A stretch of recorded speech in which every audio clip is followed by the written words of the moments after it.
Chapter 1. Tang Dynasty, Second Year of Zhengguan, February. 70 miles away from Chong'an, Lai Hot, Hu County. Li Wangyu felt a slight toothache as he stood in the bathroom paved with limestone. He watched as the 12 or 13-year-old servant girl struggled to move the large wooden tub filled with hot water and pour water into the tub. The maid looked delicate and pretty, and her hair was tied into 2 small buns on the top of her head. She was very lovely. The weather was cold, but the maid was so busy that she was sweating all over. She wore a cyan blouse and a soap-colored skirt. Although it was made of coarse cloth, it was very clean. At this time, her forehead was covered with sweat and her face was flushed. "Perrin, let me do it." "Lang Jun, do you think I'm useless?"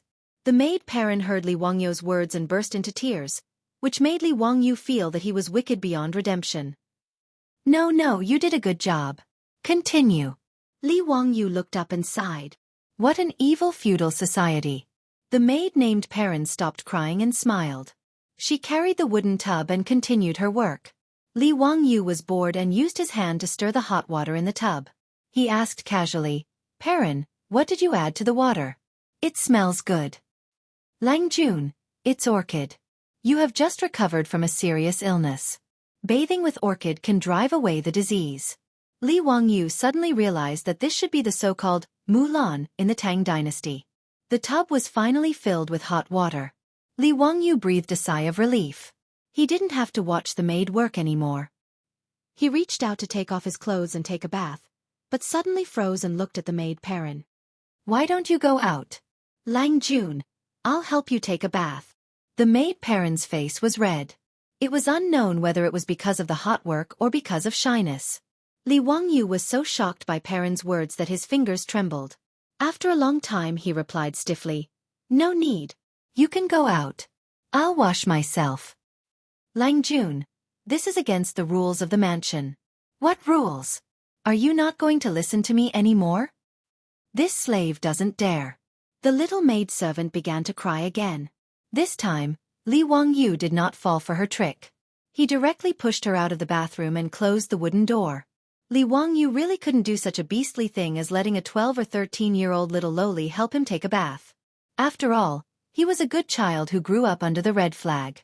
Taking off his robe clumsily, Li Wangyu stepped into the bathtub, shivering in the cold. Soaking his body in the hot water that was filled with the fragrance of orchid, Li Wangyu could not help but moan, "It's so king comfortable." He reached out to grab the soap, but there was only a small bucket in front of him.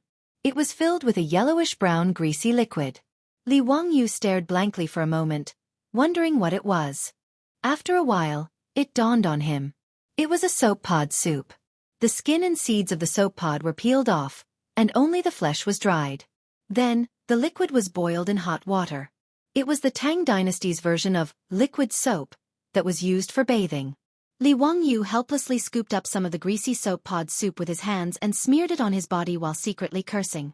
"Damn you, stinky woman! Crazy woman! You win!" Li Wangyu had a reason to curse. A few days ago, he was still a promising young man with a bright future. He was the hope and pride of the whole village. Because he accidentally hitched a ride with his female superior, the trajectory of his life took a strange turn. His difficult and unruly female superior actually drove the car to chase after a thief, but accidentally got into a car accident. Li Wangyu, who was sitting in the passenger seat without a seatbelt, was directly thrown out and performed a scene of flying. The consequences were not serious. Really, it was not serious at all. It was just a transmigration. It was a pity that he had just paid the down payment for a mortgage house. He did not know which bastard would benefit from it. The only good news was that he did not have to pay the mortgage for the next 20 years. Wuxia Bank did not seem to have any plans to open a branch in the Tang Dynasty. Li Wangyu's soul transmigrated 1,000 years ago and possessed the body of a 16-year-old boy in the Tang Dynasty who had just died of an illness. The boy was also named Li Wangyu. After sleeping on the bed for a day and a night, Li Wangyu woke up. However, he had not completely absorbed and integrated the memories of the previous owner of the body. There were many things that he needed to think about in his mind for a while to understand. It had been a few days since he transmigrated. Although he was not used to his current identity, fortunately, he did not expose himself. Even Li Wangyu's personal maid, Perrin, did not realize that her master's soul had changed. Today, he finally could not stand the sweat on his body and told Perrin that he needed to take a bath, which led to the previous scene. Li Wangyu was soaking in the hot bath. In his heart, he was still complaining about the unreliable female driver who caused his soul to transmigrate to the Tang dynasty. Suddenly, he heard a scream, and then a black shadow appeared out of thin air. The next moment, the black shadow fell directly into the bathtub. With a loud splash, the hot water in the bathtub splashed everywhere, and steam filled the air. Caught off guard, Li Wangyu also let out a cry of surprise. Under his horrified gaze, a mass of long black hair slowly rose from the bathtub. Ghost! Li Wangyu's first reaction was that it was Sadako from the Japanese horror movies. He almost subconsciously kicked her. Ah! Another cry of surprise was heard.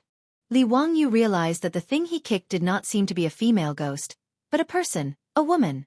The woman who was kicked by Li Wangyu finally stood up from the bathtub after letting out a miserable cry. Li Wangyu was stunned. He looked at the woman in front of him, who was wearing a wet-tight suit and a short white skirt. Her hair was disheveled. Did he transmigrate back to modern times again? He stiffly twisted his neck and looked around. He was still in the same bathroom, with green tiles and white walls. The long robe he had just taken off was hanging on a wooden clothes rack. He twisted his stiff neck again and looked at the woman standing in the bathtub. When the woman carelessly used her hand to push aside her long hair that was scattered in front of her face, revealing her beautiful face that was covered in water droplets, Li Wangyu let out a terrified voice from his throat as if he was in a nightmare. Su Chongqing. The young woman called Su Chongqing wiped the water droplets on her face with her hand. After opening her eyes and seeing everything in front of her, she once again let out an ear-piercing scream. Her voice was so loud that Li Wangyu could not help but cover his ears with his hands. After screaming a few times, Su Chongqing suddenly reacted and fiercely hugged his hands in front of his chest, looking in horror at the youth sitting naked in the bathtub. Who are you? What do you want to do? Where is this? It really was Su Chongqing. Li Wangyu was absolutely certain that the woman who suddenly fell from the sky and into his bathtub was his unruly female boss, the culprit who caused his soul to transmigrate to the Tang dynasty. What the hell, Su Chongqing, why are you here? Li Wangyu was also inexplicably horrified. All of this was really too strange. Who are you? How do you know me? Su Chongqing cautiously shrank back. Li Wangyu opened his mouth, but did not know what to say in this situation. He just stared blankly at the woman in front of him. His eyes were unconsciously attracted to Su Chongqing, who was standing in the bathtub in front of him, drenched from head to toe. The light, transparent, and thin clothes were almost transparent after being completely soaked, revealing Su Chongqing's graceful figure. It's actually a leopard print. Li Wangyu unconsciously blurted out this sentence. The next moment, the woman in front of him screamed again. She suddenly squatted down and shrank back into the bathtub. Damn rogue! You bastard! Su Chongqing's tears were about to fall. She shouted, Get out, get out! Li Wangyu looked down at himself speechlessly. Fuck, I'm taking a bath. He began to think, would it be more rogue to run out naked? Chapter 2. The strange noises coming from the bathroom made the little maid Perrin, who was guarding the door with an aggrieved face, couldn't help but knock on the door and shout, Lang Jun, what happened? Li Wangyu was annoyed and replied loudly, Nothing. He then looked at Su Chongqing, who was curled up in the bathtub with only her head sticking out, and asked in a low voice, Su Chongqing, why are you here? What happened? Who are you? Why do you know me? Su Chongqing was still in a state of shock, and his outrageously beautiful face was filled with terror. She didn't know what had happened.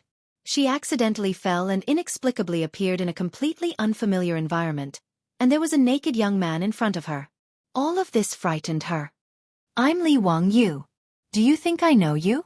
Li Wangyu rolled his eyes weakly. It was strange enough that he had been in a car accident and his soul had traveled to the Tang dynasty. Unexpectedly, when he was taking a bath, his beautiful boss from his previous life fell into the bathtub.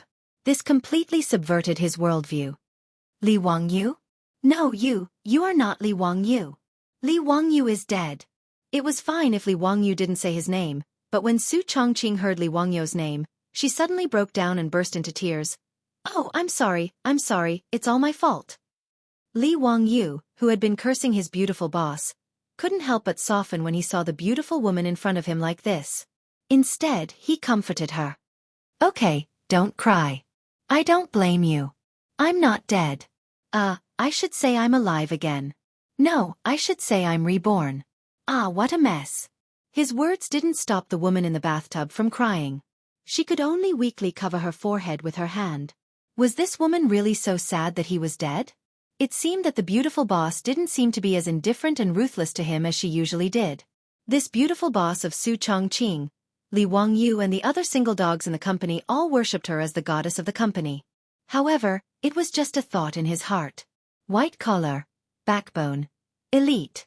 How could Li Wangyu, a small white-collar worker from the countryside, spy on such a white-bone spirit? Promotion, salary increase, reaching the pinnacle of life, and marrying a rich and beautiful woman were just Li Wangyu's dreams in the dead of night.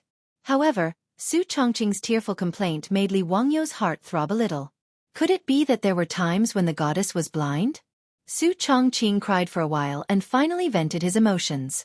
With tears on his face, he looked at the young man opposite him with red eyes. Who are you? Why did you pretend to be Li Wangyu? Please, I am Li Wangyu. Li Wangyu lowered his head and looked at his current body.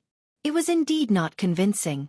He thought for a while and said, Su Chongqing, female, 24 years old, business administration at the University of Pennsylvania, USA.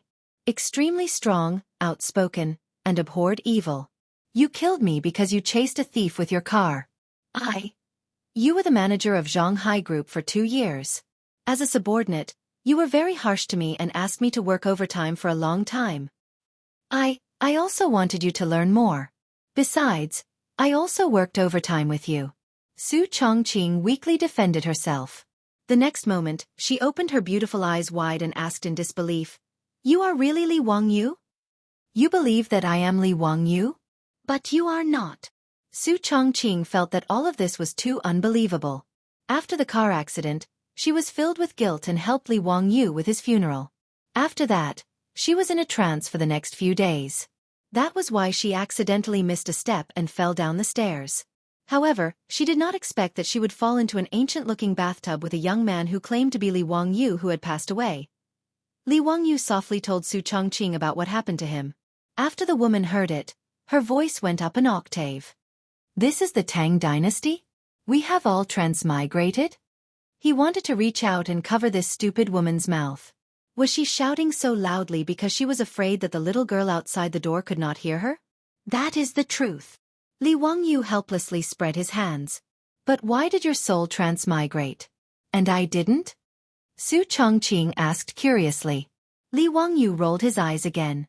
You ask me, but who am I supposed to ask? Su Chongqing finally accepted the fact that she had transmigrated. She suddenly realized that the two of them were sitting in a steaming bathtub and Li Wangyu was still naked. She exclaimed again and reached out to cover her eyes. Why aren't you wearing clothes? Damn, big sister. Who the hell wears clothes when taking a bath? Hurry up and get out. Su Chongqing urged. So troublesome. Close your eyes and don't peek. Who wants to peek at you? I'm afraid of getting a needle eye. Little brat, is your hair all grown out? After Su Chongqing regained her composure, she returned to her usual valiant self. Her words angered Li Wangyu so much that he stood up from the bathtub. He jumped out of the bathtub and hastily wrapped himself with clothes. This woman's mouth was still so poisonous. What the F***ck?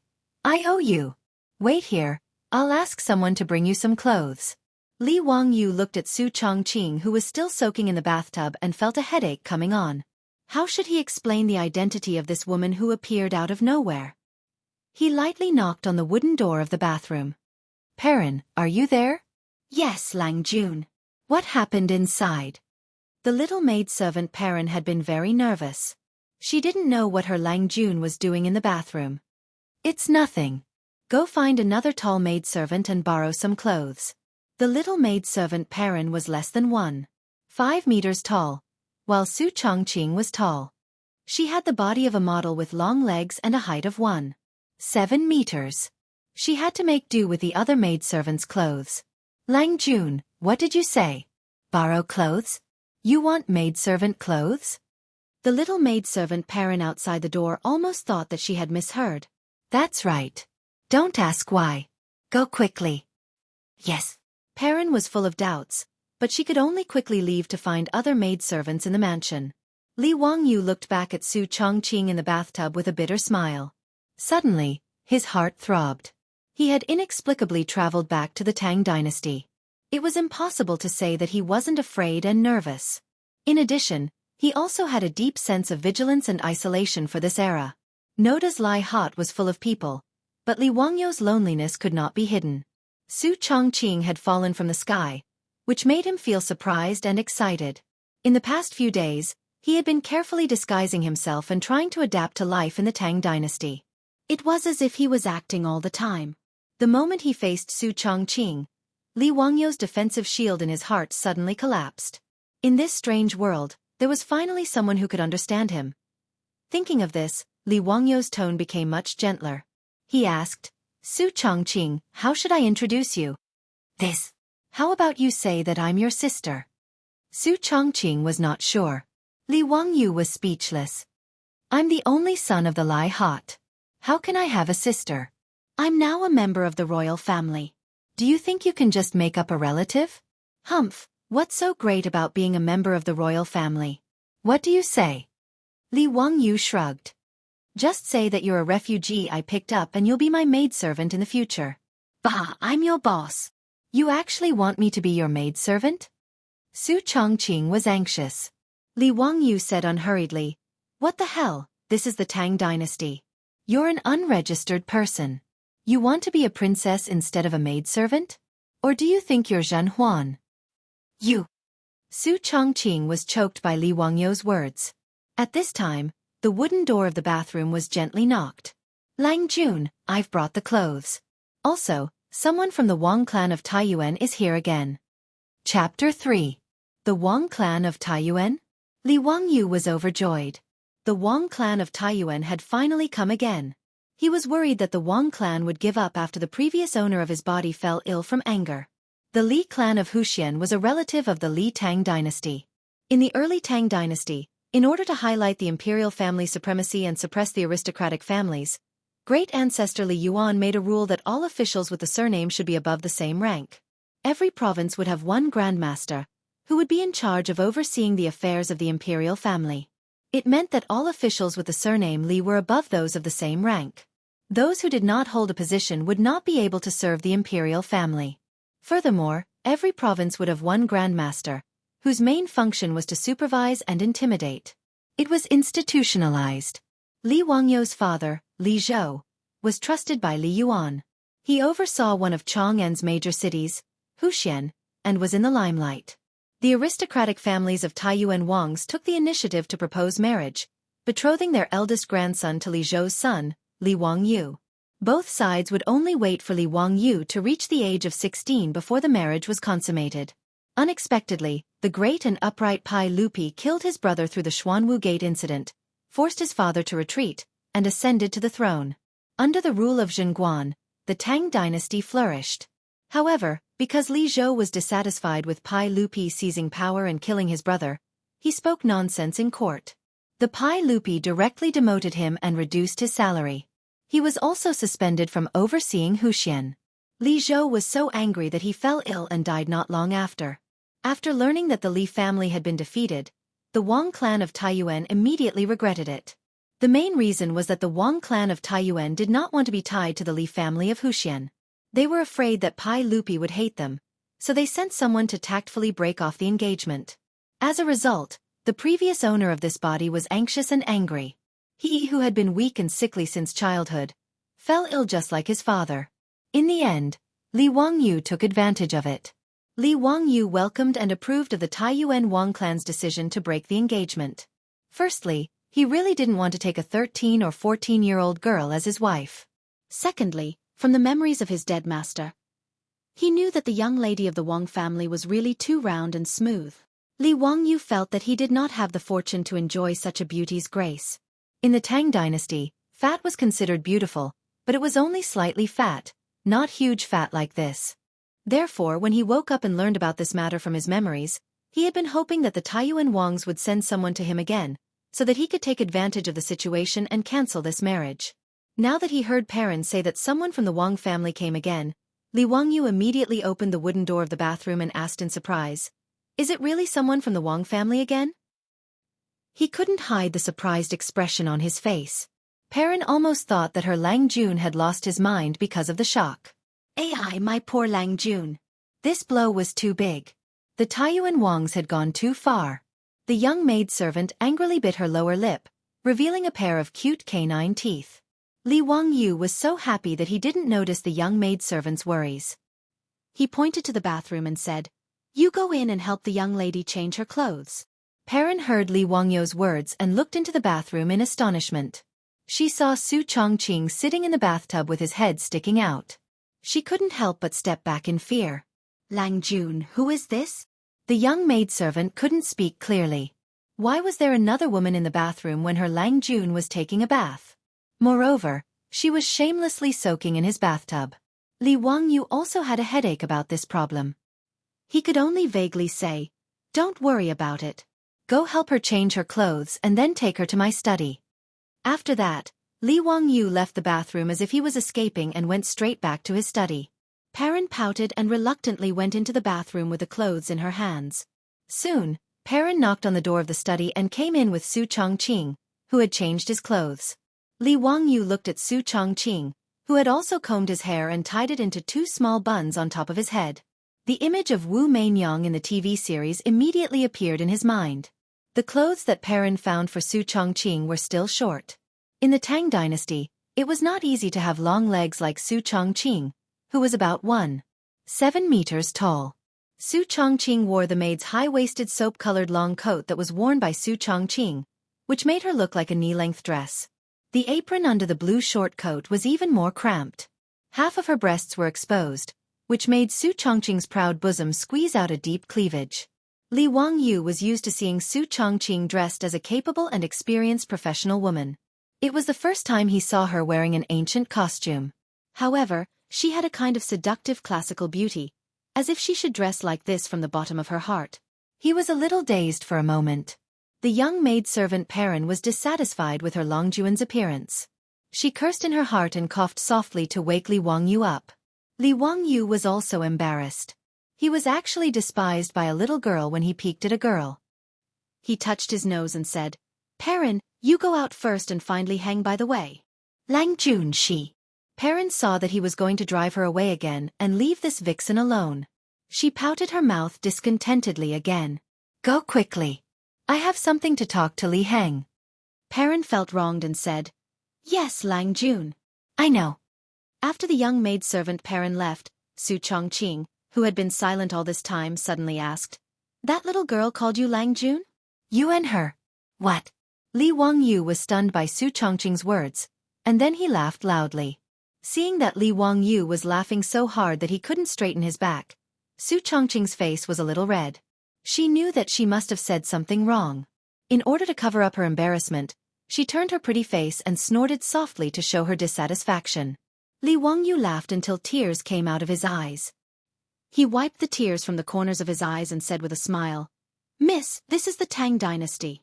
Lang Jun is an honorific. Perrin is my personal maidservant. The servants in the mansion all call me Lang Jun. When the old housekeeper Li comes, you will hear him call me Lang Jun. Do you also think that he is my wife?" Su Chongqing suddenly realized that she had made a mistake. She was a little embarrassed and said, "I don't know these things. I studied business administration, not history.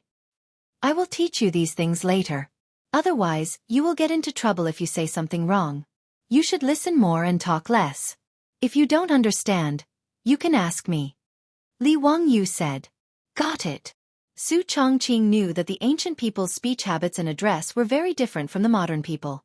It was easy for her to make a fool of herself if she didn't know anything. "I asked Perrin to invite housekeeper Du here so that he can go to Li Zheng's place to register your household. The Tang dynasty's household registration system is much stricter than the Celestial Empire's." Li Wangyu explained. "Can't I do it?" Su Chongqing was very conflicted when she thought that she, a good modern professional woman, would suddenly become a maid of the Li family. "Of course you can do it. You can be an illegal resident. But you can only stay in the house. If you go out and get caught, you will be beaten. Li Wangyu said with a smirk. Su Chongqing didn't believe it.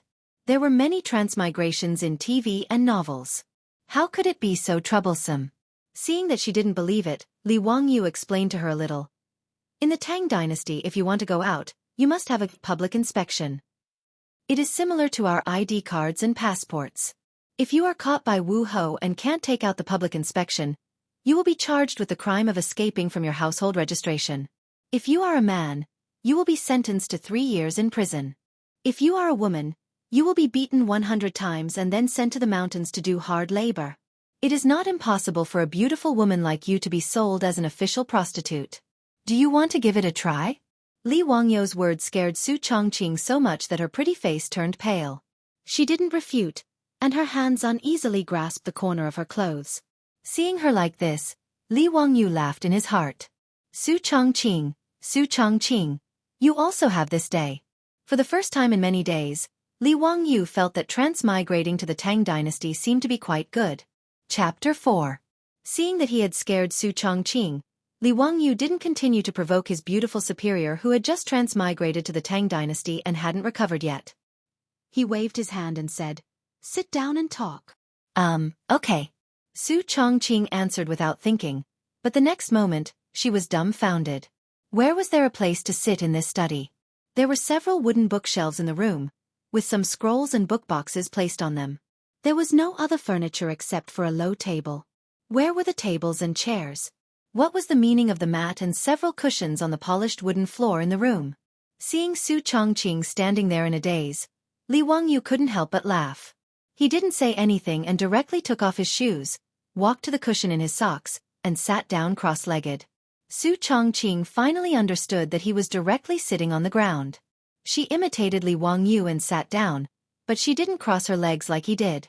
Instead, she sat on the cushion with her legs closed together like a lady. Li Wangyu explained with a smile. It's early Tang dynasty now.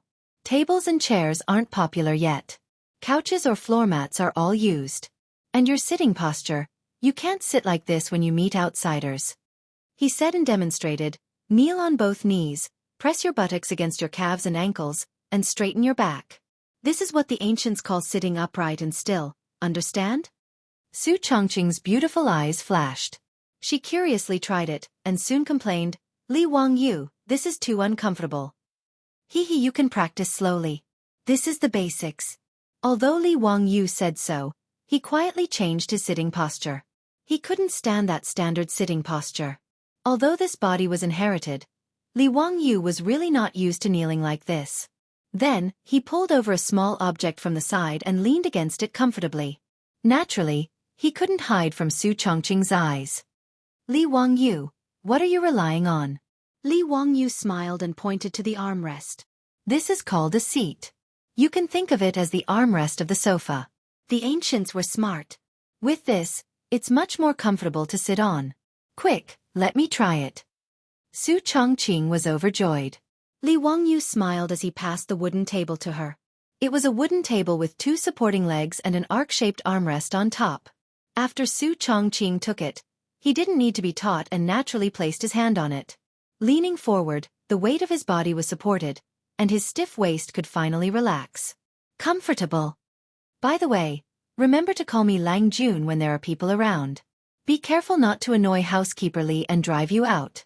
Li Wangyu did not forget to remind her. Got it. Pour me a cup of tea. I'm thirsty. Su Chongqing stretched lazily.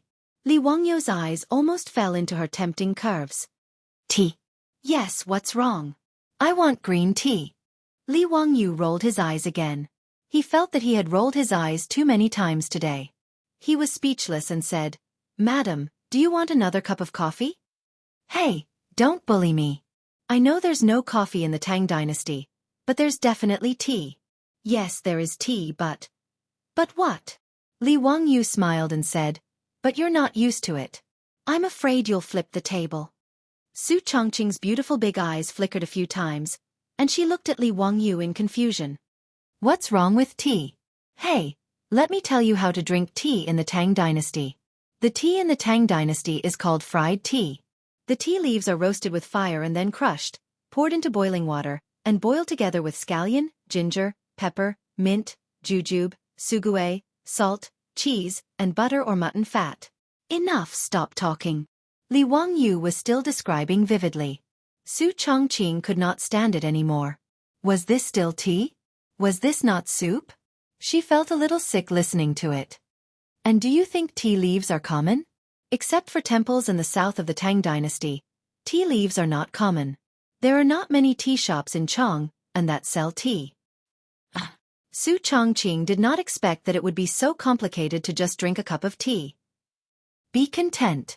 If you travel to the Han dynasty, you would have to go to the pharmacy to get the medicine to drink tea. At that time, only pharmacies sold tea. Su Chongqing was speechless. Actually, there were tea leaves in the mansion. They were sent by merchants from the south. Su Chongqing glared at him. You only know how to tease me. Then help me boil a pot of tea without adding any ingredients. Li Wangyu spread his hands. I still don't have any. What's wrong? I drank it all. I have no money to buy it. Su Chongqing was defeated by Li Wangyu's shamelessness. She weakly lay on the table. Although she was not clear about Li Wangyu's current family background, she saw the size of the mansion and the many servants and maids in the mansion. He even had the nerve to say that he had no money to buy tea leaves. Did he have any shame? Li Wangyu understood Su Chongqing's meaning. He smiled bitterly and made a gesture of counting money. I really have no money. The mansion has been emptied a long time ago. The father of the original owner of this body owed a lot of debt before he died. The original Li Wangyu did not know anything and owed more and more debt. He stood up angrily. When I first transmigrated, I thought that I was lucky and became a rich second generation. But in the end, I became a debt second generation. How much money do you owe? Including principal and interest, it's almost 2 million. Damn it, I really don't know why I owe so much money. And it's a public loan shark. Li Wangyu was angry. 2 million? That's not much. If it's not enough, then let's sell this mansion. Su Chongqing heard that it was only 2 million, so she did not think it was a big deal. Li Wangyu rolled his eyes at her again. Miss, do you think 2 million is the same as 2 million RMB in the future? In the early years of the Tang dynasty, 2,000 coins could buy 1 mu of land. This is equivalent to the value of 1,000 mu of land. Do you know how much this is equivalent to in the Tang dynasty? A first-rank official's monthly salary is 6,800 coins. This is equivalent to more than 290 months of salary.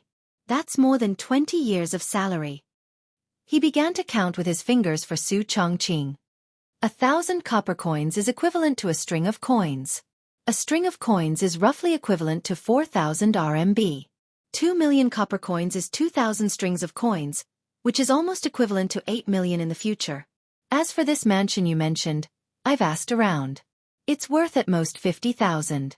This is not the real estate speculation of the future. The price of the house is not that outrageous. Seeing that Li Wangyu actually owed such a large sum of money, Su Chongqing was also stunned. What a miserable second generation of debt. Li Wangyu was not very worried. He even comforted Su Chongqing. Don't worry. With our abilities, how could we starve to death? It's just temporary. We'll earn this money back soon. When the time comes, I'll take you to eat and drink well. I'll raise you until you're white and fat. Bah, who wants you to raise me? Su Chongqing spat at him, but she felt an inexplicable sweetness in her heart. In the study, the two suddenly quieted down. Neither of them spoke and silently looked at each other. Just as the atmosphere became somewhat ambiguous, footsteps sounded outside the study, and someone knocked on the door. Chapter 5. Come in. Li Wangyu seemed to have been startled awake. Su Chongqing's face also flushed red. The two of them hurriedly sat up straight.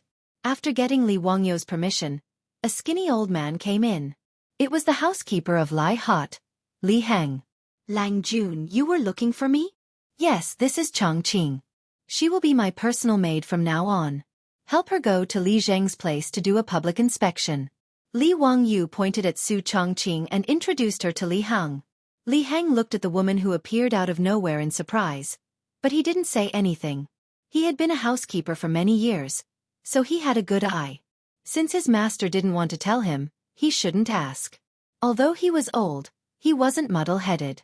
The old housekeeper could tell that the young woman who suddenly appeared had a special relationship with his Lang Jun. He saw that she sat in front of his Lang Jun without any etiquette, but his Lang Jun didn't feel offended at all. After Li Wangyu finished talking, he saw that Li Heng wasn't in a hurry to leave. The old housekeeper hesitated for a moment, but he still reported, "Lang Jun, someone from the Wang clan of Taiyuan came again. Did you see them?" The old housekeeper was angry when he mentioned the Wang clan. "Yes, why not? Lead the guest to the main room in the front yard. I will come later." "But the Wang clan." "Li Heng, don't say any more." "Fine, let's follow the Wang clan's wishes. Now that the Li clan is in decline, we shouldn't implicate the Wang clan's young lady." "Sigh, I don't have any fate with her." Li Wangyu looked regretful and reluctant, but he was laughing in his heart. Li Heng didn't know what he was thinking. He thought that his Lang Jun had no choice, so he said angrily, "The Wang clan is too much. The old master has only been dead for a year, and they can't wait to break off the engagement. Lang Jun, don't worry. Even if he had to risk the life of the old slave, he would not let the Wang family break the engagement. Miss Wang must marry into the Lai hot. Otherwise, the old slave will go to the county government and sue them." The old man's words of loyalty and righteousness almost made Li Wangyu cry. He didn't mean it that way. "Please don't stop the Wang family from breaking off the engagement, my lord." Seeing Li Heng's righteous indignation, Li Wangyu couldn't say anything more. He waved his hand and had him bring the Wang family to the central room. Li Heng sighed helplessly and left. Su Chongqing, who had been silent all this time, asked, "You're getting married?" Li Wangyu smiled bitterly and told her the whole story. Then he said, "Aren't I trying to get out of this situation as soon as possible? I wanted to ruin the engagement as soon as possible, but the old people in the mansion wouldn't agree. I'm so worried." Seeing that Li Wangyu wasn't really going to get married, Su Chongqing was secretly relieved. She looked up at the young man in front of her. Although his face was slightly pale, under a pair of sword-like eyebrows were a pair of slender peach blossom eyes. His angular face was unusually handsome. His hair was tied up with a jade hairpin, but he looked like a handsome young man. Su Chongqing reached out and touched her face. She seemed to think of something, and her face became a little gloomy. She didn't say anything for a long time. Seeing that Li Wangyu was about to get up and meet the Wang family, Su Chongqing suddenly thought of something and quickly stopped him. "Li Wangyu, wait. What's the matter? Is the Taiyuan Wangs also an aristocratic family of the Tang dynasty?" Li Wangyu was a little confused about why she suddenly asked this. After thinking for a while he answered, "In the Tang dynasty, there are 5 families and 7 Wangs. The Chui clan of Bowling, the Chui clan of Qinghe, the Lu clan of Fanyang, the Li clan of Longxi, the Li clan of Zhao County, the Zhang clan of Xingyang, and the Wang clan of Taiyuan. These 7 families are the most distinguished. My family is connected by marriage with the Wang clan of Taiyuan." "Is the Wang clan of Taiyuan very powerful in the Tang dynasty?" "Well, it should be so. The only sister of the retired emperor of the Tang dynasty, Li Yuan, and the only aunt of Li Shimin, great elder princess, married Wang Renyu of the Wang clan of Taiyuan. You can imagine the influence of the Wang clan of Taiyuan. That is to say, the Wang clan of Taiyuan is very rich? They should be very rich, right? What's the matter?" "Idiot, to think that you're a transmigrator. Come here, let me tell you." Su Chongqing's breath was like an orchid as he whispered a few words into Li Wangyu's ear. After hearing this, Li Wangyu looked strange. Then he gave Su Chongqing a thumbs up and said, "Brilliant, really brilliant. Humph, do you think I studied business administration at the University of Pennsylvania for nothing? Hee, I know you are brilliant. Otherwise, how can you be a manager and I be a white-collar worker?" Li Wangyu joked. "You are so talkative. Go ahead." "Yes, sir." Li Wangyu was in a good mood. When he went out of the study and looked at the ruined courtyard, he felt a little annoyed. Looking at his old clothes, it was obvious that there was no surplus in the mansion. It was so difficult that he didn't have new clothes to dress up when he met the guests. What an unlucky second generation of debt. Li Wangyu once again despised the irresponsible previous owner of this body, as well as that equally unreliable dead man's father. Only then did he let the little maid Pei Lan lead the way. Li Wangyu lifted his feet and walked towards the front courtyard. Although the Lai hut was in decline, the mansion was quite big. The 3 entrances to the courtyard and the 3 entrances to the house were part of the ritual. The outer courtyard was used to receive guests. The second entrance was the inner courtyard. It was mainly used to house guests and relatives of the family. The third entrance was the inner room, where the master of the mansion lived. Li Wangyu walked through the third entrance before he arrived at the central room of the outer courtyard. This was the first time he had come to the outer courtyard since he had transmigrated. He curiously looked at the central room in front of him and felt that the architectural style was very similar to the Japanese architecture of the future. However, he suddenly realized that the so-called Japanese style of the future was copied from the Tang dynasty of the East by the Tang dynasty. Today, he finally saw the original with his own eyes. The central room for receiving guests was very spacious. When the Lai hut was at its peak, the central room was not only used for receiving guests, but also for hosting banquets. The Tang dynasty's traditional central room only had 3 walls. Facing the front courtyard, there were only wooden pillars supporting the eaves. There were no walls or windows. With a wide field of vision, one could sit in the central room and enjoy the scenery in the courtyard. However, the Li family was in decline at the moment. The front courtyard was neglected and full of dead branches and leaves. It was still bleak in the early spring. Several servants of the Wang family stood in the front courtyard. An unfamiliar middle-aged man stood in the central room, accompanied by the housekeeper Li Hang. Li Wangyu raised his eyes and looked at the man from the Wang family in the central room. After searching through the memories of his predecessor for a long time, Li Wangyu finally confirmed that he had never seen the man in front of him. Only then did he open his mouth and ask, "May I ask who you are?" "Greetings, Lang Jun. I am the housekeeper of the Wang clan in Taiyuan, Wang Yu." The man from the Wang family respectfully bowed to Li Wangyu. Bowing was a traditional Chinese etiquette. The 2 hands were pushed forward and the body was slightly bent to show a salute. Bowing was similar to cupping one's hands, but it was more formal and thorough.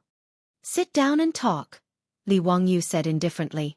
With the help of Perrin, Li Wangyu took off his shoes, put on his socks, walked to the seat, and sat down cross-legged. Wangyu was not lacking in manners.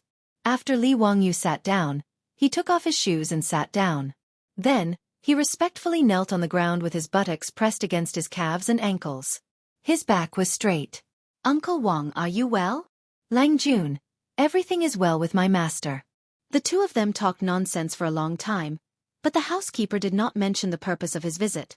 This made Li Wangyu a bit irritated. He could not take the initiative to break off the engagement, so he was depressed.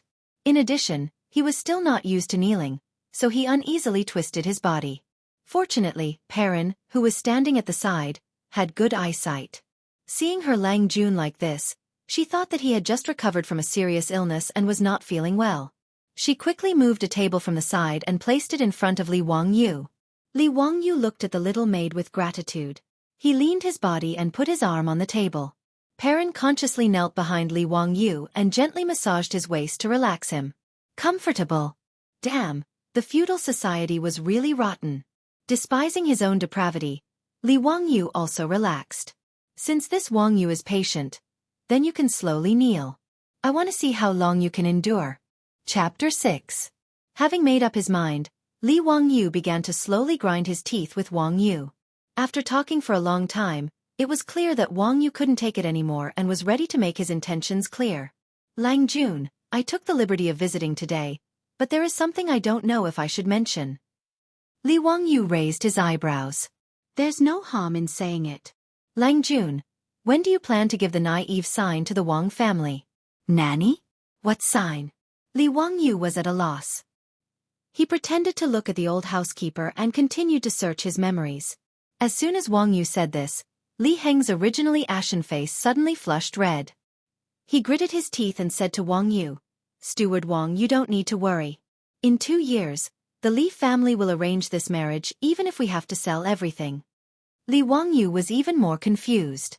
How could Wang Yu's words provoke Li Heng like a tickled cricket? But when he searched his memories for the meaning of Wang Yu's words, he could only silently shake his head and smile bitterly. It was all about money. "Li Heng, oh Li Heng, why are you saying such harsh words when we don't have money in this house?" In the Tang dynasty, there were 6 procedures for marriage. accepting, Wenming, Najiji, naive sign, asking for a date, and receiving in person. Accepting, Wenming, and Najiji, in modern terms, were proposing marriage, calculating the 8 characters, and exchanging marriage invitations. Naive sign, asking for a date, and receiving in person were sending betrothal gifts, calculating the date, and receiving the wife. Li Wangyu's deceased father had set up this marriage with the Taiyuan Wang clan before the family's misfortune. Both sides had accepted, Wenming and Najiji, and were waiting for Li Wangyu to reach the age of 16 to marry. Who knew that the Li family would suddenly collapse? Now the Taiyuan Wangs wanted to break off the engagement, but they were unwilling to say it out loud. Wang Yu used naive sign as an example to ask if the Li family had enough money to get a wife. One must know that the Taiyuan Wangs were one of the 5 surnames and 7 nobles. They couldn't just casually give some soy sauce, vinegar, onion and ginger as a betrothal gift, right? In order to match the status of the young lady of the Wang family, this naive sign had prepared at least a dozen carriages of betrothal gifts. There were colorful satin, large bouquets of brocade, piles of copper coins, pigs, sheep, livestock, rice, flour, oil, game, snacks, fruits, cheese, oil and salt. A large group of people were sent to the Taiyuan Wangs. Even if Li Hang sold himself, he wouldn't be able to afford these betrothal gifts. Li Wangyu smiled bitterly in his heart. Even if the young lady of the Wang family was as beautiful as a fairy, he still wouldn't be able to afford this marriage. Li Wangyu coughed softly and said, "What advice does Steward Wang have for me?" "I don't dare." "But Lang Jun, you also know that my young lady has been spoiled since she was a child. My family's ancestors also love her and don't want her to get married so early. They want her to stay at home for a few more days, so." Wang Yu's words meant that his young lady wasn't someone the Li family could marry given their current state. Before Li Wangyu could say anything, the old housekeeper, Li Hang, angrily glared at him and said, "The parents' order and the matchmaker's words are the words of the matchmaker. My master and the Wang family have already discussed this marriage. How can it be changed so easily? If your Wang family wants to break off this marriage, this old man isn't afraid of your Wang family's power. Even if I have to risk my life, I will still go to the county yamen to beat the drum and see if there is any justice in this world." Li Heng's impassioned words made Wang Yu and Li Wangyu both feel awkward. The young maid, Perrin, didn't even dare to breathe loudly. Wang Yu knew that the Wang family was in the wrong. If they really made things difficult, the Wang family would lose a lot of face in front of the other aristocratic families. Moreover, in the Tang dynasty, the bride's side didn't have the right to propose breaking off an engagement. If the Wang family took the initiative to break off the engagement and Li Heng really reported it to the yamen, the result would be that someone in the Wang family would be punished and the engagement would still be valid. Moreover, breaking off the engagement would also affect the Li family's face and reputation. Even if the Li family was now in decline, they were still relatives of the Li Tang. In the eyes of the old housekeeper, Du Heng, this was the last dignity of the Li family. He absolutely couldn't allow the Taiyuan Wangs to humiliate them like this. "Ahem," Li Wangyu coughed lightly and said to Li Heng, "Li Heng, go and pour 2 bowls of water." If he didn't send this stubborn old housekeeper away, there would be no way to continue the discussion about breaking off the engagement. Lang Jun. Li Heng was old, but he was neither fickle nor muddle-headed. How could he not see through Li Wangyu's thoughts? He wanted to argue a bit more, but Li Wangyu waved his hand to signal him to stop. The old housekeeper was anxious and angry. In the end, he had no choice but to stomp his feet and fling his sleeves to leave the central room. Seeing Du Heng leave, Li Wangyu and Wang Yu both let out a sigh of relief. The atmosphere in the central room, which had sunk into the freezing point, slowly began to warm up. Modern Business Negotiation Technique Number 1. Build a harmonious negotiation atmosphere. Su Chongqing had taught Li Wangyu a few modern business negotiation techniques. He had learned and applied them flexibly. Li Wangyu smiled at Wang Yu. "Steward Wang's words are human nature. I understand very well, but..." He deliberately dragged out the word and didn't continue. Wang Yu's eyes lit up. He hurriedly asked, "Lang Jun, if you have something to say, please say it. If you have a request, I dare not refuse." Smart. Li Wangyu gave Wang Yu a thumbs up in his heart. Previously in the study, Su Chongqing had told him a principle. Now that the Taiyuan Wangs were begging him, it wouldn't do if he didn't get some benefits from them. Li Wangyu coughed lightly and looked at Wang Yu with a smile. But my father has only passed away a year ago. I still need to cut off my decline for another 2 years. So this matter is not urgent. How about we talk about it 2 years later? Modern business negotiation technique number 2. Curve attack. What he meant by cutting off his decline was to observe filial piety. After his father passed away, he had to observe filial piety for 3 years and could not get married. Although Li Wangyu said so, Wang Yu could tell at a glance that there was a hidden meaning in his words.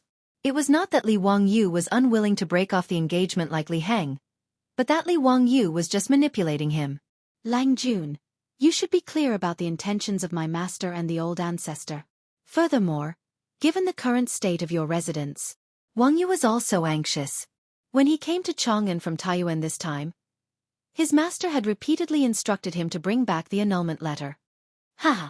Li Wangyu smiled but didn't answer.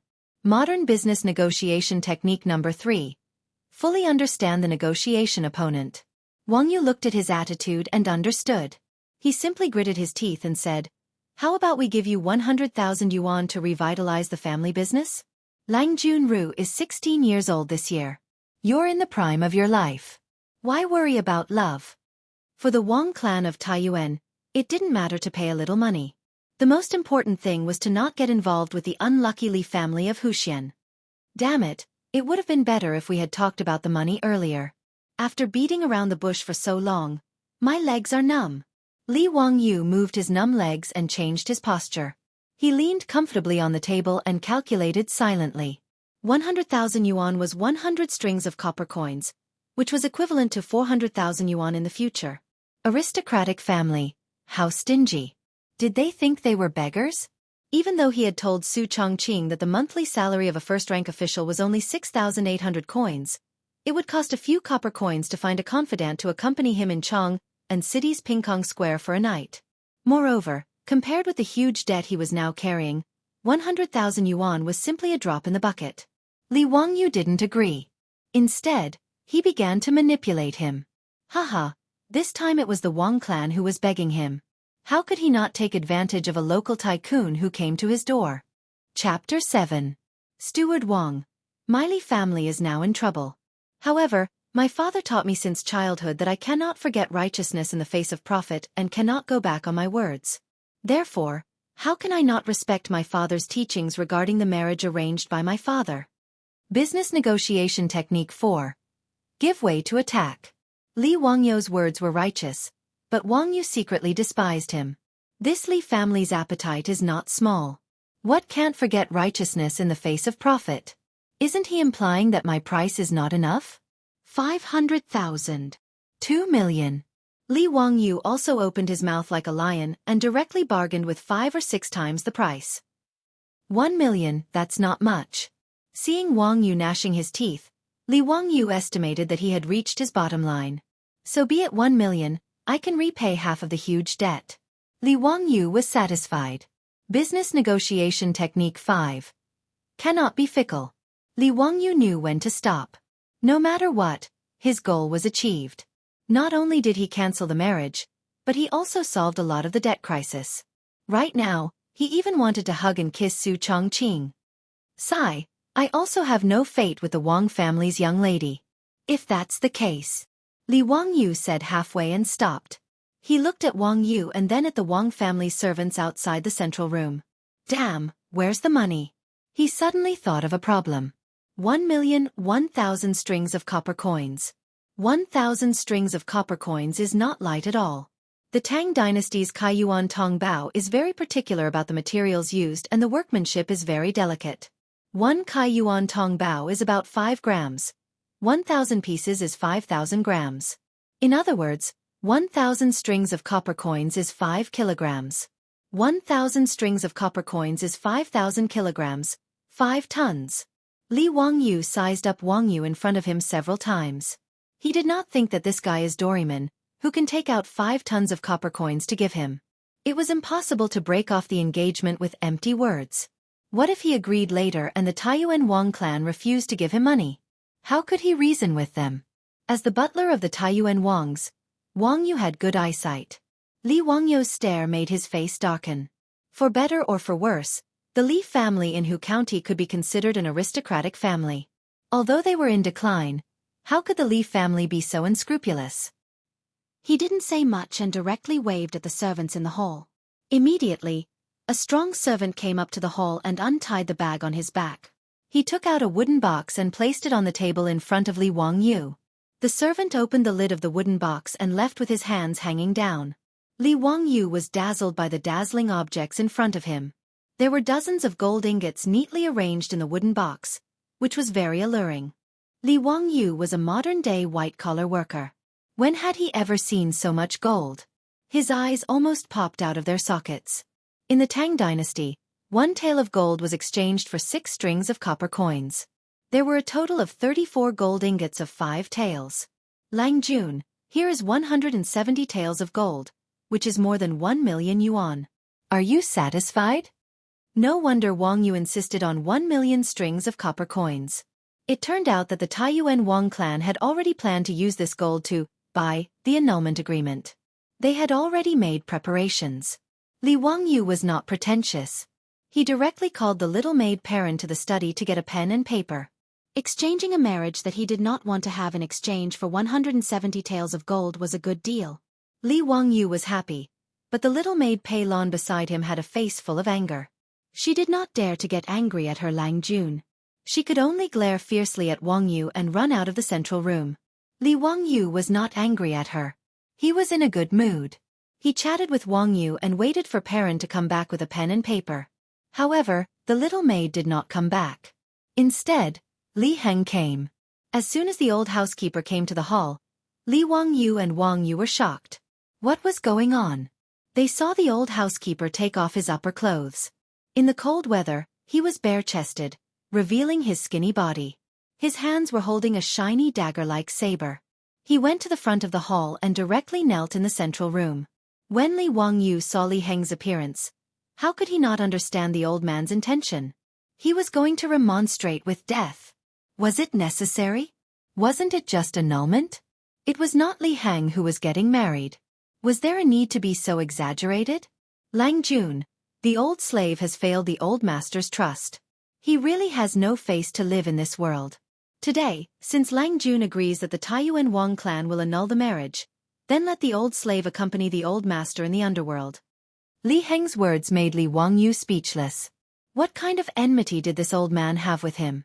In order to make him marry the fat girl of the Wang clan, the old man even used the method of death. Was it necessary? Li Wangyu rolled his eyes a few times and decided to continue fooling him. Business negotiation skill 6. Set a long-term goal and carry out value-based negotiations. He got up and walked to the old housekeeper. He reached out and helped the old housekeeper up. After a while he said, Li Heng, I understand your intentions. However, as the eldest son of the Li family in Hu County, how can I only rely on the protection of my father's generation? Even if the Wang clan marries the young lady to my Li family, will I still have face? Could it be that I, Li Wangyu, a dignified man, need to rely on a woman to support my face? Could it be that I, Li Wangyu, can't start from scratch and rebuild my family? Could it be that I can't wear a purple gown and wear a goldfish to court and become an official? Today's marriage, I, Li Wangyu, annul it. Li Heng, just wait and see. In less than 10 years, I will make the Taiyuan Wang clan regret today's decision. I, Li Wangyu, swear to the heavens. I will not let down the glory of the Li family. I will let the ancestors be ashamed of me in the underworld. I am born to be useful. I will come back after spending 1,000 gold. Li Heng, do you still have the courage to fight with your Lang Jun one more time? Upon hearing Li Wangyu's words, the old steward Li Heng, who had just stood up, knelt down again and kowtowed to Li Wangyu several times. Lang Jun, this old slave was wrong. This old slave understands. Today's marriage is annulled by the Li family. Li Heng was incomparably moved. Although he was a bit surprised and felt that his Lang Jun had changed a lot, he didn't think too much about it. No matter how big the hole in the old man's brain was, he couldn't possibly imagine that Li Wangyu's soul had already changed. Li Wangyu laughed loudly and helped the old steward up again. After hearing Li Wangyu's words, Wang Yu's face turned pale. He repeatedly muttered, I am born to be useful. I will come back after spending 1,000 gold. Li Wangyu's casual plagiarism of Li Bai's poem had stunned Wang Yu. Looking at the 16-year-old youth in front of him, Wang Yu's heart suddenly throbbed. The Wang family might really regret their decision to annul today's marriage, however. Since the head of the Wang clan had made the decision, he, as a steward, had no right to speak. He could only silently retreat to the side. After being excited for a long time, Li Heng finally remembered to find pen and paper. He didn't call for the other servants. He put on his clothes, picked up his blade, and quickly ran to get pen and paper. "Haha, Steward Wang, I've made a fool of myself." Wang Yu cupped his hands and said, "It's nothing. Today, it's my Wang family that has offended you." Now he didn't dare to underestimate this youth, who had been very slippery just a moment ago. The Li family of Hu County had given birth to a Qilin child. Li Heng and the young servant girl Perrin brought pen and paper. They ground it until it was juiced. Li Wang Yu was just about to pick up the pen and write the annulment letter when a clamor came from outside the main room. Several old men were fuming with anger. Ignoring the Li family's servants who tried to stop them, they rushed into the hall. "Vile spawn! If you dare annul the marriage, my Li family will no longer have an unfilial disciple like you." Chapter 8. When Li Heng, who was waiting at the side, saw these old men, his face couldn't help but abruptly go pale. Li Wangyu's face was also bitter. He had no choice but to step forward and bow respectfully, greeting. Wang Yu greets the clan leader and the elders. These old men were the Li clan of Hu County's old clan leader and several other elders. The Li clan of Hu County was a branch of the Tang dynasty. Li Wangyu's clan was one of the branches of the Li clan of Hu County. In the Tang dynasty, the influence of the clan on the clan was so great that it was hard for modern people to understand. With the power of the clan leader as the core, the clan was established with genealogy, clan rules, ancestral halls, and clan fields. Even Li Wangyu's dead father, Li Zhou, who was once in charge of Hu County, had to obey the will of the clan leader and clan elders. This was the so-called family has its rules, clan has its rules. It could be said that a large part of the 2 million yuan debt Li Wangyu was carrying was because Li Zhou had been demanded by the clan. Since the clan had no savings, they could only borrow money from the public fund to give to the clan as clan property. Ever since the news of Taiyuan Wang clan's intention to break off the engagement spread, the clan elders were the ones who opposed it the most. Unlike the loyal servant Li Heng, the elders of the Li clan of Hu County only cared about the clan's face and interests. They didn't care who Li Wangyu married. Even if he married a pig from the Wang clan of Taiyuan, they wouldn't mind. The prerequisite was that the Li clan of Hu County didn't lose face. The clan's interests were always the top priority. Li Wangyu's greeting was met with a cold reprimand. "Evil creature, kneel." Kneel? Li Wangyu was a little dumbfounded. F***ck, he hadn't even knelt once in his previous life. Now that he had transmigrated, he had to kneel to someone? After hesitating for a moment, Li Wangyu decided to endure it. He had no choice but to lower his head under the eaves. He lifted his robe and slowly knelt down. "Li Jia Shaolang, do you still have us in your eyes? Are you going to write the annulment letter if we don't come today?" The old patriarch walked straight to the main seat in the hall and sat down. The other elders also took their seats before asking. "I." Li Wangyu was speechless. He cursed in his heart. "Shameless old thing. It's not like you guys are getting married. Why are you guys so excited?" "Li family's young man, let me tell you, unless I die today, it's not up to you to decide this matter." The white-haired old patriarch slammed the floor with his crutch, making the floor creak. "Patriarch, you're right. Even if Li Zhou was here, it's not up to him to make the decision, let alone this little brat." The other elders agreed. "It's up to you to make the decision." The old patriarch smiled and stroked his beard. He politely asked Wang Yu, who was fidgeting beside him, "Are you from the Wang clan of Taiyuan?" "Greetings, Mr. Li. I'm Wang Yu, the steward of the Wang clan of Taiyuan." Wang Yu helplessly stood up and bowed. "Steward Wang, you've come a long way. I'm the leader of the Li clan of Hu County. You can discuss the marriage with this old me." The old patriarch chuckled and waved at the little girl Pei Lon. "Come here and massage my legs. Don't you have good eyesight?" Perrin didn't dare to disobey. She sullenly knelt beside the old patriarch and gently massaged his legs. Li Wangyu couldn't help but raise his eyebrows when he saw how impolite this old thing was. completely treating his home as his own. However, he endured it and didn't say anything. The old patriarch's words made Wang Yu feel extremely disgusted. He'd already discussed the marriage with the Li clan. Now that these people had interfered, it seemed that there was going to be an unforeseen event. Mr. Li's words are too serious. I've already discussed the marriage with the Li clan. What do you think? He's just a junior. How could he understand these things? I still have to help him make the decision. Steward Wang, the Li family will definitely not cancel this marriage. I'll have to trouble Steward Wang to reply to your clan leader. The old patriarch rudely interrupted.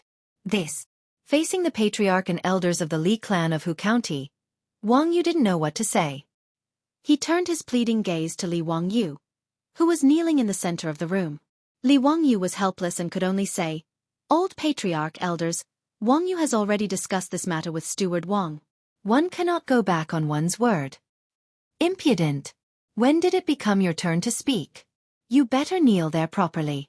The old patriarch slammed the table and angrily rebuked. Li Wang Yu was so angry that he almost exploded.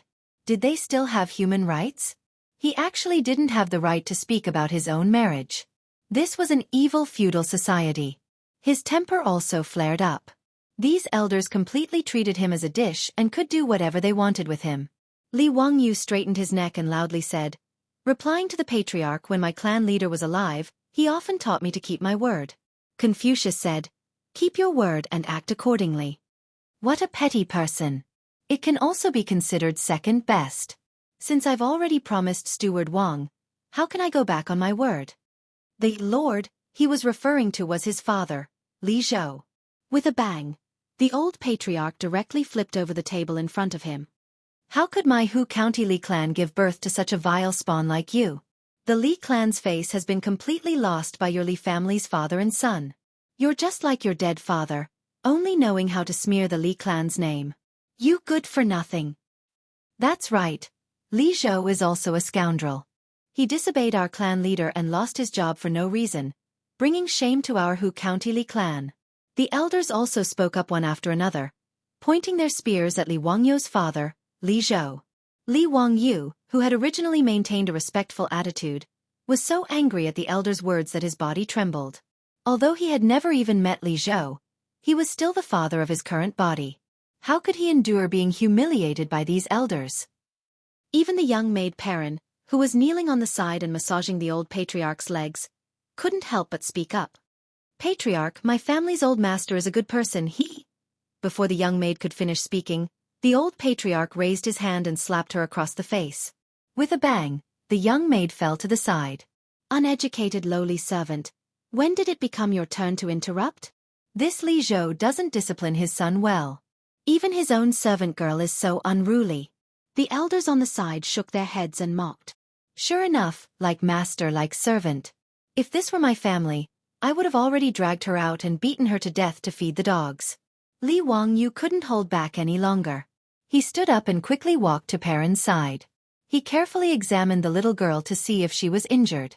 He saw that there was a dark palm print on the young maid's pink face. In an instant, her small face swelled up.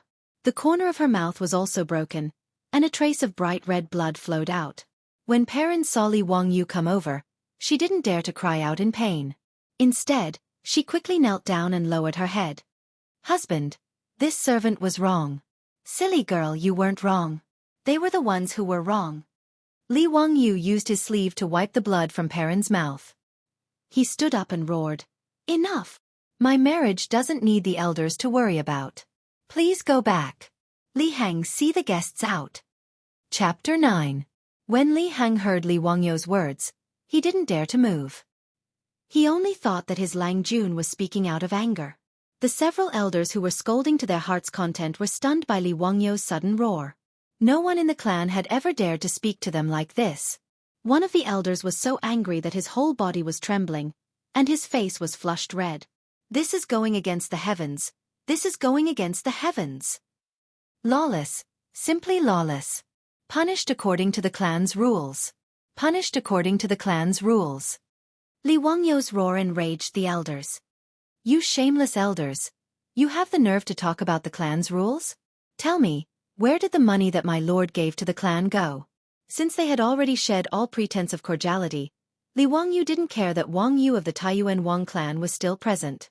He directly interrogated them. Naturally, it's in the public property. The old clan leader's neck stiffened as he replied. Bah, in the public property? Then where did the money come from with your servants and brocade clothes? Li Wangyu couldn't help but spit out. It's none of your business how the clan's public property is distributed. An elder immediately jumped out to answer. Before my lord made his fortune, the Li clan of Hu County was only a small clan in Dingzhou village. The clan's land was only a few dozen mu. Which one of you contributed to the clan's property? My lord was highly regarded by the Emperor Emeritus and was rewarded greatly. In the end, wasn't it all extorted by you and turned into the clan's property? You. What about me? Aren't I speaking the truth? Because of your excessive demands, my lord was even forced to borrow money from the public and hand it over to the clan for the clan's property. What right do you have to insult my lord? How dare you? Why wouldn't I dare? My Li family owes the public 2 million. Is the clan willing to pay it back for me? If the elders are willing to pay it back, I will immediately kowtow and admit my mistake. I will accept any punishment. Li Wangyu pressed on and questioned. Nonsense. The clan property belongs to the entire Li clan. How can we use the clan property to pay off your family's debt? Hearing that Li Wangyu wanted the clan to pay for the debt, the elders immediately shook their heads like a rattledrum. Asking them to pay for the debt was better than asking for their lives. Li Wangyu was amused by the shameless words of these elders. It seemed that the Li clan of Hu County only wanted their own family's contribution, but did not get anything in return. They forced Li Zhou to borrow money for the clan's property, but wanted Li Wangyu to pay the debt himself. How shameless! What was even more outrageous was that they used the excuse of Li clan's face and even wanted to interfere with his marriage. This made Li Wangyu even more intolerable. The old clan leader coughed softly and softened his tone. Li Jia Xiaolang, as long as you don't break off the engagement with the Wang clan, we will pretend that we didn't hear what you said just now. He didn't mention anything about money at all. How much money Li Wangyu owed the public, what did it have to do with him? He only needed Li Wangyu to obediently marry the daughter of the Wang clan of Taiyuan and win glory for the Li clan of Hu County. Since the elders value the marriage with the Wang clan of Taiyuan so much, why don't you let your descendants propose the marriage? Li Wangyu was unmoved and asked with a sneer. The old clan leader and the other clan leaders cursed in their hearts. How could their descendants marry the Wang clan of Taiyuan? The rich and powerful families of the Tang dynasty all took pride in marrying the daughters of the 5 surnames. If not for the fact that Li Zhou was valued by Li Yuan, why would the Wang clan of Taiyuan take the initiative to propose the marriage? The Li clan of Hu County was said to be a member of the Li Tang imperial family, but they were only distant relatives. How could they be qualified to marry the daughters of the 5 surnames? Other than enjoying the freedom from corvée labor, they had no other privileges, let alone power and wealth. This was also the reason why they kept squeezing Li Zhou dry. Who would have thought that Li Zhou would offend the current emperor and lose his job? No one in the clan was an official in the imperial court, so marrying the daughters of the 5 surnames was the last straw for the clan to save face. This group of clan elders hoped to use this to maintain the clan's reputation. Li Jia Xiaolang, are you really going to be so stubborn? The old clan leader flew into a rage out of humiliation. You forced me to do this. Li Wangyu didn't back down at all. He was already sick of these clan elders. They were just greedy leeches lying on the Li family. His dead father had been sucked by them all his life, and now they still wanted to use him to achieve their goals. Looking at the silent maid Perrin on the side, Li Wangyu felt even more heartache. In the past few days after transmigrating, he had already treated this little girl who had taken good care of him as a little sister, but she had actually been beaten to this extent by this damned old man. His uncle could tolerate this, but his aunt couldn't. Fine, if that's the case, then don't blame me for not caring about our relationship. I will remove your name from the Li clan of Hu County's genealogy. The old clan leader shouted, trying to put on a strong front. As soon as he said this, everyone, including Wang Yu, was shocked. Li Heng was even more flustered. He immediately knelt on the ground. Clan leader, my Lang Jun didn't mean it that way. You can't do this. Li Heng, get up. Why are you kneeling on him? If you want to remove his name, then so be it. What's the big deal? Li Wangyu didn't care at all. He reached out to pull the old steward up. As a modern person, Li Wangyu had no attachment to the clan, nor did he have a sense of belonging. It was impossible to use the clan to make him submit obediently. However, in the eyes of the Tangs, the ancestral family rules were more important than anything else. Losing the protection of the clan and being removed from the genealogy was a disaster that could cause the world to collapse. Usually, only when the black sheep of the clan or those who had committed heinous crimes were punished would the clan leader and the elders hold a meeting to remove that person's name from the clan. When the old clan leader said that he wanted to remove Li Wangyu from the genealogy, Li Heng panicked. He never thought that things would develop to this point. The little maid, Pei Lon, knelt down again and cried, "Lord Patriarch, it's all this servant's fault. This servant didn't know the rules and spoke carelessly. Please don't blame my Lang Jun." "Perrin, get up. What are you doing?" Li Wangyu was anxious. Li Heng and Perrin's attitude made him very uncomfortable. In his view, he could live a better life if he left this group of vampires. However, in the eyes of Li Heng and Perrin, it was as if the sky had fallen. "Lang Jun, I beg you, please speak less. Talk to the patriarch properly. You mustn't leave the clan." Li Heng cried with tears and snot running down his face. "Li Heng, get up." Li Wangyu was also angry. He shouted, "If you still think of me as your Lang Jun, then get up. Let them do whatever they want. Today, I'll say it right here. I, Li Wangyu, will definitely cancel this marriage." Good. Since Li Jia Shaolang doesn't care about the clan, then this old me has nothing to say. Tomorrow, I will hold a clan meeting and remove your clan status. Don't regret it, the old clan leader said coldly. Do as you wish. Humph, let's go. The old clan leader stood up and called everyone to leave. However, he was stopped by one of the clan elders. The elder looked greedily at the gold ingots in the wooden box on the table in front of Wang Yu. He said, "Clan leader, Li Zhou was raised by our clan with money and food. Since their family has nothing to do with the clan in the future, shouldn't the clan return the gold ingots that have been raised for so many years?" When these words came out, Li Wangyu and Li Heng's expressions changed. Chapter 10. Li Wangyu didn't know how much support and care his dead father received from the clan when he was young. But back then, the Li clan of Hu County was just a small clan living in Dingzhou village. How much help could such a small clan provide to Li Zhou? Ever since the establishment of the Li Tang, Li Zhou was trusted by Li Yuan and entrusted with important tasks. The Li clan of Hu County moved from Dingzhou village to Hu County and became a famous clan in Hu County. The clan's property also changed from a few dozen mu of barren land to 1,000 mu of fertile land. This was all obtained by sucking the blood of Li Zhou. Hu County was located in Guanzhong Road. It was the most prosperous area of the Tang dynasty. When the Tang dynasty was first established, agriculture was severely damaged after the chaos at the end of the Sui dynasty. In order to recuperate, the Tang dynasty implemented an equal field system. That is to say, the state distributes the land. Males over the age of 18 are each given 80 mu of farmland and 20 mu of perpetual farmland. Women, soldiers, and servants are not given farmland. Among them, perpetual farmland is not allowed to be bought or sold. Hu County was located in Guanzhong Road and had a large population, so there wasn't much land to distribute. In fact, most households only received 20 mu of farmland.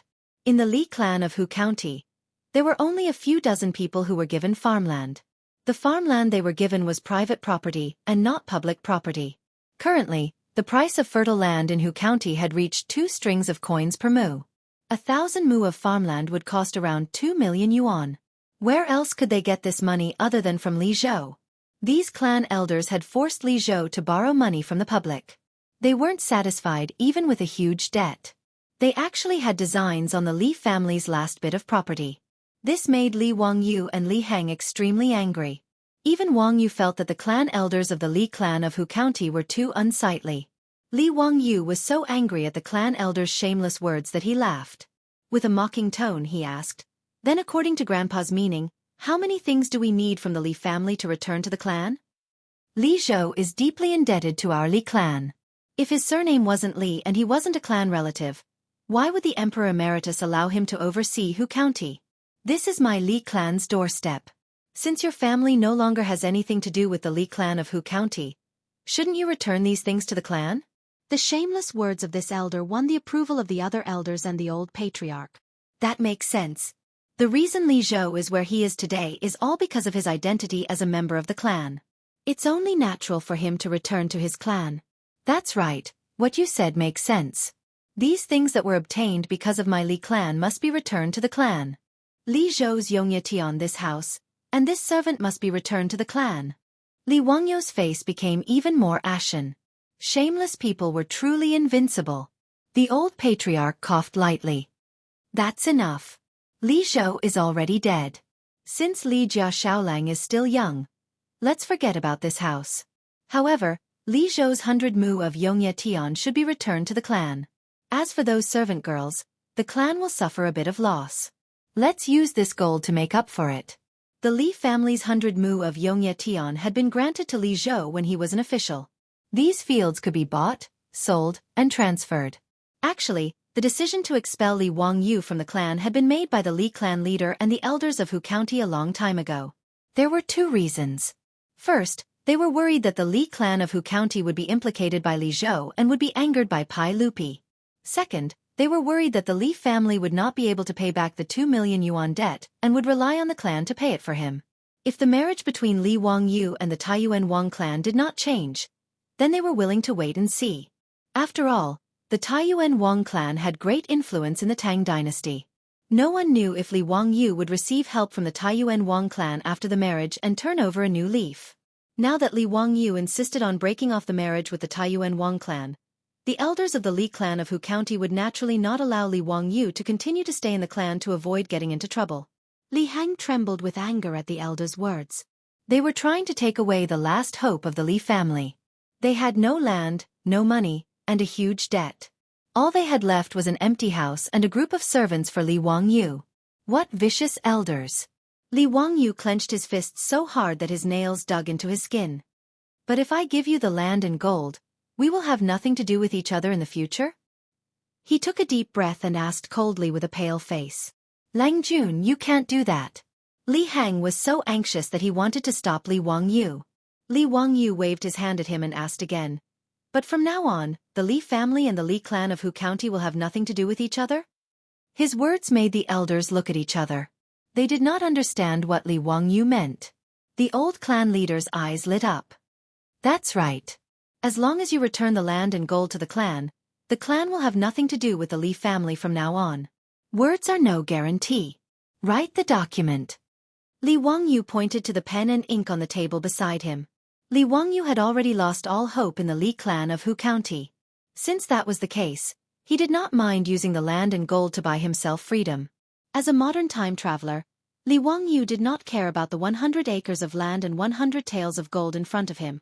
Even if he had nothing, Li Wangyu was confident that he could build his own family in the Tang dynasty with his bare hands. The old clan leader and the elders looked at each other.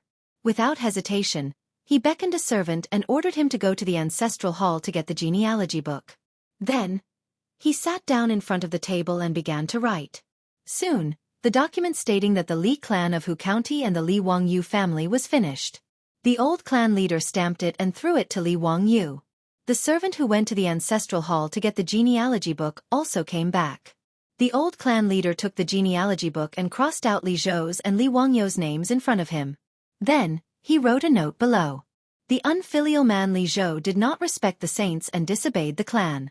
The son of the unfilial man Li Zhou, Li Wangyu, betrayed the clan and forgot the clan. He did not respect the ancestors and did not respect the elders. Thus, his ancestral records are removed and he will never be offered as a sacrifice. The Li clan of Hu County had officially removed Li Wangyu and his father Li Zhou from the genealogy book and expelled the clan. Li Jia Xiaolang tomorrow, go to the county government to handle the land transfer contract. Take care of yourself. The old clan leader ordered the servant to pick up the gold on the table and called the elders to leave. Li Wangyu handed the old clan leader's document to Li Hang and told him to put it away. Then, he turned around and smiled at Wangyu. I've made Steward Wang laugh. I'll write the annulment document for you. He walked to the table and wrote the annulment document. After drying the ink, he stamped it and handed it to Wangyu. The marriage with the Wang clan of Taiyuan was officially over. When Wang Yu received the document, he sighed with emotion at the changes in the Li family. He did not stay any longer and left to return to Taiyuan Wang's. In the central room of Noda, only Li Wang Yu, Li Hang, and the little girl Perrin were left. A gust of cold wind blew and rolled up the fallen leaves in the front yard, making it look even more desolate. Lang Junyu, the old housekeeper, Li Hang, wanted to say something. Today's events had already left him somewhat at a loss for what to do. Well, Li Hang, if you have anything to say it tomorrow. Li Wang Yu exhaled a mouthful of turbid air and felt a bit lighter. The shackles that had been binding him had finally disappeared, making him feel very comfortable. Perrin, tell the kitchen to send food to the study. If there's wine, also send some. I'm very happy today, haha. Li Wang Yu said as he walked towards the inner room. His figure was indescribably free and easy. Chapter 11. As the night gradually darkened, the little maid Perrin entered the study with a lamp in her hand. The food was delivered and placed on the table. After the food was delivered, Li Wang Yu sent away the little maid Perrin, who was full of grievances. He had no choice. The conversation between him and Su Chongqing was not suitable for others to listen in. Come, let's eat. If you have anything to say, we can talk after the meal. Li Wang Yu called out. Su Chongqing curiously looked at the few plates of food on the table and was slightly surprised. Just these. On the table, there was a plate of vinegar-pickled celery, a plate of biscuits, 2 bowls of noodle soup, and a pot of wine that Li Wang Yu specially requested. There was nothing else. It was really too simple. Li Wang Yu did not care. He sat down cross-legged, took a biscuit, broke it open, and stuffed it into his mouth. He said vaguely, "What else? What else do you want to eat? Don't forget that I'm a poor man now. I owe a lot of money." As he ate, he told Su Chongqing everything that had happened before. In the end he concluded, "I'm really poor now. Haha, except for this house I have nothing." Su Chongqing, on the other hand, didn't take it to heart. Instead, he chuckled and said, "I think you made a smart decision. Using 100 mu of farmland and some gold, you drew a clear line with that vampire clan. In my opinion, in the future, the Li clan of Hu County will cry and beg you to return to the clan, right? Haha, then I won't agree to it. I won't even kneel down and kowtow." Li Wang Yu laughed. In this world, only Su Chongqing understood him. In Li Wang Yu's view, the things that Li Hang and the others were worried about were nothing to be afraid of. With his and Su Chongqing's knowledge that was thousands of years ahead of this world, after getting rid of that decadent and greedy clan, they would be able to swim freely in the vast sea and fly freely in the sky. Li Wang Yu picked up the wine pot and poured Su Chongqing a bowl of wine. "Su Chongqing, come, I wish us a happy life in the Tang dynasty." Su Chongqing smiled sweetly. She raised her wine bowl and lightly clinked it with his. The two of them raised their heads and drank. Then, Su Chongqing couldn't help but frown. Li Wang Yu's reaction was even more intense. He spat out the wine that he had just drunk. "Oh my God! Is this wine expired? Why is it sour?" Li Wang Yu carefully examined the wine bowl under the oil lamp. The liquid in the wine bowl was light green in color. Not only was it turbid and unclear, there was also a layer of fine white ants floating on top of it. Smelling it, there was a slight smell of alcohol, but more of a sour smell. He couldn't help but slap his forehead and smile bitterly at Su Chongqing. "I forgot that the winemaking technology of the Tang dynasty hasn't been developed yet, and there is no distillation and purification technology. No wonder it tastes so bad. If I had known, I would have made it myself." Su Chongqing blinked her beautiful eyes and asked, "You know how to make wine?" "You forgot? I'm from the countryside in my hometown, and the children in the countryside know everything. My third uncle's family runs a winery that specializes in making sorghum wine. Although I'm not proficient in it, I have a general idea." Li Wang Yu replied with a smile. "Li Wang Yu, this seems to be a good way to make money. As far as I know, the Tangs should like to drink wine very much, right?" "That's for sure. Otherwise, how could Li Bai be known as the poet of 100 poems after drinking?" "You're right. We can make wine and sell it. It will definitely make money." Li Wang Yu said in surprise. "You're really smart. You saw the opportunity to make money at a glance, haha." The more he thought about setting up a winemaking workshop, the more he felt that this was a very good way to make money. Li Wang Yu couldn't help laughing. In the future I, Li Wangyu, will be the god of wine of the Tang dynasty. Su Chongqing smiled and rolled her eyes at him. She didn't say much and continued to eat. Unfortunately, it's the Tang dynasty now. Potatoes, corn, chili, tomatoes, and so on haven't been introduced to China. The key is that the 3 cooking methods are roasted, boiled, and steamed back and forth. These days, I'm really sick of eating. Li Wangyu complained about the food problem of the Tang dynasty while eating. It was really unbearable.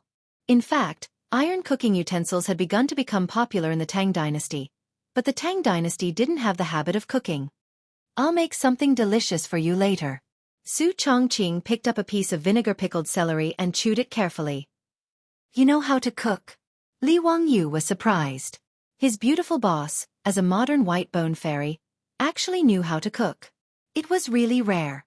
Su Chongqing raised her eyebrows. What? Do I look like someone who doesn't do household chores? Hee, no. I didn't mean that. Li Wangyu smiled embarrassedly. Humph. Su Chongqing ignored him and continued to eat dinner. Under the flickering candlelight, Su Chongqing slowly chewed and ate dinner while listening to Li Wangyu rambling on about the Tang dynasty. She gradually calmed down and even felt a trace of warmth. After transmigrating to this completely unfamiliar Tang dynasty for half a day, Su Chongqing felt nervous. Fortunately, Li Wangyu's existence prevented her from feeling overly panicked and helpless. The dinner was finished with Li Wangyu's rambling, and the relationship between the two of them took another step forward. Even the way they called each other changed from Li Wangyu to Wangyu, and Su Chongqing to Chongqing. Wangyu, I want to go to the bathroom. Su Chongqing's face was slightly red as she whispered. I'll ask Perrin to take you there. Li Wangyu was stunned for a moment, then stood up and walked to the table where paper, ink, and brush were placed. He picked up a piece of used rice paper and handed it over. What? Su Chongqing was puzzled. Li Wangyu explained with a smirk. In the bathroom of the Tang dynasty, there's a magical thing called the toilet chip. Well, it's a small wooden stick or bamboo piece. I think you should be able to guess its use, so... Su Chongqing was stunned for a moment. Then her face suddenly turned red. She grabbed the rice paper in Li Wangyu's hand, lifted her skirt, and ran out with a red face. Li Wangyu was left in the study and laughed again. It was rare for him to be able to see his beautiful boss being embarrassed. There are still many differences between the Tang dynasty and modern times. Beautiful boss, you can slowly adapt to it. However, Li Wangyu's good mood only lasted for dinner. Li Heng gently knocked on the door of the study. Lang Jun, there's a guest. Li Wangyu was puzzled. He walked out of the study and asked, There's a guest this late? Who is it? Li Heng replied, Registrar Liu of the county government. Liu Xiao of the county government? Li Wangyu knew this person from his memory. This person was a good friend of Li Zhou when he was alive. After Li Zhou was dismissed by Pai Lupi, the others avoided him like the plague. Only Liu Xiao still had contact with the Li family. He could be considered a gentleman. However, it was already time to light the lanterns. Why did Liu Xiao suddenly come to visit? Was it related to his expulsion from the clan? Li Wangyu didn't dare to delay. He let Li Heng lead the way with the lantern and quickly walked to the central room in the front yard. A middle-aged man with a long white beard was sitting in the central room. It was Liu Xiao of the county government in Hu County. Li Wangyu stepped forward and bowed. Greetings, Registrar Liu. Wangyu didn't come out to meet you. Please forgive me. Liu Zhao's face was serious. He motioned for him to sit down and talk. Xiao Lang, you've caused a big trouble today. Chapter 12. Liu Zhao's words stunned Li Wangyu. He didn't quite understand what he meant. Seeing Li Wangyu's puzzled face, Liu Xiao patiently explained, Did you have a falling out with the Li clan today? They removed your family from the family tree? There is such a thing. Li Wangyu answered honestly. Ai, Xiao Lang, you're stupid. Liu Xiao angrily glared at him. How could you agree to them removing your family tree? Registrar Liu, it's not that I want to leave the clan, but they've gone too far. They've wantonly humiliated my family's lord. As his son, how could I just sit by and do nothing? Li Wangyu didn't think this was a big deal. Xiao Lang, do you know that after you've been expelled from the clan, you're no longer a member of the imperial family? Liu Xiao shook his head and sighed. Is there something wrong with this? Li Wangyu didn't understand. He didn't care about being a member of the Li Tang clan. Stupid. If you're not a member of the imperial family, you have to serve the corvée. Do you know that? Lu Zhao's words stunned Li Wangyu. Serve the corvée? He had never thought about this before. After thinking about it, he suddenly realized. Damn, it's really like this. In the early Tang dynasty, the tax system was rent. It was implemented on the basis of the equalization of land. It was a system of land rent, household rent, and household rent. Every person had to pay 2 dan of millet to the state every year as rent. Paying 2 zhang of silk and 3 liang of silk was called transfer. Serving 20 days was called regular service. Those who didn't serve were called servants. Li Wangyu originally didn't have to serve the corvée because of his status as a member of the imperial family. However, after he was removed from the clan, he became an ordinary citizen and had to serve the corvée. If he didn't serve, he would have to pay the taxes. Without waiting for Li Wangyu to digest the bad news, Lu Xiao continued. There's also the money your family borrowed from the government. Originally, Yang Mingfu didn't rush you to return the money because you were a member of the imperial family and you had 100 mu of land as collateral.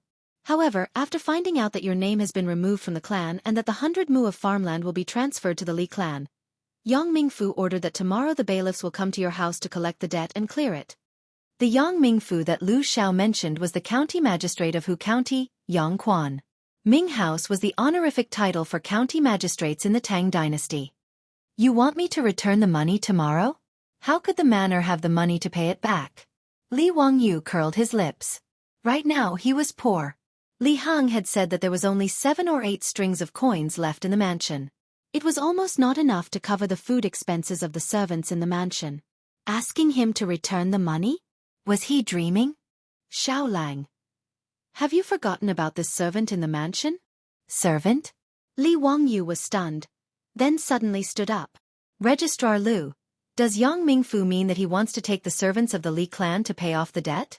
There were currently 23 servants in the Lai Hot. These servants were private assets, and in fact, this was not a small amount of wealth. In the Tang dynasty, servants were not registered as household registers. They did not have personal freedom or any rights. They were regarded as livestock and assets. Their legal status was far lower than that of farmers. Moreover, the status of a servant was passed down from generation to generation. In the Tang dynasty, servants could be bought and sold at will. Beautiful female servants could be sold for hundreds of thousands or even millions of dollars. Elderly and sickly servants could be bought for 2 or 3 strings of coins. On average, each servant in the Lai Hot was worth 40 to 50,000 coins. The servants in the manor could be used to pay off the debt of about 1 million. Therefore, after learning that Li Wangyu's name had been removed from the clan, Yang Mingfu became anxious and angry. Tomorrow, he was going to send bailiffs to the Lai Hot to forcibly take away the servants and resell them to pay off the debt.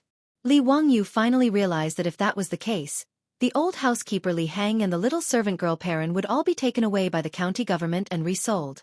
He was so shocked that he broke out in a cold sweat. Previously, he had taken it for granted that Li Heng would go and do a public examination for Su Chongqing. If it weren't for the fact that he had a lot of things to do today, Su Chongqing would probably become a servant in the Lai Hot and be sold as well. For a moment, Li Wangyu's mind was in a mess. He didn't know what to say. He hastily thanked Lu Xiao, who came overnight to tell him about this matter, and hurriedly returned to the inner room. In the inner room study, Su Chongqing was looking at the books on the bookshelf under the dim oil lamp. When he saw Li Wangyu walk in, he hurriedly asked him what happened. Li Wangyu sat down dejectedly and told him about the visit from the county government's registrar. Chongqing, what should I do now? Li Wangyu couldn't imagine the scene of the little servant girl Perrin being taken away and resold. If she met a master who was worse than a pig or a dog, he was afraid that the little girl's life would be worse than death. In the Tang dynasty, servants didn't have any human rights. Such a cute little girl. How could he personally push her into the fire pit? Li Wangyu felt that he was like Yang Bailao right now. He had a sad feeling of wanting to use Shi-Er to repay his debt. As for the other servants in the mansion, Li Wangyu felt disgusted and conflicted with the idea of using people as commodities. Even if he needed to pay back the money, he didn't want to use these servants to repay his debt. Li Wangyu wasn't a moral guardian. He also enjoyed the service of the servants with a clear conscience. When he had just transmigrated, he even fantasized about buying a beautiful Persian female slave to warm his bed. However, he was very conflicted. Li Wangyu couldn't personally sell these poor people as commodities, let alone use them to repay his debt.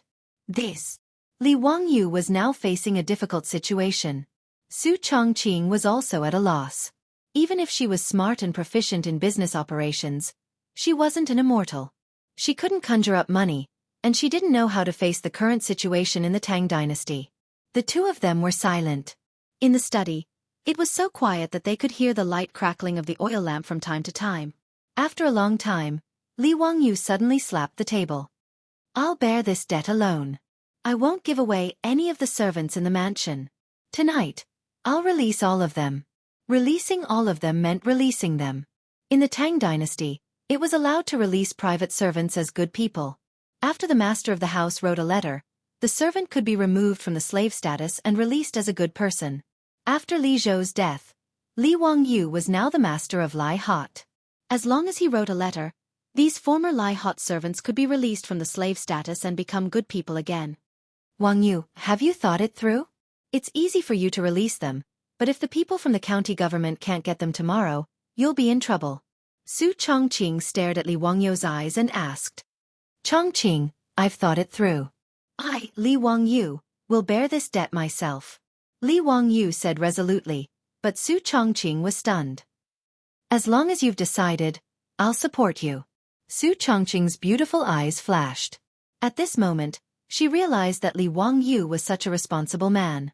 Li Wangyu nodded, sat back in front of the table, and began to write the letter.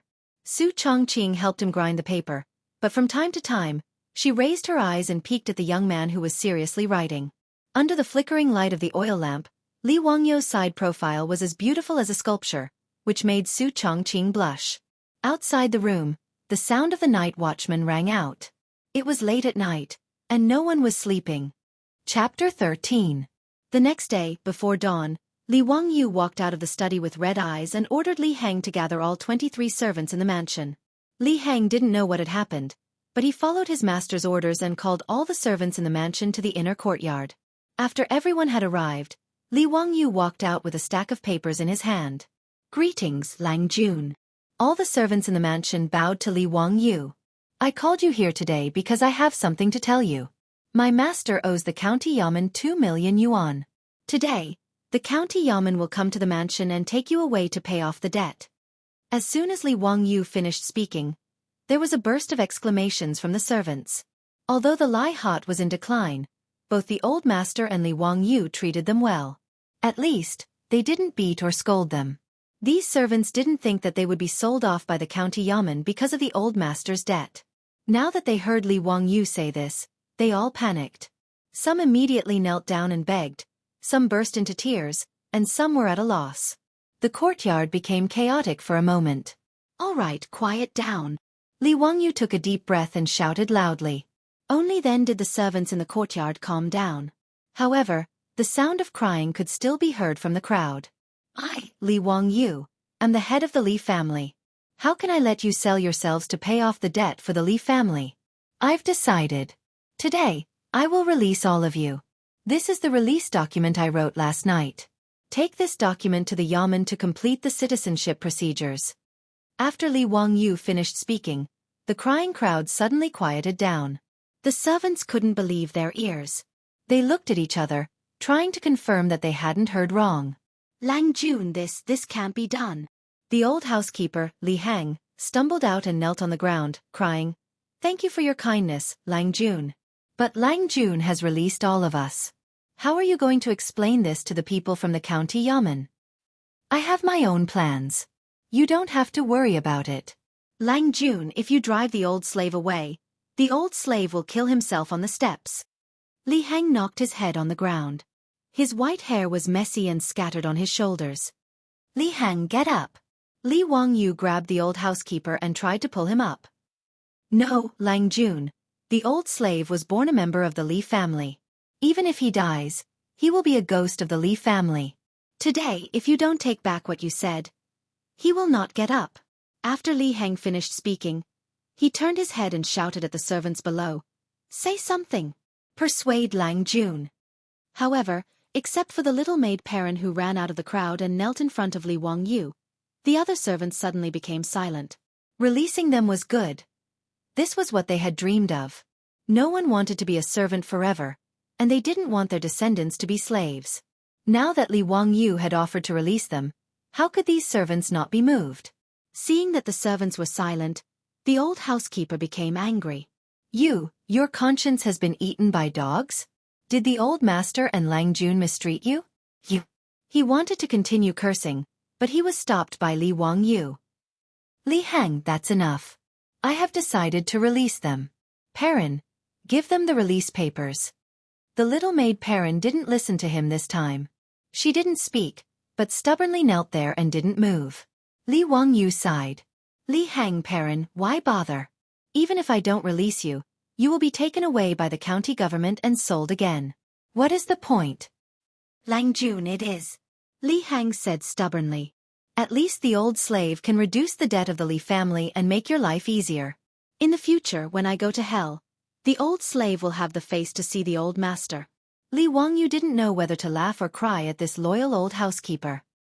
He would rather sell himself to pay the debt of the Li family.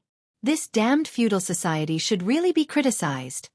Bah, you are just an old slave. How much can you be worth? Li Wangyu laughed and scolded. He didn't want to continue talking nonsense with him. He took out Li Heng's release papers and stuffed them into the housekeeper's arms.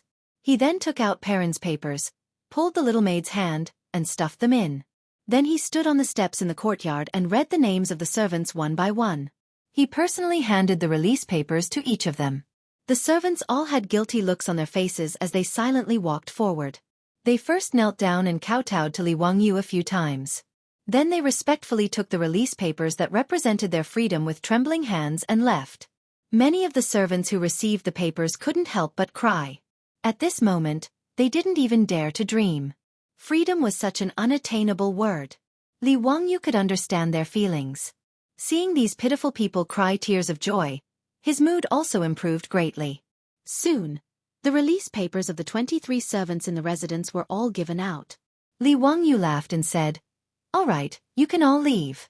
I don't have the money to give you travel expenses. All of you scram. Thank you for your kindness, Lang Jun. This servant will never forget your kindness." In the courtyard, the servants once again knelt down and kowtowed to Li Wangyu to thank him for his kindness. Only then did they support each other and leave. After the servants left, Li Wangyu looked at Li Hang and Perrin who were still kneeling there. He couldn't help but ask curiously, "What are you two still doing here? Waiting for me to take care of your meals?" Li Hang took out the release papers from his bosom and tore them into pieces. He casually waved his hand, and the pieces of paper flew out like snowflakes. You're pissing me off. I can't be bothered to care about an old slave like you. If you're willing to be sold by the county yamen, then so be it.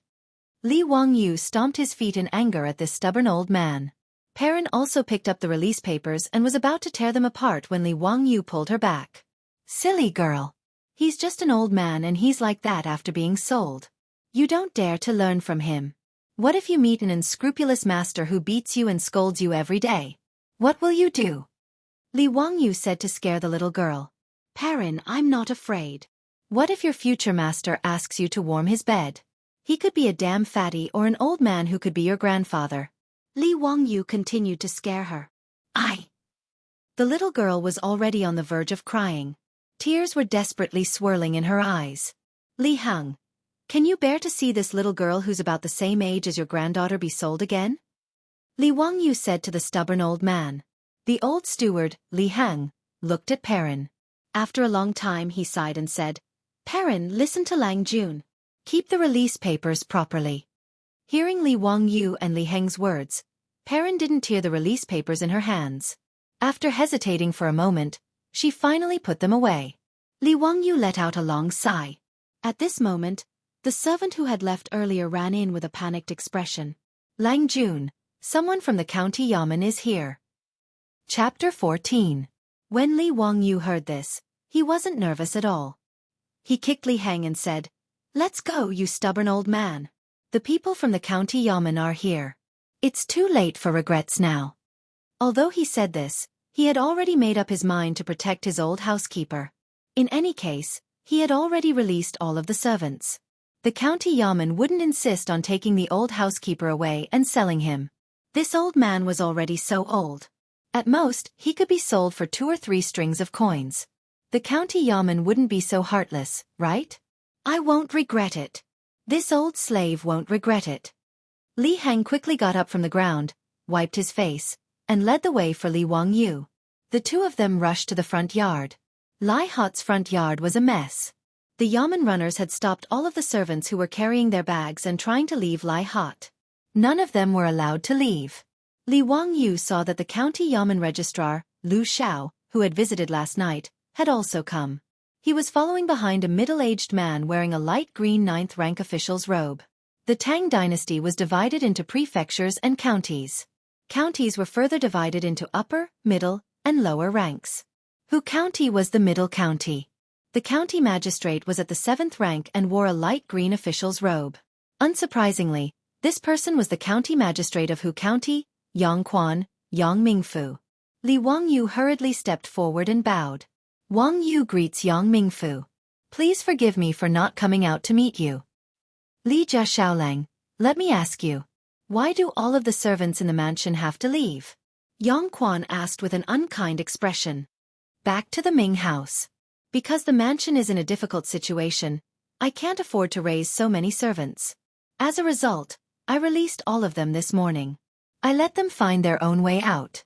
I don't know why the yamen runners are blocking their way out. Li Wangyu's lies came out of his mouth, but Yang Quan and Lu Xiao were both dumbfounded. Lu Xiao was even more stunned in his heart. Last night, he had kindly come to warn this Li family's young man. How could he do such a ridiculous thing again? What exactly was his motive for freeing all the servants in the residence to be virtuous? How could this Li Jia Xiaolang be so reckless? Lu Xiao could not figure out why Li Wangyu did this. He was an official of the Tang dynasty. How could he understand the thoughts of a modern person like Li Wangyu? County Magistrate Yang Quan was so angry that he flung his sleeves. Ridiculous! Li Jia Xiaolang, do you still remember that your family owes the county government 2 million yuan? Li Wangyu chuckled. Back to the Ming house. Of course I remember. Isn't it to save money to pay off the debt? That's why I drove out these freeloading bastards so that I can save money to pay off the debt. You! Yang Quan was so angry at Li Wangyu's words that he almost bit his own tongue. How dare you? Are you making fun of me? I don't dare. Li Wangyu replied indifferently. He was also prepared to refuse the debt. After all, he was young and was not afraid of what the county magistrate could do to him. There shouldn't be a blacklist of deadbeats in the Tang dynasty, right? Today, I'll just be a deadbeat in the Tang dynasty. Then tell me, if you transfer the 100 mu of land in the mansion to the Li clan and set all the servants free, how will you repay the county government 2 million yuan? Li Wangyu smiled and pointed to the central room behind him. Ming house, why don't we go to the central room and talk? Don't worry, the county government won't renege on the debt. Why don't you ask the bailiffs to let these servants leave? They all have the release documents written by me. They can be considered good people now. Humph. I haven't registered them yet. They can't be considered good people of the Tang dynasty. Yang Quan snorted coldly and said discontentedly. Then is the Ming house going to force good people to become slaves? Li Wangyu was not in a hurry and said with a smile. The reason why Li Wangyu was not worried that the county magistrate would not let them go was because the Tang dynasty had just been established. After the chaos at the end of the Sui dynasty, the population had plummeted. Whether it was Pai Lupi's attitude or the government's attitude, they both hoped to increase the population as soon as possible. The servants did not pay taxes, nor did they accept corvée labor. They were only the private property of the master. Therefore, the government actually encouraged the people to release the servants as good people. However, in the face of benefits, no one would do what Li Wangyu did. In fact, Li Wangyu would not have released all the servants in the mansion if he had not been forced by the county government and was not willing to use the servants to pay off the debt. Since these servants already had the release documents written by the master, legally speaking, they were already good people. If Yang Quan refused to register them again, or even caught them to sell, then Yang Quan's official position would be over. Li Wangyu's words made Yang Quan angry. He flung his robe and turned to walk to the central room. Li Jia Xiaolang, today you. Sigh. The registrar Lu Xiao wanted to say something to Li Wangyu, but he did not know what to say. He could only sigh and turn to wave his hand at the bailiffs, indicating that they should release the servants. Seeing the county government's bailiffs move aside, the servants released from the Lai Hot did not have time to say anything. They were afraid that the county government would change its mind and take them back. They hurriedly bowed to Li Wangyu again and turned to quickly leave. Seeing that the servants in the Lai Hot had all left, Li Wangyu let out a sigh of relief. He politely invited the registrar, Lu Xiao, to sit down in the central room. At this moment, only the old housekeeper, Li Hang, was left in Noda's Lai Hot. Suddenly, a person flashed out from the back hall. It was the little servant girl, Perrin. She did not say anything. She silently poured a bowl of water for Yang Quan and Lu Xiao before retreating to the side. Yang Quan looked at them and asked Li Wangyu, "Are these two servants the only ones left in your residence?" "Only this old slave is left in the Ming house. If you have the heart, you can take him away to pay off the debt. I have already released this little girl. The Ming house can't take her away." Li Wangyu replied with a smile. The old housekeeper, Li Hang, also smiled and nodded, indicating that he was the only servant left in the residence. Humph. Yang Quan was once again angered by his words. He fiercely picked up the bowl of water on the table and drank it in one gulp. If he forcefully took this old slave away from the Lai Hot just to sell 2 or 3 strings of money to pay off the debt, it would become a joke if word got out. "Li Jia Xiaolang, it's not that I want to force you. Your master was previously in charge of this county, so he can be considered my superior. It's not that I'm unreasonable, but your master owes too much money to the public purse." Yang Quan saw that the situation had reached this point, so he could only let it go. "Wang Yu knows that we have to return to the Ming house. It's all thanks to the kindness of the Ming house that my master hasn't come to our residence to force me to pay back the debt since he passed away a year ago." Wang Yu is moved to tears. He doesn't dare to forget the kindness of the Ming house. "Then this is how you repay me?" Yang Quan asked with dissatisfaction. Li Wangyu smiled bitterly. "When we returned to the Ming house, the public purse was borrowed by my master, so naturally, I have to pay it back. Wang Yu really feels guilty about selling the servants to pay off the debt. That's why he did such a ridiculous thing. I hope that the Ming house will forgive him." Hearing Li Wangyu's words, Yang Quan didn't know what to say. He sighed again. "AI, Xiao Lang is really muddle-headed. Now that you've been expelled from the clan and your servant has been released, how are you going to pay back the public purse?" The registrar Lu Xiao was afraid that Li Wangyu didn't understand, so he explained, "Xiao Lang, it's not that I don't want to give you some face, but this is all according to the law." He explained to Li Wangyu the rules of the Tang dynasty, which made the originally relaxed Li Wangyu stunned. It seemed that it wasn't easy to be a deadbeat in the Tang dynasty. Chapter 15. Tang Dynasty Laws. If the debt is not repaid by more than 1 bolt, 20 lashes for 20 days will be added, 60 lashes for 20 days will be added, 30 bolts plus 2, etc. 100 bolts plus 3. Each order will be repaid. What does it mean? It means that the old man who owes money will be punished by spanking his buttocks, going to jail, and working to repay the debt. When the debt reaches the value of 1 bolt of cloth, if the debt is not repaid within 20 days, the punishment will be whipped 20 times. Every 20 days, the punishment will be increased by 1, until the punishment is upgraded from 20 whipped to 60 whipped. Li Wangyu calculated in his mind.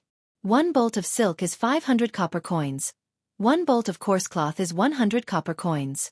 That's the price of silk. He owes 2 million yuan, which is equivalent to the price of 4,000 bolts of silk. If his buttocks are spanked, even if his buttocks are made of titanium alloy, he won't be able to withstand it. While he was still fretting over whether or not he would be able to save his butt, Lu Xiao heaved a long sigh and said, "Xiao Lang, do you know who is the guarantor of your family's lord when he borrowed the public funds?" Guarantor? Li Wangyu didn't know about this, so he looked at Lu Xiao in confusion. Lu Xiao smiled bitterly and pointed at himself and the county magistrate Yang Quan who was sitting in the main seat in the central room. "Yang Mingfu and I are the guarantors for your master."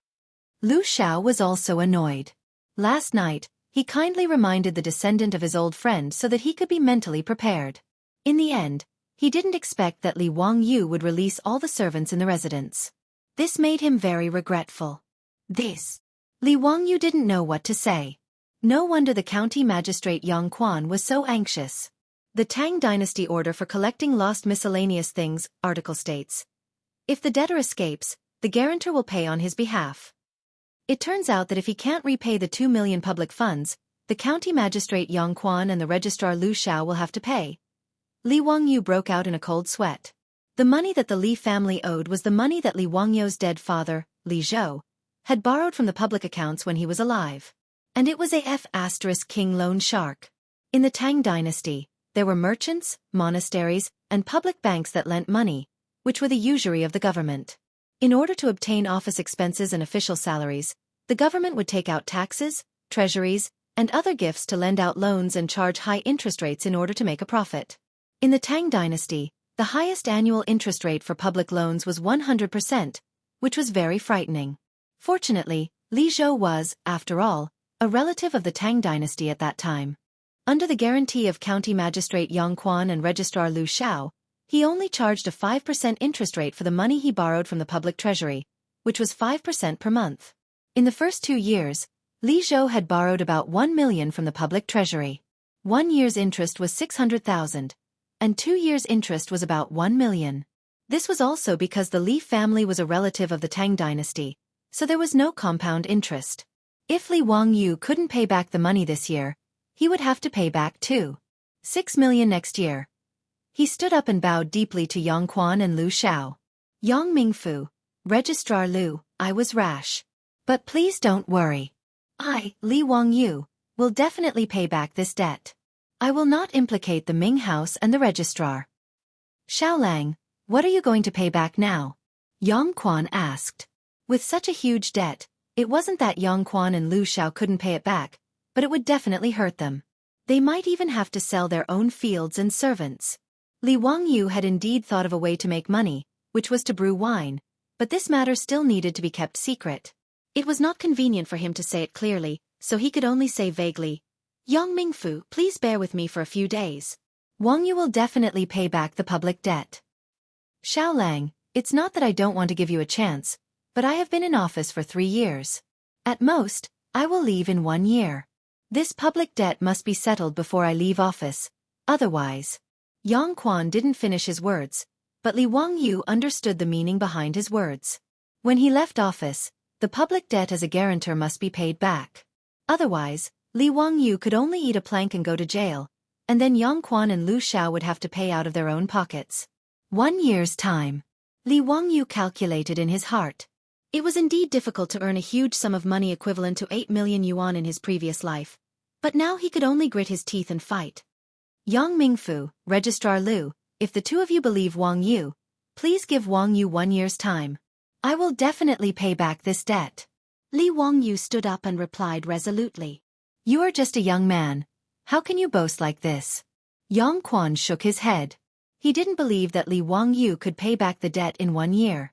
Not only did he not believe it, Lu Xiao also didn't believe it. They only thought that Li Wangyu was boasting. When Li Zhou was alive, it was already difficult to pay back the debt, let alone a young man like Li Wangyu. The two middle-aged men didn't know what to do for a while, and sighed. Li Wangyu was now 16 years old, and according to the Tang Dynasty's law, he didn't even count as a middle-aged man. Although he could get married at 16 years old, he had to be 20 years old to officially become an adult. It was obvious that Li Wangyu was being looked down upon. He rolled his eyes and suddenly remembered a story. He turned to Perrin and said, Perrin, go to the study and get a brush and paper. Yes. Lang Jun. The little maid Perrin hurriedly left. The others didn't understand what Li Wangyu was trying to do. Soon, the brush and paper were brought. Li Wangyu didn't say much, and let Perrin grind the ink. After licking the ink, Li Wangyu walked to the table, waved the brush, and splashed the ink. Yang Quan and Lu Xiao were curious about what he wrote, so they also came to the side and read it aloud. On Yang Quan, the great Peng rises with the wind one day, soaring up 90,000 miles. When the wind stops, it can still sweep away the water of the Tsongming. When the world sees my Hangshu tune, they all sneer at my words. My father fears the younger generation. My husband is not young. Hiss. When the two finished reading the poem, they couldn't help but gasp. Good poem, absolutely good poem. Xiaolang, did you write this poem? Although the poem's name was Yang Quan, it meant that it was presented to Yang Quan. But the two of them couldn't believe that such a good poem was written by the young man in front of them. Li Wangyu didn't answer. He put down the brush and bowed to the two again. Yang Mingfu, Registrar Lu, my husband is not young. Please believe that Wang Yu will pay off the debt within a year. This poem was actually written by the immortal poet Li Bai when he was young. Li Wangyu shamelessly plagiarized it. The original title of the poem was On Li Bai. When Li Bai went to visit Yuzhou provincial governor Li Yong, he was looked down upon, so he wrote a poem in return. Li Wangyu directly plagiarized Li Bai's poem, changing the title of the poem from On Yang Quan to On Yang Quan. The meaning of the poem was, "Don't sneer at my bold words." Confucius also said, "The younger generation will surpass us in time, who knows if it will come today." A real man shouldn't look down on a young man. Don't bully a young man for being poor. The great Peng rises with the wind one day, soaring up 90,000 miles. Yang Quan repeated it a few times, his eyes shining. What a good soaring up 90,000 miles. Li Jia Xiaolang. This county allows it. So what if I give you a year? Chapter 16. When Li Wangyu heard Yang Quan agree, he couldn't help but make a victory sign in his heart. What he and Su Chongqing needed now was time. As long as County Magistrate Yang Quan agreed to delay the return of the 2 million public funds, he had absolute confidence that he would be able to earn the money back. Many thanks to Yang Mingfu for your help. Li Wangyu sincerely bowed to Yang Quan and Lu Xiao. Xiaolang, have you thought about how to raise the money? Although Yang Quan was moved by Li Wangyu's shameless plagiarism of the poem, he was still worried and wanted to see what plans he had. He, Buddha says it cannot be said. Li Wangyu smiled mysteriously and didn't want to answer. Seeing that Li Wangyu didn't want to say, Yang Quan didn't force him. Instead, he rolled up the paper that Li Wangyu had written. This county magistrate will take away this poem. Xiaolang, I hope you don't forget what you said today. The great Peng rises with the wind, soaring up 90,000 li. This county magistrate wants to see how you will soar up.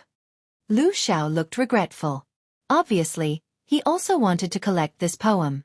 However, Yang Quan acted too quickly.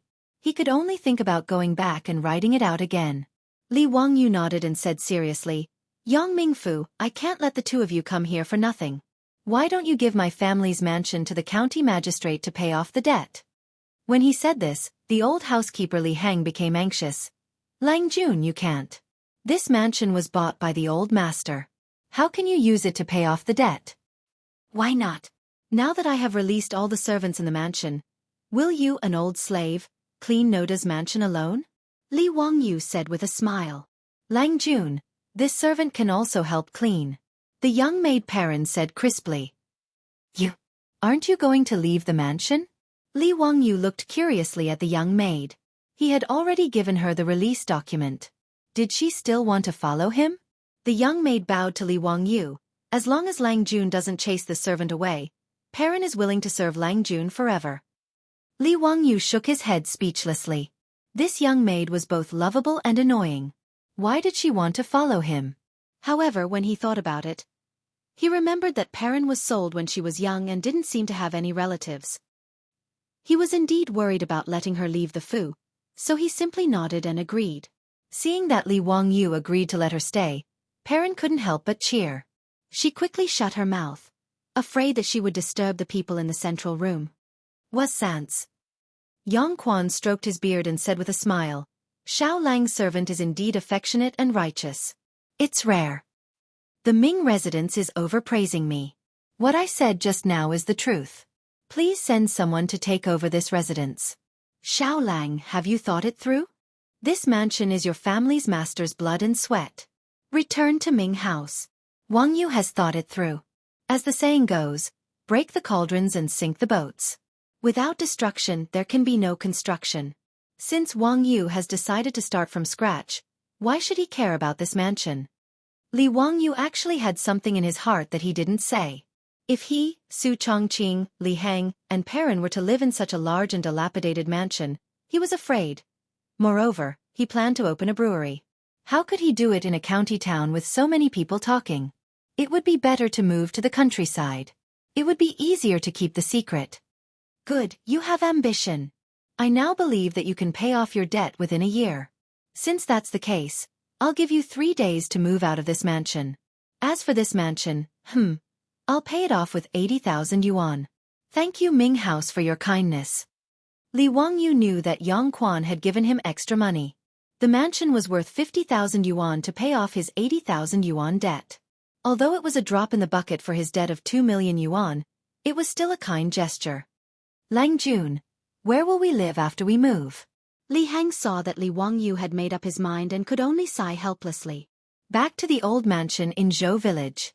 But that old mansion has been in disrepair for a long time.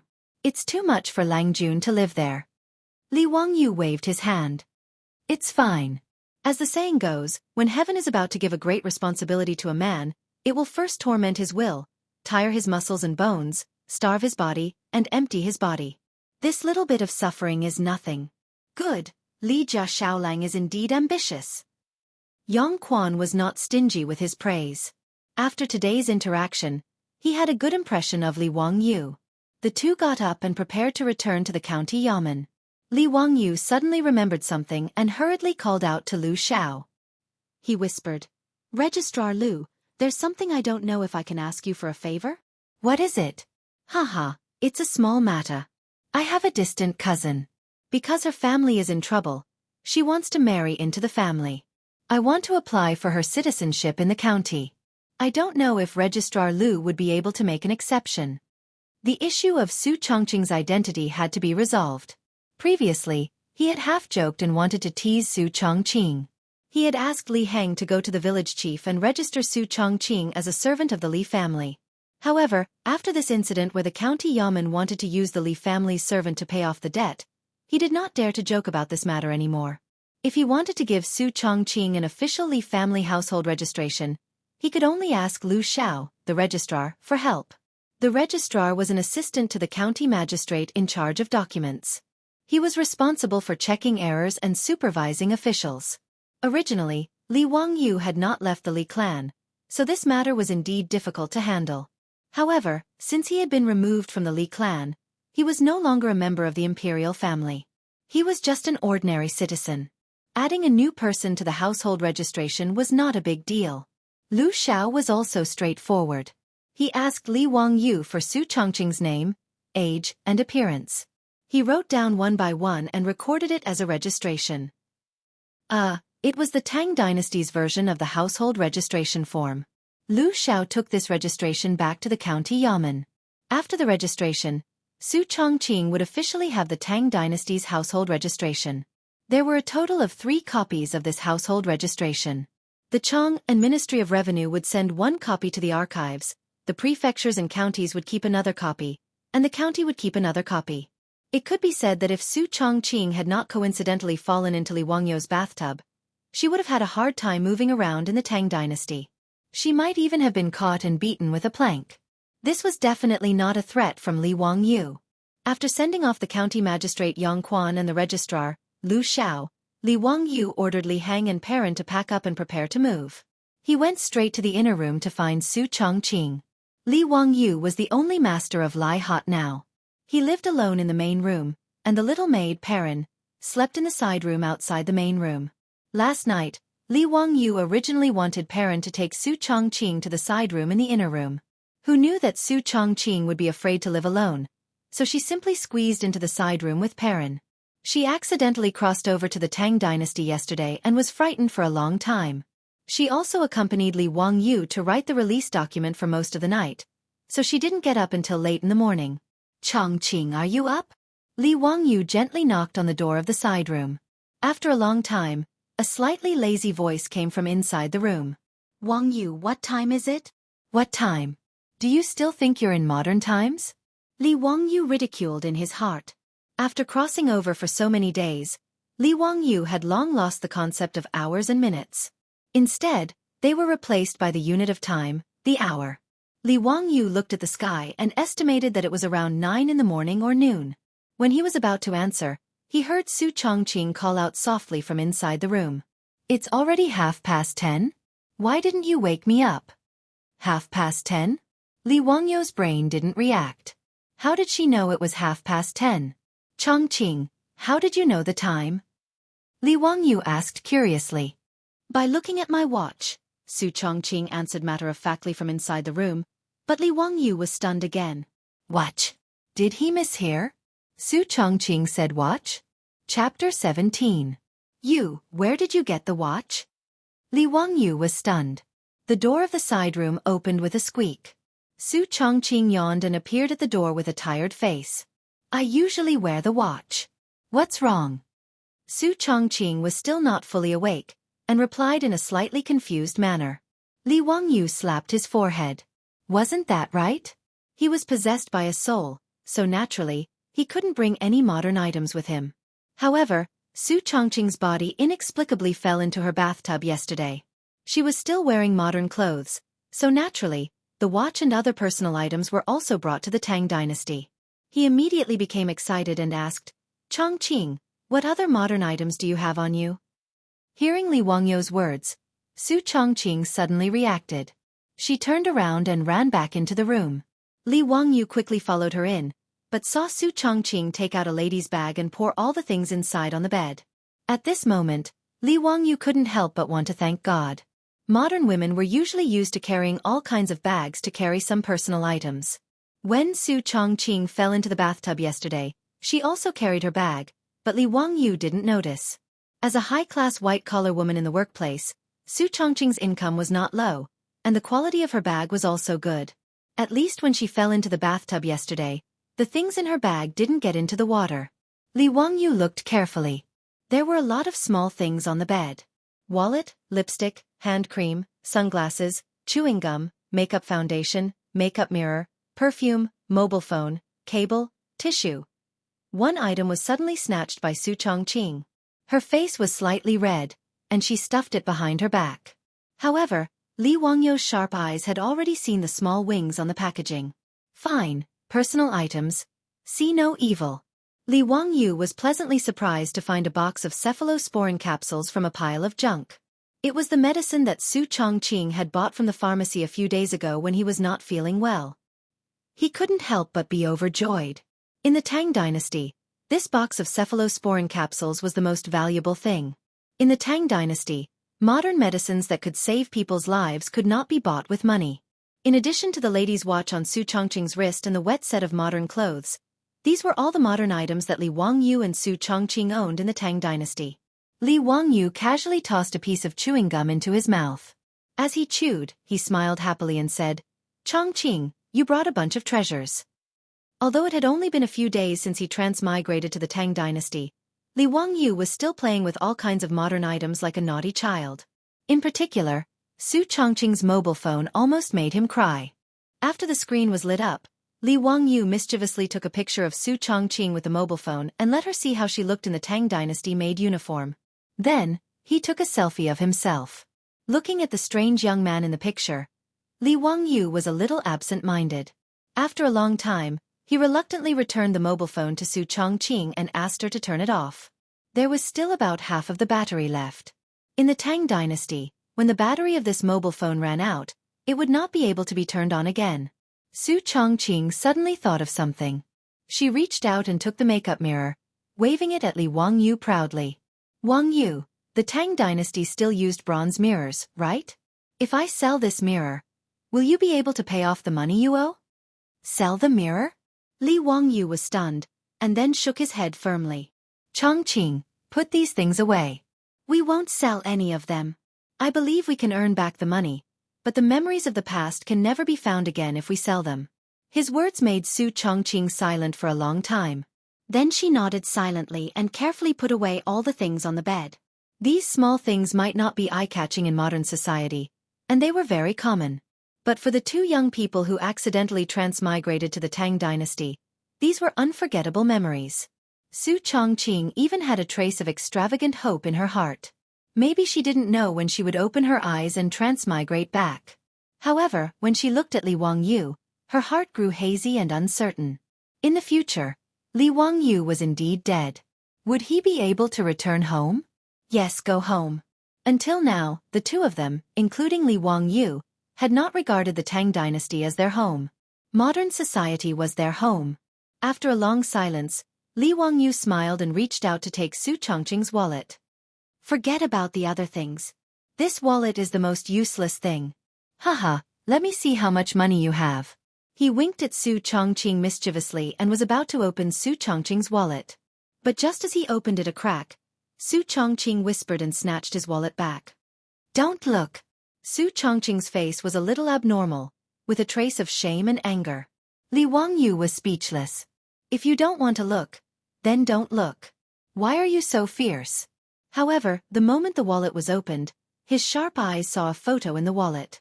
It seemed to be his previous life. There was a photo of him in the beautiful boss's wallet?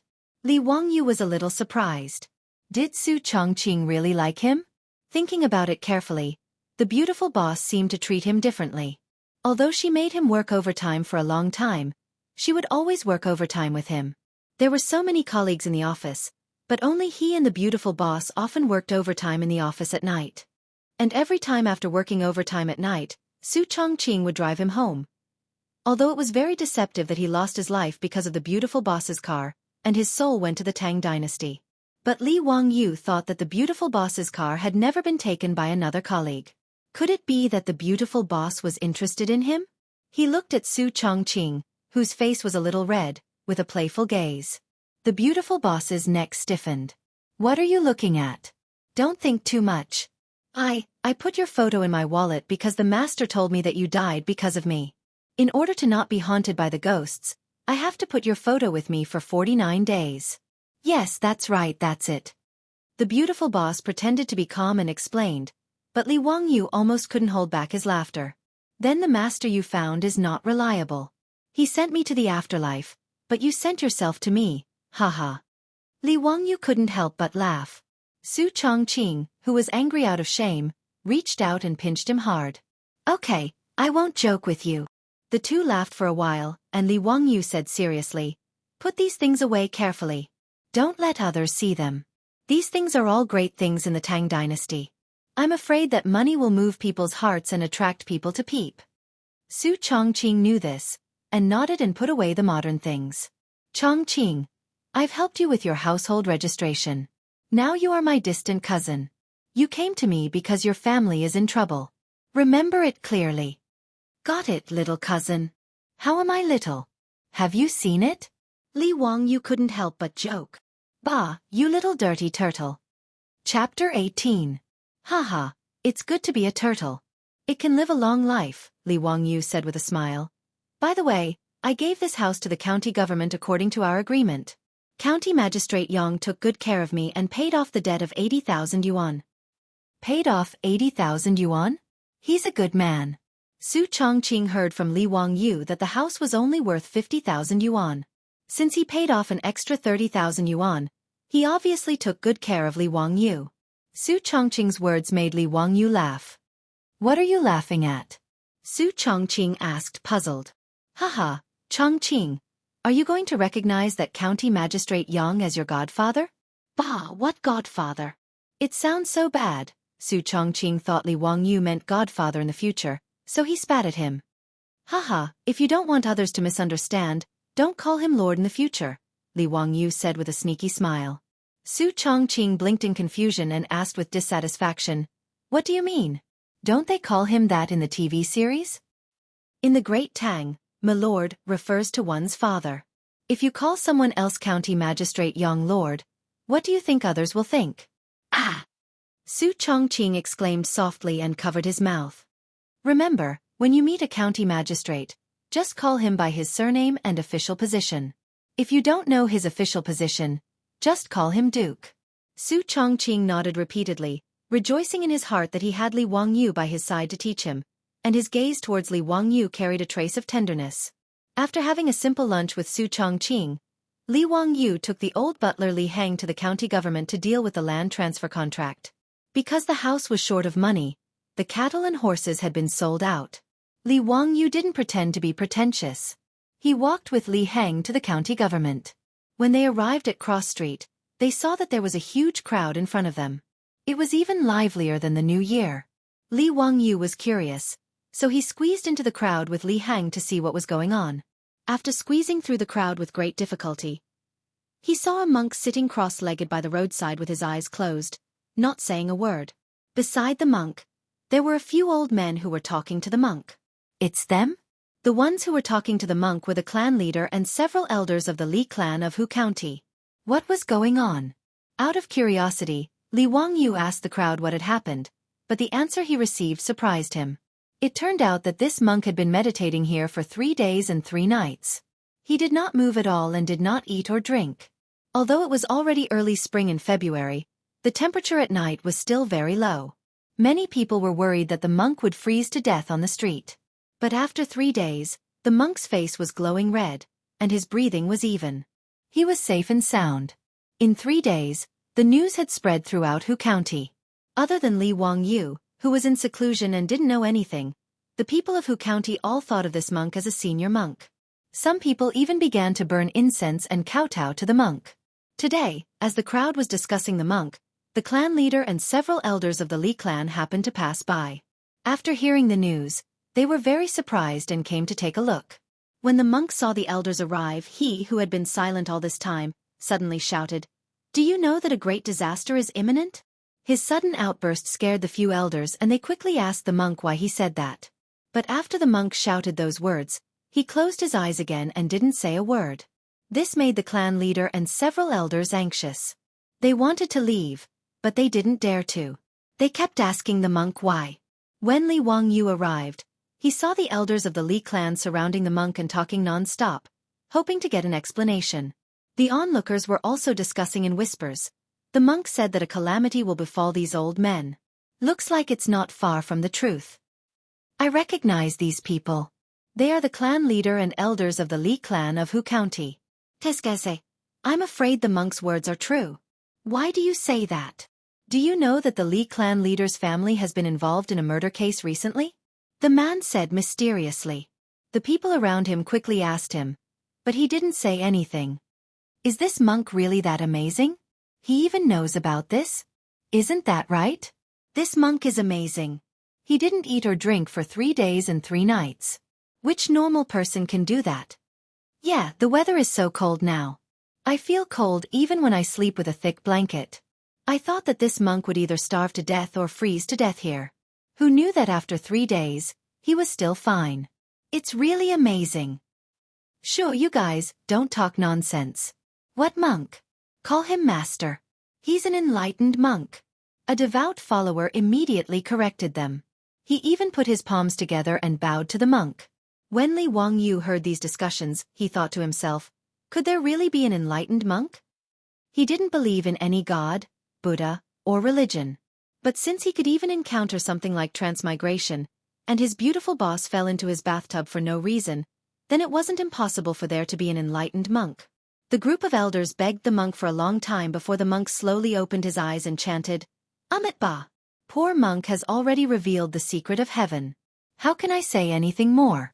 Elders, there's no need to say anything more. Leave quickly. Master, please be merciful and show us the way. The old patriarch and the elders were unwilling to leave.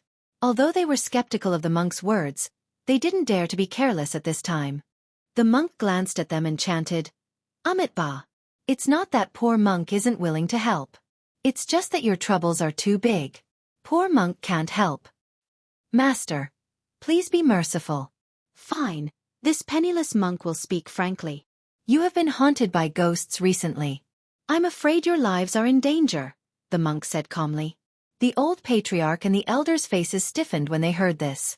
They asked in horror, Master, what ghosts? Is there a way to resolve it? Although they were skeptical, they were still afraid when the monk said that they were haunted by ghosts.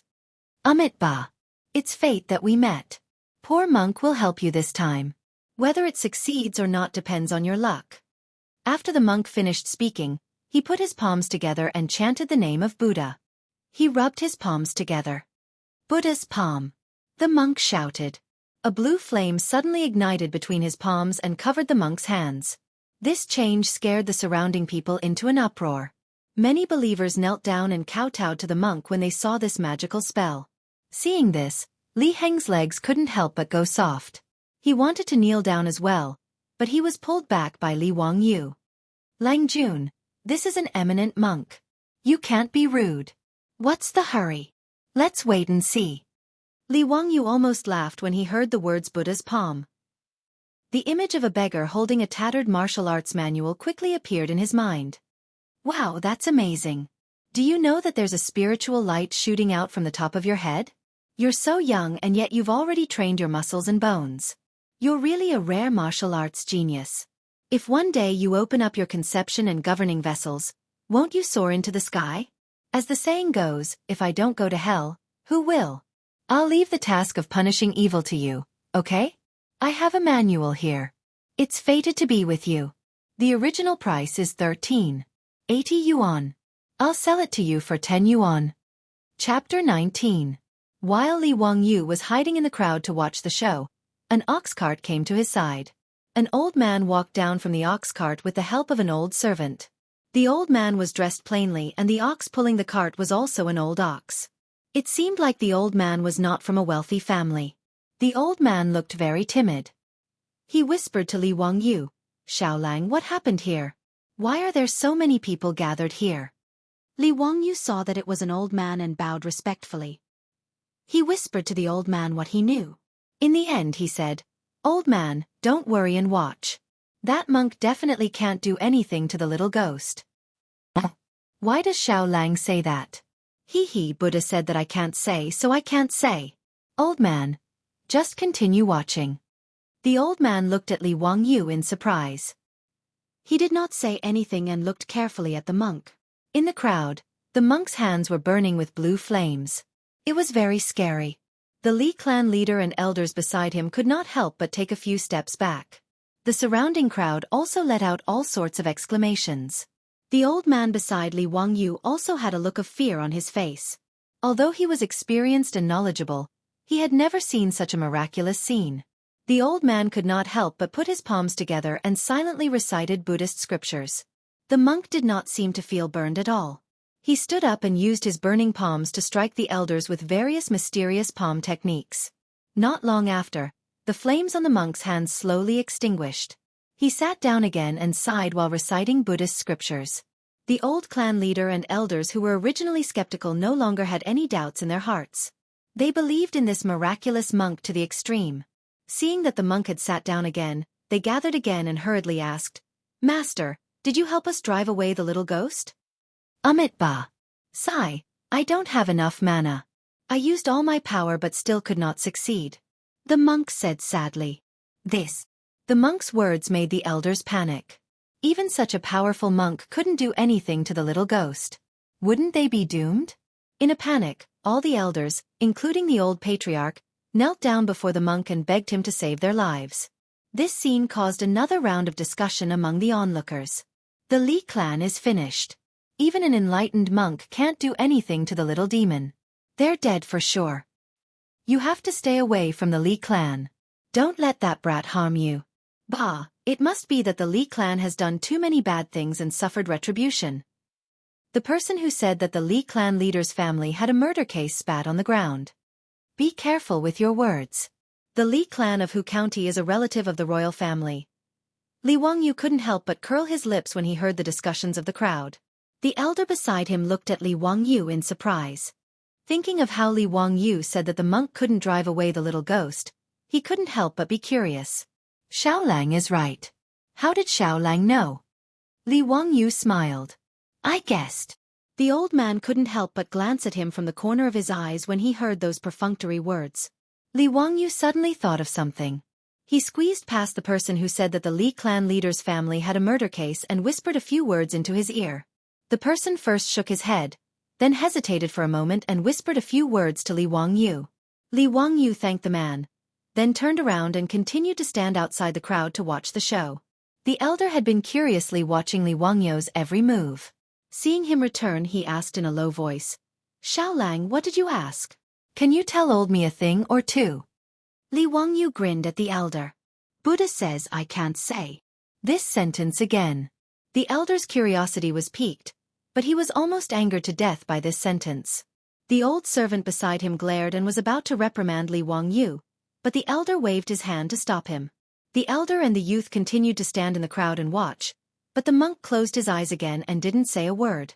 The Li clan leader and the other elders could only plead.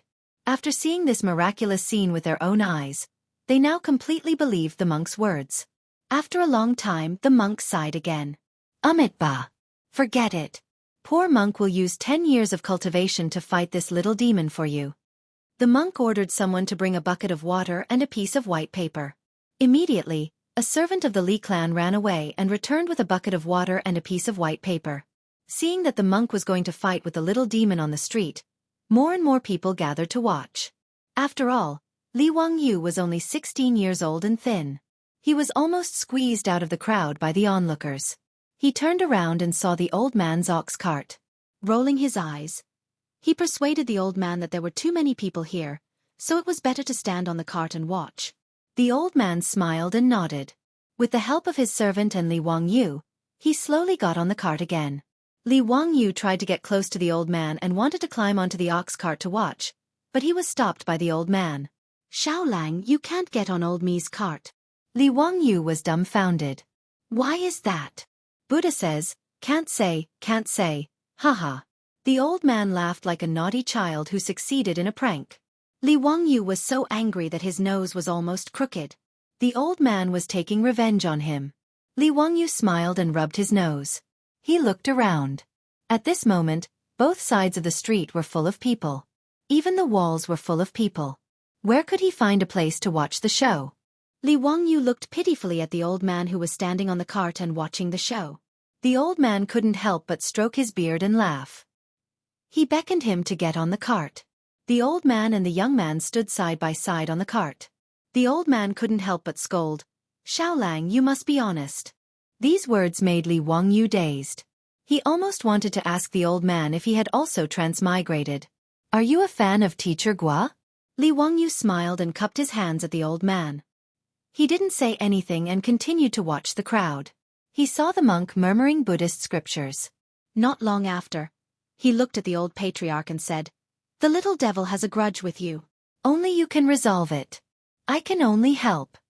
His words made the old patriarch of the Li clan tremble. He couldn't help but kowtow. Master, save me. Master, please teach me what to do. I won't hesitate to ask how much money you need. What does a monk need those things for? The monk looked like an enlightened monk. Poor monk has a 5-colored rope passed down by Buddha. I'll lend it to you. After saying that, the monk took out a long 5-colored rope and placed it on the ground in a circle. He signaled the old man to stand in the circle. This is a 5-colored rope passed down by Buddha. It can be used to ward off diseases and get rid of ghosts. It can't be burned unless it's the 3 true flames. After I light up this 5-colored rope, I can protect you and you won't have to worry about the little devil. The old patriarch was skeptical, but he stepped into the circle of ropes. Chapter 20. The monk used fire to ignite the colorful rope on the ground.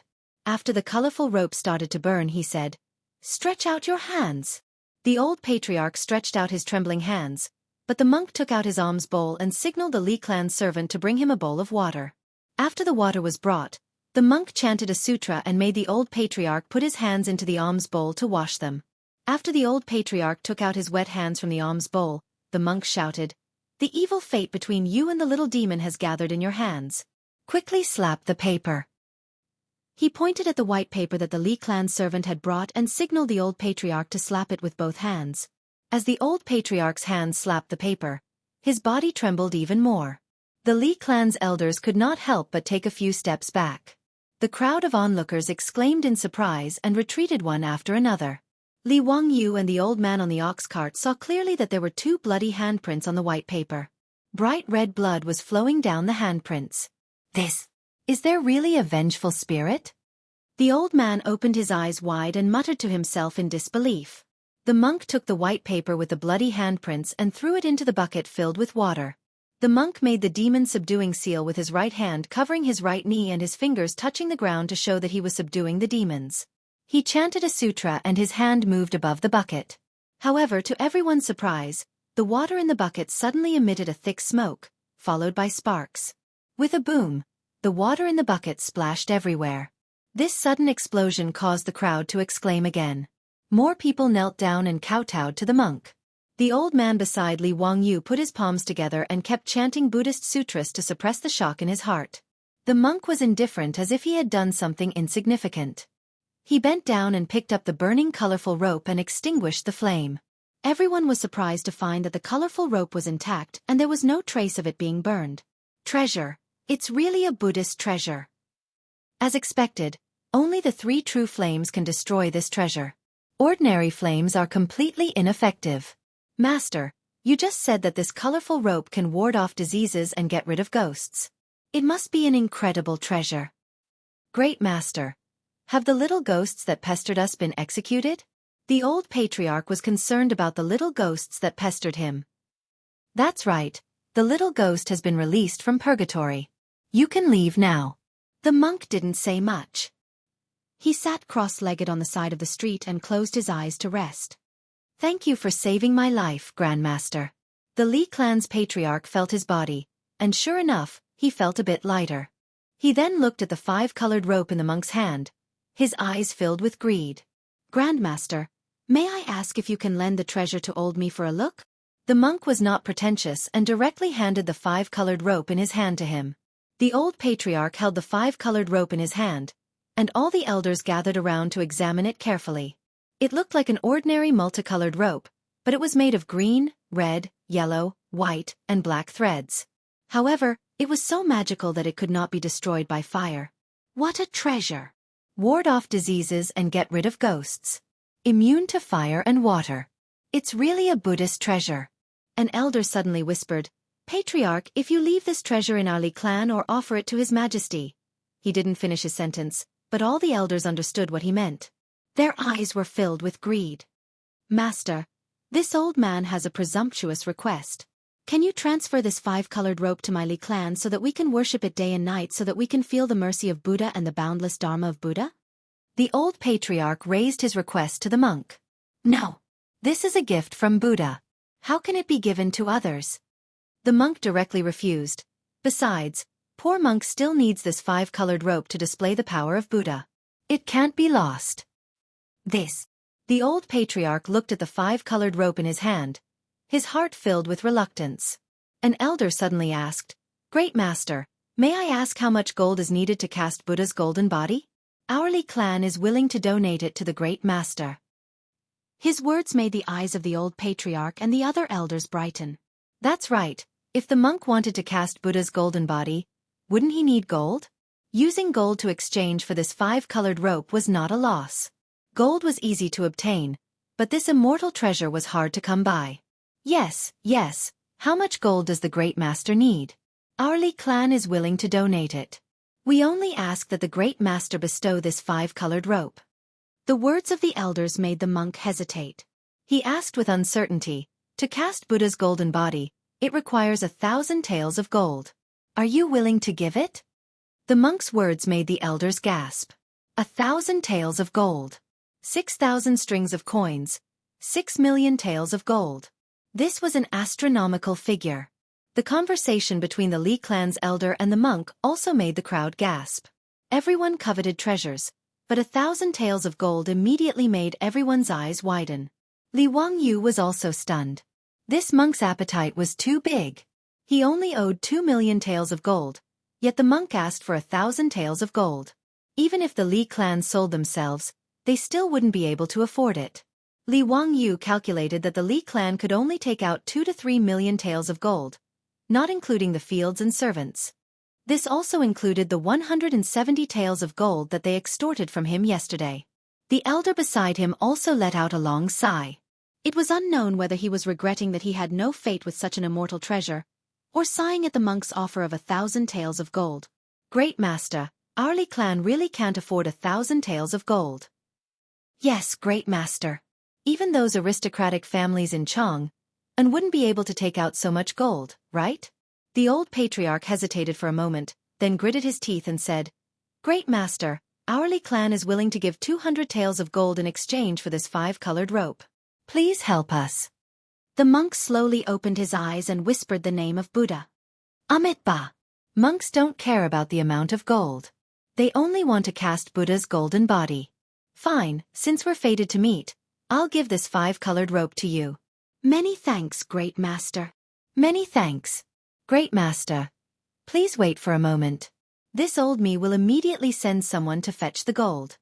The old patriarch was overjoyed and immediately expressed his thanks. He was afraid that the monk would go back on his word, so he pulled over a few servants and ordered them to immediately fetch the gold. Seeing that the monk had really given the immortal treasure, the 5-colored rope, to the Li clan, the surrounding residents of Hu County began to discuss spiritedly. Some felt that the monk wasn't worth it, some envied the Li clan's good luck, and some felt indignant that the heavens were unfair. The old man beside Li Wangyu also had a solemn expression. He stroked his beard and seemed to be thinking about something. However, when Li Wangyu saw that the Li clan had actually bought the 5-colored rope for 200 taels of gold, his smile grew even wider. He looked around and saw a tofu shop on the side of the street.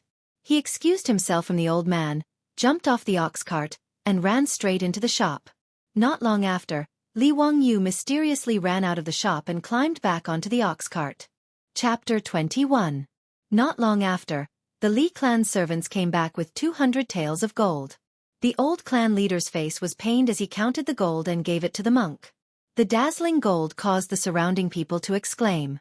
Not many people had seen so much gold with their own eyes. Li Wangyu looked up. Other than dozens of gold ingots, the rest of the gold was not uniform. There were gold leaves, gold pieces, and even gold jewelry. Obviously, the 170 taels of gold ingots were extorted from him by these shameless old men yesterday. The remaining 30 taels of gold were the Li clan's stockpile.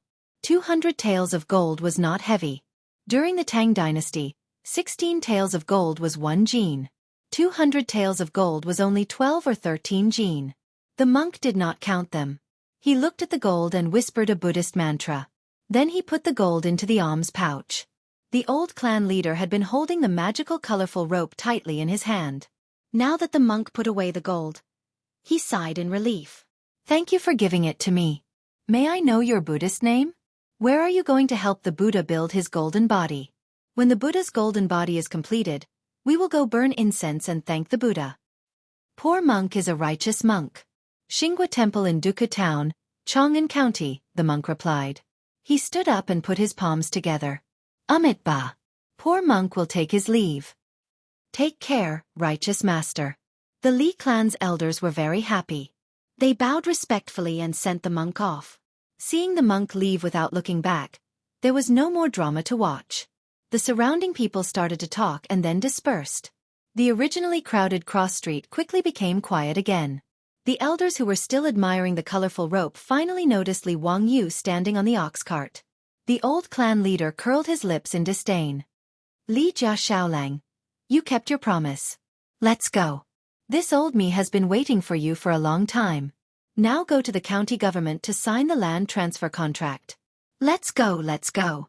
After we finish, we will drink 100 cups to celebrate. Today is a big day for the Li clan. It's worth celebrating. A group of elders stared at the colorful rope on the old patriarch's hand with fervent eyes, wishing that they could tie it on their own hands right now. Haha, what a pity. Li Jia Xiaolang was removed from the imperial clan yesterday. Otherwise, such a treasure could have protected you from all kinds of diseases. You wouldn't have died so early like your dead father. An elder couldn't help but ridicule. Avoid diseases, get rid of ghosts, and be immune to diseases and plagues. Do you think anyone deserves to have such a treasure? Yesterday, we were expelled from the imperial clan. Today, our Li clan obtained such a treasure. It can only be said that this is the will of the heavens. Senior Patriarch is right. Haha. Our Li clan should be blessed by our ancestors for having such a fortunate encounter. A group of Li clan elders continuously ridiculed Li Wangyu in front of him. Yesterday, Li Wangyu's attitude had made them very dissatisfied. Now that they had obtained such a treasure, they could use this opportunity to teach this young man the meaning of regret. The elder beside Li Wangyu frowned when he heard the elder's unscrupulous words. He looked at Li Wangyu with pity in his eyes. Humph, what colorful rope. Is it that amazing? Li Wangyu disdainfully jumped down from the ox cart. I also have one. Haha, clan leader, did you hear that? Li Jia Shaolang said he also has one.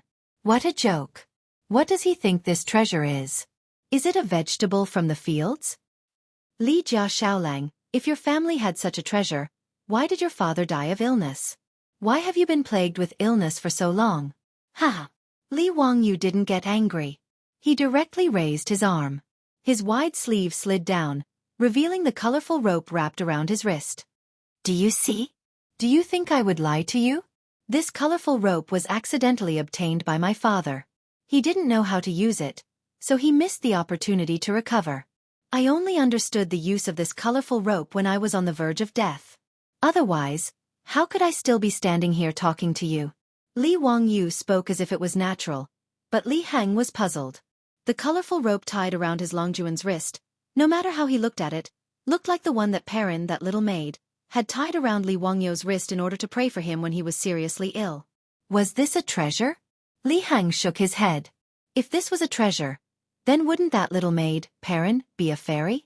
Li Wangyu's words made the elders hesitate. That's right, Li Jia Shaolang was seriously ill and on the verge of death a few days ago. They heard that Li Heng had already prepared for his funeral. How could he have recovered when they saw him yesterday? How could they know that the real Li Wangyu had indeed died of illness and went to find his dead father?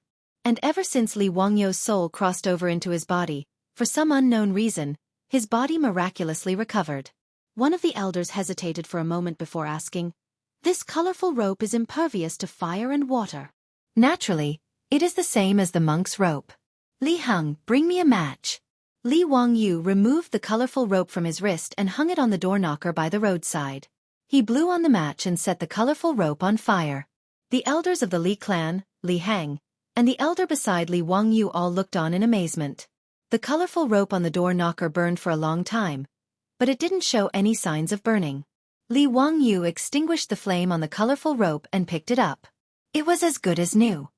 This is actually a divine object. Li Jia Shaolang actually has such a divine object. No wonder when I saw Li Jia Shaolang a few days ago, he was already terminally ill and didn't seem to have much time left. Now he can recover. So it's like this. They originally thought that Li Wangyu was just a young man talking big, but now they saw with their own eyes that the colorful rope on his wrist was impervious to fire. In addition to Li Wangyu's miraculous recovery, the elders were convinced that the colorful rope on his wrist was really a divine object. It was the same as the divine object they had just exchanged for 200 taels of gold. The elder beside Li Wangyu couldn't help but shake his head. He thought to himself that a young man was indeed a young man. How could he show such a divine object to others so easily? He still didn't understand the sinister nature of people's hearts. Sure enough, after confirming that the colorful rope on Li Wangyu's hand was also a divine object, the elders of the Li clan revealed greed in their eyes. They looked at each other and one of the elders couldn't help but say, "Li Jia Shaolang, why is this colorful rope in your hands? The clan lent it to your master to treat his illness. Why haven't you returned it to the clan?" This was clearly blackmail. Li Heng, who had been stunned by the previous scene, immediately said angrily, "Nonsense, how could the clan have lent it to the old master? This is..." He was just about to say that the little maid Perrin had woven it herself, but Li Wangyu stopped him and didn't let him say it. "Elders, you said that my master borrowed it. Do you have a written proof?" At that time, we saw that he was seriously ill and didn't care so much. However, the elders can testify to this. That's right. Now it should be returned to its rightful owner. The other elders also spoke in support. Li Wangyu couldn't help but laugh. He laughed so happily. Chapter 22. As expected, these Li clan elders were still as greedy and shameless as ever. Li Wangyu had already anticipated this and replied with a smile, "Words are no proof. If you want to take away my family's treasure with empty words, I advise you all to give up. Li Heng, let's go. They are still waiting for us to go to the county yamen and transfer the land to them." Li family's little boy, wait. How could these elders be willing to let him go? They directly blocked his path. What? You want to rob me in broad daylight? Li Wangyu glared and pretended to be angry. Li Jia Shaolang, this item is indeed the property of my Li clan. What right do you have to take it for yourself? If you want to take the treasure, you will have to step over my dead body. One of the elders wanted to take advantage of his seniority and directly lay down at Li Wangyu's feet, ignoring the mud on the ground. Old me will fight you to the death if you don't return the treasure. Even if we go to the county yamen to file a lawsuit, my Li clan won't let you go. The group of elders threatened the young man. The elder beside Li Wangyu couldn't help but want to speak, but he was stopped by the old servant beside him. Master, you can't get involved in this matter. I just learned that the Li clan in Hu County is a relative of the imperial family. Even if the saint personally came, so what? The elder glared and shook off the old servant's hand. The saint mentioned by the elder was the current emperor. The word emperor was only used in writing. No one would call the emperor this way. Saint, master, and everyone were all titles for the emperor. However, in front of the emperor, people would still call him His Majesty. This elder was also a person who abhorred evil. Even though he was 70 years old and rarely seen since ancient times, he was unwilling to stand by and do nothing when he saw such injustice. But before the old man could say anything, the old leader of the Li clan stepped forward and said to Li Wangyu with a pleasant expression, Li Jia Xiaolang, don't blame your grandfathers for acting this way. This divine item indeed belongs to the Li clan and should be returned to its rightful owner. However, this old man will not force you to give it to me. How about an exchange? Li Wangyu secretly rolled his eyes. Do you really think I'm a child? A bunch of elders are playing the bad cop, and you're playing the good cop? Fine, let's see what you have to say. He didn't say anything and just pretended to be dumb as he looked at the old patriarch. How about 100 mu of farmland in exchange? When the old patriarch said this, Li Wangyu almost laughed out of anger. This old fox had a good plan. Using the 100 mu of farmland that he was going to transfer to the clan in exchange for his things, did he have any shame? That's inappropriate. Previously, you exchanged 200 taels of gold with the righteous path masters. Why are you only offering 100 mu of farmland now? The old man beside Li Wangyu couldn't bear it anymore. Afraid that Li Wangyu would agree in a moment of confusion, he hurriedly tried to dissuade him. Who are you, sir? Seeing that the old man was much older than him, the old patriarch was unhappy, but he couldn't do anything about it. Just a passerby. This is a matter of the Li clan. Sir, please do not interfere. Seeing that the old man wasn't willing to reveal his identity, the old patriarch naturally didn't give him any face. This Xiao Lang is a member of the Li clan? The old man asked. The old patriarch was momentarily speechless. He and the others had just removed Li Wangyu's name from the family register yesterday. Now that Li Wangyu was a member of the Li clan, he naturally couldn't accept it. This is the divine item that his father borrowed from the Li clan. Naturally, it should be returned. Now that the old patriarch is kind and benevolent, he is willing to exchange 100 mu of farmland for it. What's wrong with that? The old man beside him immediately chimed in. That's right. Moreover, the 5-colored rope that we exchanged with the righteous pathmasters is about 6 feet long, while Li Jia Xiaolong's rope is only 4 or 5 inches long. How can it compare? The old man was infuriated by their unreasonable pestering. Do you think this is buying cloth? How could treasures be calculated by length? He also didn't want to waste his breath on this group of old fogies. In a clear voice, he said to Li Wangyu, Xiao Lang, if you really want to sell it, then sell it to the old me. The old me will also give you 200 taels of gold. As soon as he said this, the Li clan elders and Li Wangyu were all dumbfounded. No. This belongs to the Li clan. How can it be sold to someone else? That's right. The patriarch is willing to exchange 100 mu of farmland with you. This is already benevolent and benevolent. Li Jia Xiaolang, you must not make a mistake. The Li clan elders saw that the old man also wanted to offer 200 taels of gold. How could they let him buy it? They all began to clamor. Li Wangyu was also a bit surprised by the old man's words. He could only bow to the old man. Old man, thank you for your kindness. However, the 100 mu of farmland that the Li clan is talking about originally belonged to my family. This little one is unfilial. Before, when I agreed to return the family property to the clan, it is already too late for regrets. Since the clan is willing to use these fields to exchange, this little one can only agree. Please forgive me. After saying this, he turned to the Li clan elders and said, Words are no guarantee. Write down a written agreement. Seeing that Li Wangyu actually agreed to the exchange, the Li clan elders were all overjoyed. They hurriedly agreed to his request. This kind of treasure was obtained without any effort. How could they not be happy?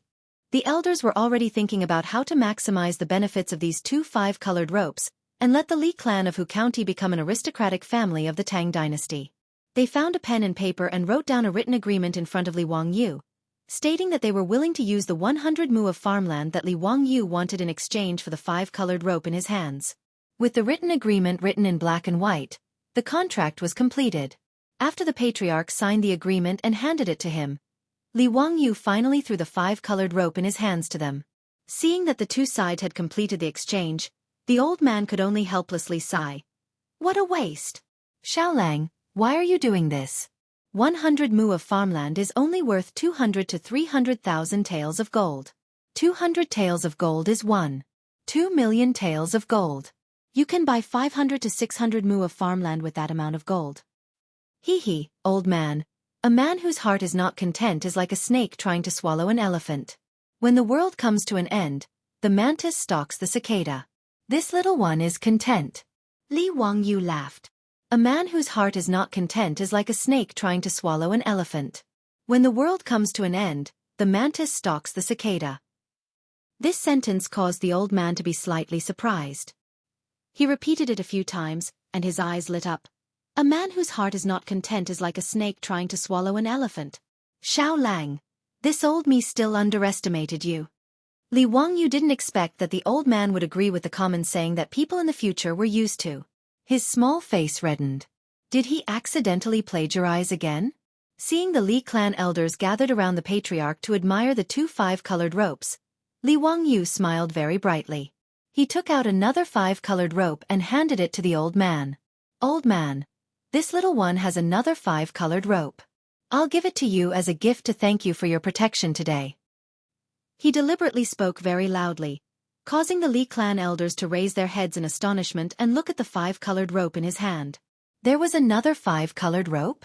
Could it be that it was also a treasure that was impervious to fire and water, immune to diseases and plagues? Could it also be a treasure that could not be burned by the three true flames? The old man was also astonished. He pointed at the five-colored rope in Li Wangyu's hand and was speechless for a long time. Li Wangyu laughed mischievously.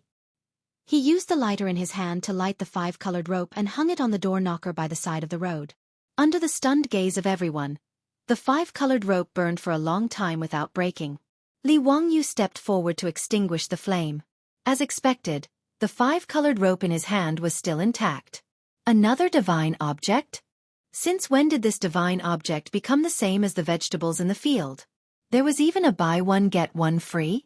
Seeing that everyone was stunned, Li Wangyu took out another five-colored rope and stuffed it into the old man's hand. Old man, this worthless thing. Take it back and burn it for your grandchildren to play with. Chapter 23.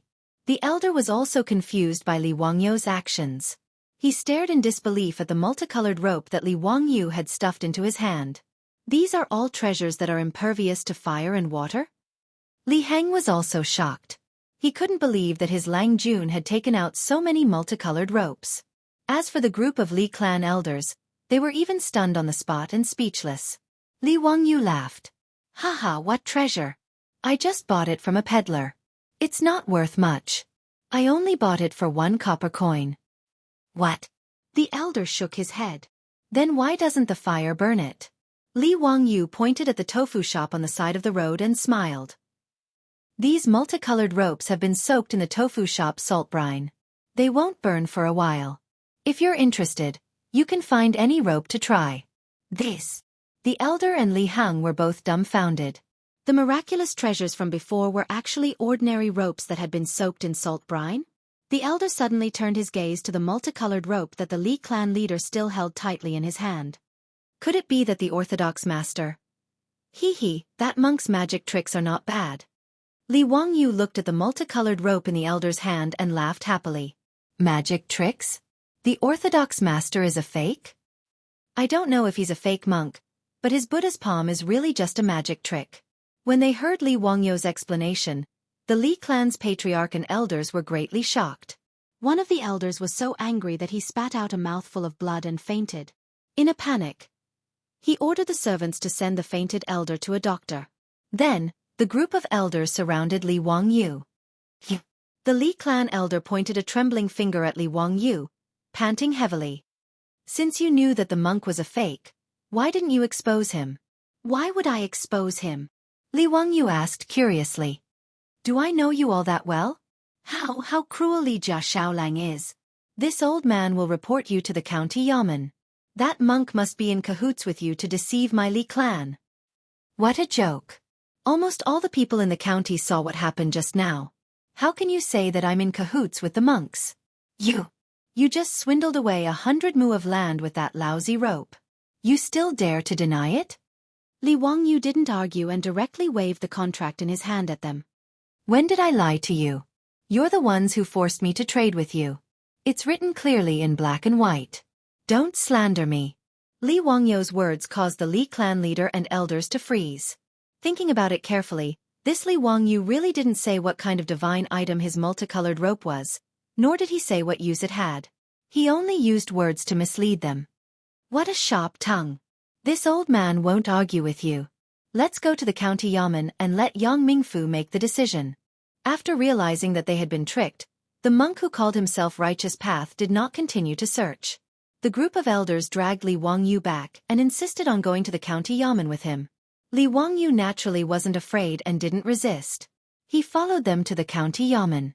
Li Hang was afraid that his Lang Jun would be bullied, so he trotted after them. Soon, only the old man and his old servant were left. Master, are we still going to the county yamen? Haha, of course. This Xiaolang is interesting. We can't let those old bastards bully him. Yuda, bring the ox cart over. We're going to the county yamen. Yes. In the county yamen of Hu County, Yang Quan was admiring Li Wangyu's poem in his office. However, he heard the yamen runner report that the Li clan of Hu County had dragged Li Xiaolang to complain that Li Wangyu had colluded with others to cheat the Li clan of their money. Yang Quan couldn't help but be shocked. He had just returned from the Li clan in the morning. How could something like this happen so soon after noon? He ordered the yamen runner to call for the county magistrate. Yang Quan immediately held a court to interrogate the case. In the Tang dynasty, the county officials were made up of the county magistrate, the deputy, the registrar, and the county magistrate. The so-called one commander, three assistants referred to the county magistrate as the leader and the deputy, registrar, and county magistrate as his assistants. Needless to say, the county magistrate was equivalent to the county magistrate in the modern world. However, he had more power. The deputy was the deputy of the county magistrate and was equivalent to the deputy county magistrate. The registrar was equivalent to the secretary general of the county office in the modern world. The county magistrate was responsible for managing all the officials and arresting thieves. He was equivalent to the director of the county public security bureau in the modern world. Since the Li clan was accusing Li Wangyu of fraud, the county magistrate naturally had to participate in the investigation. In the main hall, the yamen runners stood on both sides. Yang Quan and the county magistrate took their seats. Li Wangyu and the elders of the Li clan stood in the main hall. Seeing the county magistrate begin the trial, Li Wangyu respectfully bowed to Yang Quan and the county magistrate. Greetings to Yang Mingfu and county magistrate Feng. No need for formalities. Li Xiaolang, why did you and the elders of the Li clan make a scene in court? Yang Quan asked, puzzled. Before Li Wangyu could speak, the elders of the Li clan began to accuse him. Yang Mingfu, this Li Xiaolang is holding a grudge because the genealogy was removed. He colluded with others to deceive the clan and cheated us of 200 taels of gold and 100 mu of land. Yang Mingfu, please judge clearly and give justice to the Li clan. That's right. This little bastard used a broken rope to deceive us. It's really abominable. Yang Mingfu, please uphold justice. In broad daylight. He actually did such a thing. He deserves to be punished. Yang Zhuo was even more confused when he heard this. He exchanged a glance with the county magistrate, Feng Chun, and helplessly asked, Silence, what exactly is going on? Tell me in detail. Only then did the group of crying elders finally calm down. Then the old patriarch told the story of how he was deceived by the monk, and how Li Wangyu swindled him out of 100 mu of fertile land. In the end, He presented the multicolored rope as evidence. Li Wangyu also presented the written agreement from the Li clan. Yang Quan couldn't help but shake his head when he heard such a ridiculous thing. Even though he had been an official for many years, he still couldn't figure out how the monk was able to do all this. He knew that if he was present, he would also be deceived. Li Jia Xiaolang, do you know that monk? I don't know him, Li Wangyu said indifferently. Nonsense. If you don't know that monk, how do you know the secret of the multicolored rope? Yang Mingfu, you can't listen to this kid's nonsense. If he doesn't know the monk, how does he know that the monk is lying? Don't tell me that the 100 mu of land you cheated was also fake? Li Wangyu's words caused the elders to clamor again. Silence.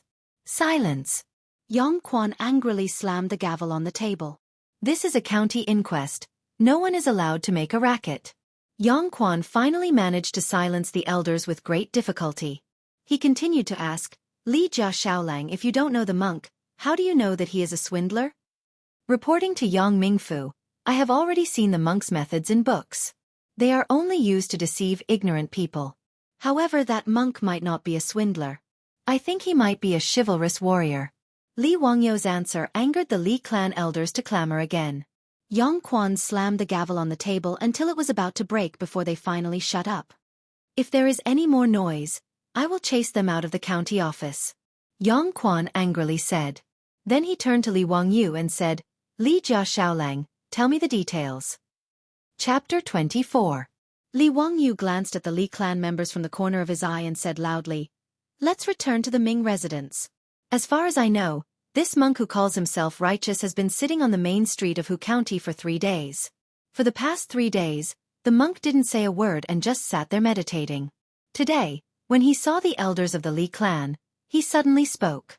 It's obvious that he's targeting the Li clan. Yang Quan nodded. He did know about the monk. The monk had been sitting on the main street for 3 days without eating or drinking. He had already caused a commotion in Hu County. Today, Yang Zhua and Lu Xiao, the registrar, went to the Li residence. While riding on horseback, they saw the monk from afar. The two of them even sighed with emotion, saying that the monk was an eminent monk. They didn't expect that the Li clan would report to the officials that the monk was a swindler. Xiaolang, do you know how the monk can be so energetic without eating or drinking for 3 days? County Lieutenant Fong asked curiously. Li Wangyu smiled. Did you notice the Arhut rosary beads around the monk's neck? Yes, there are Arhut rosary beads. County Lieutenant Fong thought about the monk and nodded. Arhut rosary beads are usually made up of 19 beads. 18 Arhut rosary beads and 1 ring bead. But I noticed that there were only 16 Arhut rosary beads around the monk's neck. When I looked carefully, the Arhut rosary beads around the monk's neck weren't made of metal or wood. Later, I remembered that an ancient book recorded that a monk used ginseng and other herbs to make a pill the size of a walnut. Eating 1 pill would guarantee that you wouldn't need to eat for a day and wouldn't be afraid of the cold. Li Wangyu smiled and looked at Yang Quan. Ming House, what do you think? 3 less Arhut rosary beads?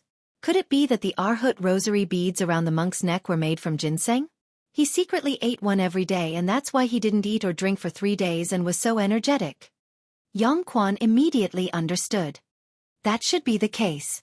Li Wangyu nodded and continued. I wonder if the Ming house has ever wondered why this monk insisted on going after the Li clan? There were quite a few merchants in Hu County, and the Li clan wasn't a particularly rich or powerful family. They only had a few assets in Hu County. Since this monk wants to cheat, why didn't he find someone else to do it? That's right. Why is that? When Li Wangyu said that, Yang Quan and Fong Chun both felt that there was a problem. To cheat the Li clan, they would only get 200 taels of gold. However, Yang Quan secretly thought that if it were any other merchant who had encountered such a scam, perhaps they would have agreed to the price of 1,000 taels of gold. Li Wangyu looked at the Li clan elders with disdain and sneered. If I'm not wrong, this monk is here to seek revenge for someone. Revenge? Why do you say that? Yang Quan didn't understand. However, the Li clan elders' faces paled. Ignoring Yang Quan's warning, they couldn't help but retort. Nonsense. The Li clan has always been kind to others. How could we have any enemies? This brat is spouting nonsense. What revenge? You clearly colluded with that monk to deceive us. Yang Mingfu, please uphold justice for us. We can't let people slander us and slander our Li family. If there's no explanation for this, we'll go to the imperial court and complain. You're spouting nonsense. You dare. The hall of the county yamen was once again in an uproar. Yang Quan was so angry that he almost wanted to call for the yamen runners to kick these old things out. After a few angry shouts, the group of elders finally shut their mouths. Yang Quan's face was green as he said to Li Wangyu, "Xiao Lang, continue." "Yes, because I saw that the monk set up a scam today, but I was curious as to why he chose the Li clan as his target. Thus, I asked around and found out about a scandal involving the Li clan." As soon as he finished speaking, the group of elders wanted to make a ruckus again. However, Yang Quan was already prepared. He directly ordered the yamen runners to kick out a noisy elder. This shocked the group of elders. Li Wangyu sneered and continued, "Today on the street, someone in the crowd suddenly said that the Li clan was involved in a murder case some time ago. Thus, I asked him about it out of curiosity. At first, that person refused to say anything. Thus, I used a little trick. I got the whole story out of him." He didn't use a little trick. He was just deceiving that passerby. He said that he was from the county yamen. If he didn't, he would take him to the yamen. Only then did that person tell him the truth. However, Li Wangyu naturally wouldn't be so foolish as to tell Yang Quan this. "What did you find out? Why didn't the county know that the Li clan was involved in a murder case?" Yang Quan asked curiously. In the Li clan's residence, there was a maidservant named Hua Shang. Does the old patriarch still remember her? Li Wangyu looked at the old patriarch, only to see the old man's face turn pale. "Humph, she was just a lowly maidservant who didn't follow the rules. She stole money from the residence and was caught by this old man. Originally, I only wanted to give her a light punishment. Who knew that the maidservant couldn't withstand the whip? She deserved to be beaten to death," the old patriarch argued. "Humph, if that's the case, why didn't you report it to the county?" Yang Quan asked in dissatisfaction. According to the Tang dynasty law, the punishment for beating a soldier to death was 1 year of apprenticeship, regardless of the severity of the crime. Those who killed on purpose, add a level. Those who killed on purpose, add a level. Those who killed on purpose, add a level. They would be disciples for 1.5 years. Intentional murder was a crime. Death by punishment and manslaughter were not guilty. Maidservants were like livestock. They were the personal property of the master. They were no different from cows, horses, pigs, and sheep. If intentional murder was committed, the punishment would be 1 year of imprisonment. The most serious punishment would be 1.5 years. However, the master had the right to punish the guilty servant. Even if the servant was accidentally beaten to death, the master wouldn't have to bear legal responsibility. Even so, the master still needed to report the matter to the county yamen. However, the death of the Li clan leader's maidservant, Hua Shang, was obviously concealed by the Li clan.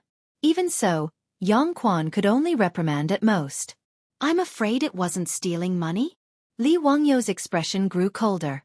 During the golden age of the Tang dynasty, what he couldn't stand the most was treating people like livestock. Yang Mingfu, as far as I know, a few days ago, the maidservant named Hua Shang from Lai Hot obtained some money from somewhere and offered to buy herself from the Li clan leader. The Li clan leader agreed to give her 20 strings of coins in exchange for her freedom. Li Wangyu glared at the old clan leader. However, the Li clan leader became greedy after receiving the 20 strings of coins. He wasn't willing to let Hua Shang go. Instead, he wanted to sell her off. Thus, Hua Shang jumped into a well at night and committed suicide. Since then, she has been gone forever. I'm afraid that's why the monk went to the Li clan leader. What little ghost, vengeful spirit, and injustice resolved with a bucket. He must be referring to Hua Shang's suicide. Nonsense. Faced with Li Wangyu's accusation, the old clan leader pointed a trembling finger at him. He wanted to refute, but he couldn't find the words to say. Li Wangyu stared into the Li clan leader's old eyes and said coldly, "Whether it's nonsense or not, let's ask Yang Mingfu and County Magistrate Feng to send bailiffs to retrieve Hua Shang's corpse. Then we'll know whether she died from being whipped or drowning." The Li clan leader became even more flustered and hurriedly corrected himself. "Old me remembered wrongly. That lowly maidservant lost her footing and fell into the water. Li Wangyu couldn't be bothered to pay attention to his incoherent words. However, he heard an angry roar from the entrance of the hall. What a Huxianli clan! Despicable, shameless, untrustworthy, and ungrateful for profit. You're a member of the imperial family in vain. A scoundrel. Chapter 25. Everyone in the hall looked at the entrance of the hall in shock. Li Wangyu saw the old man he had met by chance earlier walking into the courtroom with the help of the old servant. Before he could speak, Yongquan hurriedly got down from his seat and ran to the old man. He bowed deeply and said, "Teacher, why are you here? Please forgive me for not coming out to meet you." Su Qing, there's no need to be so courteous. You can continue with the trial. This old man will listen to the trial from the side. Su Qing was Yongquan's courtesy name. Yongquan hurriedly asked the yamen runner to bring a soft stool for the old man. He respectfully invited the old man to sit before returning to his seat. The Li clan leader's expression turned ugly after being reprimanded by the old man. However, seeing the county magistrate being so respectful to the old man and even calling him teacher, he couldn't do anything about it. He could only pretend that he hadn't heard anything. Yongquan didn't intend to introduce the old man to everyone. He slammed the gavel on the table and asked the Li clan leader, "Eunuch Li, is what Li Jia Xiaolang said true?" The Li clan leader hesitated for a moment before answering, "There is indeed a servant girl called Hua Shang in the residence. She drowned herself in a well a few days ago. This has nothing to do with me. As for the ransom Li Jia Xiaolang mentioned, there is no such thing. It is pure nonsense." He firmly refused to admit that he had taken Hua Shang's ransom and didn't let her go. Neither Yongquan nor Li Wangyu could do anything about this. After all, Li Wangyu had only heard it from a passerby and didn't have any evidence. In that case, regardless of why the servant girl committed suicide, this county magistrate believes that the monk has nothing to do with Li Jia Xiaolang. There is no evidence to accuse him of colluding with the monk, so there is no need to mention it again. The elders of the Li clan were unwilling, but saying that Li Wangyu colluded with the monks to deceive them was just to vent their anger. The Li clan leader was not satisfied and said, "Even if he did not collude with the monks, it is still a fact that he used a lousy rope to cheat the Li clan of 100 mu of fertile land." "Li Jia Xiaolang, do you have an explanation?" Yongquan asked. Replying to Yang Mingfu, "I didn't lie to them. They forced me to change. If you don't believe me, you can ask the old man beside you. Have I ever told you what kind of divine item my multicolored rope is? Haha, this old man can testify to this. Xiaolang definitely didn't say this to deceive others." The old man stroked his beard and laughed. But you said that your rope is impervious to fire and water." Seeing that the situation was not good, the Li clan leader hurriedly argued. "Yeah, didn't you see it? My multicolored rope can't be broken." Li Wangyu spread out his hands and helplessly replied, Your lousy rope is like this because it has been soaked in salt brine." The old clan leader anxiously said, "I didn't say it didn't exist. Wasn't that what I told you? Wasn't it the same when the monks sold it to you? I already said that my rope is the same as his. What's wrong with that?" The Li clan leader was so angry that he was speechless. He could only cup his hands towards Yongquan and say, "Ming House, please make the decision. The Li family's 100 mu of fertile land should be returned to my Li clan." Yongquan was a bit embarrassed. The Li clan of Hu County was a relative of the imperial family. Today, Li Wangyu used a lousy rope to trade for 100 mu of fertile land. This matter was difficult for him to deal with. From the bottom of his heart, Yongquan was biased towards Li Wangyu. However, he couldn't help but consider the background of the Li clan of Hu County. "Teacher, what do you think of this matter?" Yongquan respectfully asked the old man for guidance. "Deal with it impartially and honorably." The old man only spat out these words before closing his eyes to rest and not saying anything else. However, the old man's attitude was already very clear. He didn't want him to yield because of the pressure from the Li clan of Hu County. Yongquan bitterly smiled. After weighing the pros and cons in his heart, he made up his mind. With a paw sound, Yongquan swept his gaze over the people in the hall. He picked up a brush and directly wrote down his verdict. Snatch the mouth of a swallow made of mud, slice the head of an iron needle, scrape the face of a golden Buddha, search carefully, but find nothing. 200 gold multicolored rope and 100 mu of fertile land in exchange for a treasure. One is willing to hit and the other is willing to be hit. Black and white words. The contract has already been signed. To go back on your word like this, thank you for taking action. This verdict. Yang Quan was also a clever person. He directly wrote a limerick as his verdict. He directly mocked the Li clan's elders for snatching mud from the mouth of a swallow, scraping iron from the head of a needle, and scraping gold from the face of a Buddha. Since they were willing to use 200 taels of gold to exchange for the multicolored rope with a monk, then using 100 mu of fertile land to exchange for Li Wangyu's farmland was naturally a matter of one being willing to hit and the other being willing to be hit. To go back on their word after signing the contract, how could they do such a thing? After the Li clan's elders in the hall saw this unreasonable verdict, they all felt their faces turn red. Even with their thick skin, they still felt that this matter had caused them to lose face. They didn't dare to stay and make a ruckus. They simply cupped their hands and took their leave. They didn't dare to bring up the matter of fighting a lawsuit against Li Wangyu to get their farmland back. The Li clan of Hu County could be considered to have lost face. Not only were they cheated of 100 taels of gold by a swindler, but they were also ridiculed by Yang Quan. This slap to their old faces couldn't be described as not loud and clear.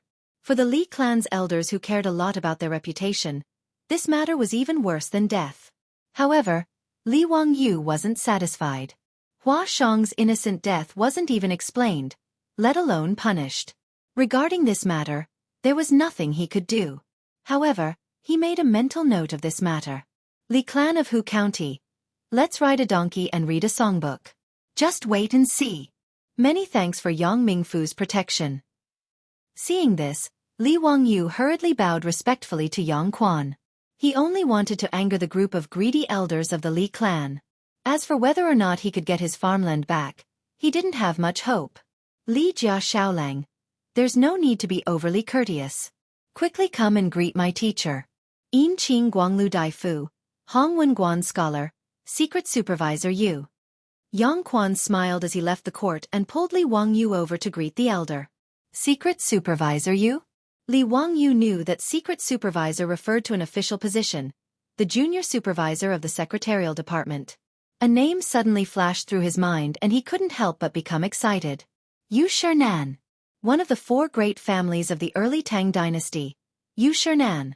Looking at the aged elder, Li Wangyu was even more certain that this was the famous person of the ages, Yu Shernan.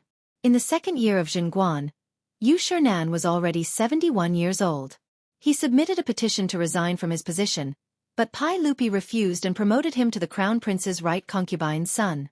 Yu Shernan firmly refused and was promoted to junior supervisor of the secretarial department. Li Wangyu was extremely excited to be able to meet this famous person of the early Tang dynasty. Li Wangyu greets Secret Supervisor Yu. I have offended you before. Please forgive me. Li Wangyu respectfully bowed with his hands clasped in front of his chest. The county magistrate Fong Chun Fong also hurriedly stepped forward and bowed to Yu Shernan. Haha, Xiaolang, you didn't have this attitude before. This old man remembers that you said twice that you can't talk about the Buddha. Can you talk about it now? Yu Shernan laughed loudly and made fun of Li Wangyu. This made Li Wangyu very embarrassed. How could he have imagined that the old man sitting in the old ox cart was the famous Yu Shernan? Secret Supervisor Yu, please don't blame me. Stinky brat. Hurry up and tell this old man what method that monk used to create all those things. Yang Quan and the county magistrate Fong Chun Fong were also very curious about this matter. To be able to deceive a group of old foxes, this monk's methods must be extraordinary. Li Wangyu rubbed his nose and smiled embarrassedly. He first explained to the old man the secret of how the monk could not eat or drink for 3 days and 3 nights. Yu Shernan repeatedly sighed as he listened. As for the Buddha's palm, the white paper blood handprint, and the clear water explosion, it's actually not that mysterious. It's just to deceive a country bumpkin. Li Wangyu explained with a smile. Chapter 26. The Buddha's palm wasn't mysterious at all. It was just that the monk had covered his hands with flour in advance, and then secretly hid camphor powder, phosphorus powder, and sulfur powder in his sleeves. Once these 3 powders were on his hands, he would rub them hard, and they would ignite naturally. The monk's hands were protected by the flour, so they wouldn't be burned. All he had to do was extinguish the fire in time. The white paper and the bloody handprint wasn't complicated either. It was just soaking the paper in alkaline water and drying it under the sun. The monk's alms bowl must have contained turmeric water. When the Li clan leader patted the paper with his wet hands covered in turmeric water, it naturally turned red. It was just a simple acid and alkali reaction. Li Wangyu knew about this because he grew up in a village. When he was young, there were many gods and goddesses who deceived the villagers, and many villagers were deceived. Later, the government popularized scientific knowledge and got rid of superstitions. They used these deceptive examples to propagate in the village for a long time. Li Wangyu had a very deep impression of them. However, Li Wangyu knew the principle behind the water explosion, but he was also very curious about where the monk got the material. If he guessed correctly, the monk should have hidden a small piece of sodium metal in his hands. When it was thrown into a bucket when people weren't paying attention, the sodium metal would explode under a chemical reaction when it came into contact with water. But this was the Tang dynasty. Where did the monk get the sodium metal? Li Wangyu couldn't figure it out. Li Wangyu didn't tell Yu Shernan and Yang Quan about the sodium metal. He only said that it was something that would explode if it was thrown into water. Yu Shernan didn't ask too much about it, but he thought for a while and asked, "Xiao Lang, if that's the case, there must be something wrong with the servant of the Li clan. He was the one who colluded with the monk." Li Wangyu laughed. "Why do you say so, secret supervisor you? Brat, do you think I'm old and blind?" The white paper and the turmeric water in the monk's alms bowl were both obtained by the servant of the Li clan. If the monk didn't collude with him, how could he have done this? Secret supervisor Yu is wise. When Yang Quan heard this, he wanted to ask the bailiffs to go to Lai Hot to arrest them, but Li Wangyu stopped him. "Yang Mingfu, can you investigate that maidservant called Hua Shang first?" He wanted to see if she still had any family members. If his guess was correct, that monk must be related to her family. Why don't we figure out the whole story before arresting him? Li Wangyu felt that if what the passerby said was true, the monk might not be a bad person. He might as well be a chivalrous hero who fought for justice. Naturally, he was willing to exonerate the monk and hoped that he could get to the bottom of this matter. Yang Quan thought about it and nodded in agreement. He sent someone to find the registrar, Lu Xiao, to check the information left behind by the Li clan's maidservant, Hua Shang. Although slaves and servants could be bought and sold in the Tang dynasty, they needed to establish a file with the government and be included in the registry of the master. Soon, Lu Xiao came to the hall with the registrar. It turned out that Hua Shang's original name was Lin Chun Hua. She was the daughter of a farmer in Hu County. 3 years ago, she sold herself to the Li clan leader as a maidservant. Yang Quan also ordered someone to find the village chief of the Lin family's village. After a round of questioning, everyone understood the whole story. Lin Chun Hua originally had parents and an older brother. However, 3 years ago, her father passed away due to illness. Her mother was also seriously ill. Her older brother went out to do business and hadn't returned for many years. Out of desperation, in order to treat her mother's illness, Lin Chun Hua sold herself as a slave and sold herself to the head of the Li clan for the price of 10 strings of coins.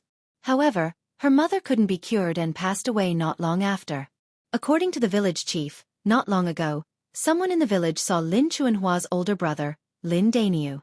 He seemed to have returned home from doing business. However, the house was already empty and Lin Daniu was nowhere to be seen. When Li Wangyu heard this, he seemed to understand where Hua Shang got the money to redeem herself. Presumably, her older brother, who hadn't returned for many years, found her and gave her the money to redeem herself. However, he didn't expect the Li clan leader to be so greedy. Not only was he not satisfied with the money, he even turned hostile and wanted to sell Hua Shang. In the end, Hua Shang committed suicide by jumping into a well. Li Wangyu wasn't the only one who thought of this.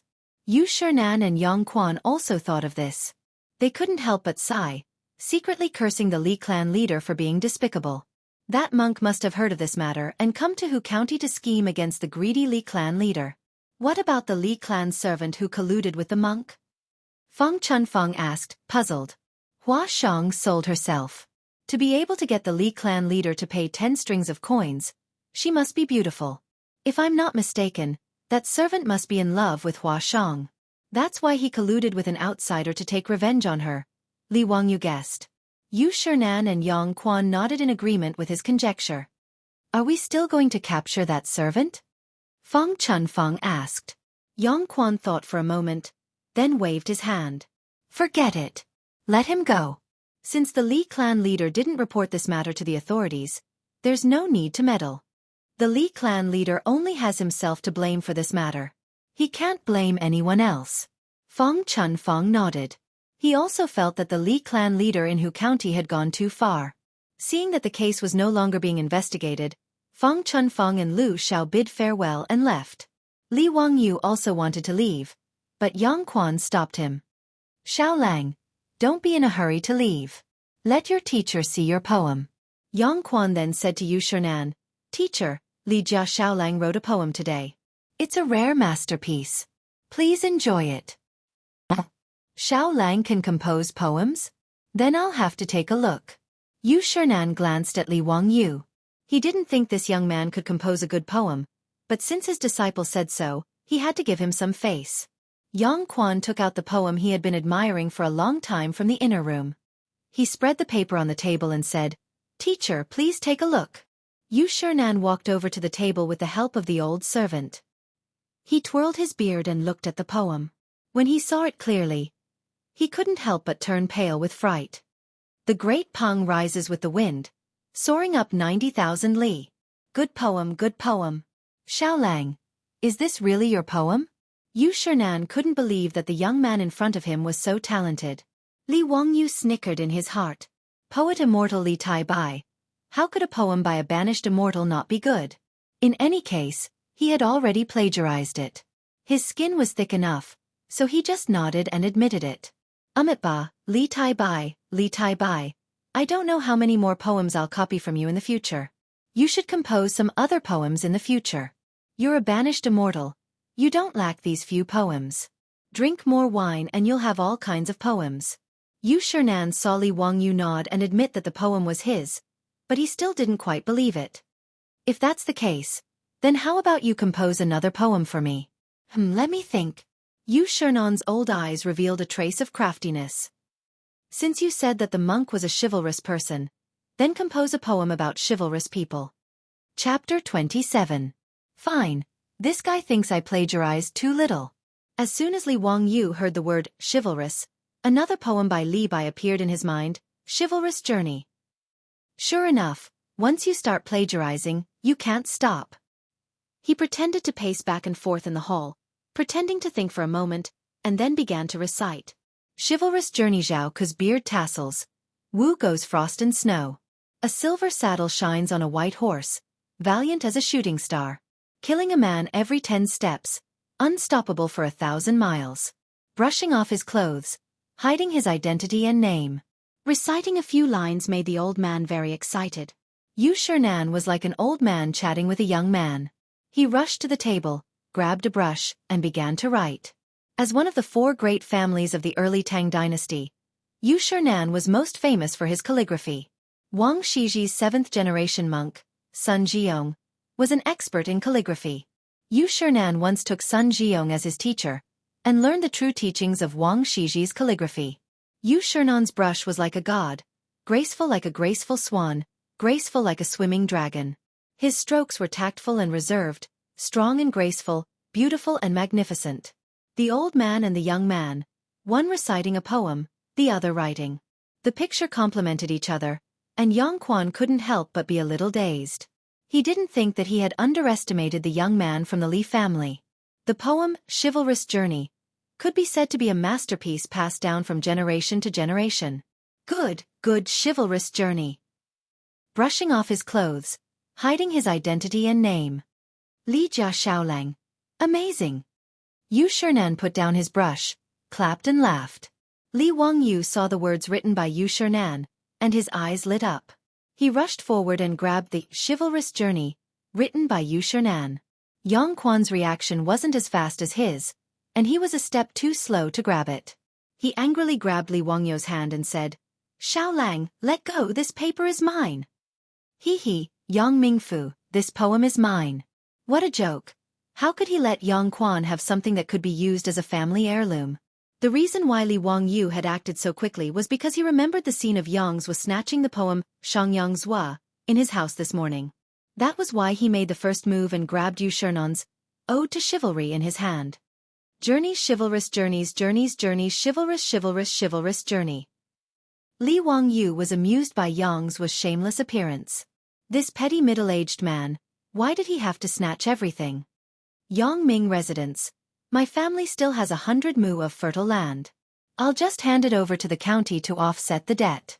This piece of calligraphy, hee. I'm not giving it to you. Yu Shernan watched his disciple and Li Wangyu fight over his calligraphy like naughty children, and couldn't help but stroke his beard and laugh.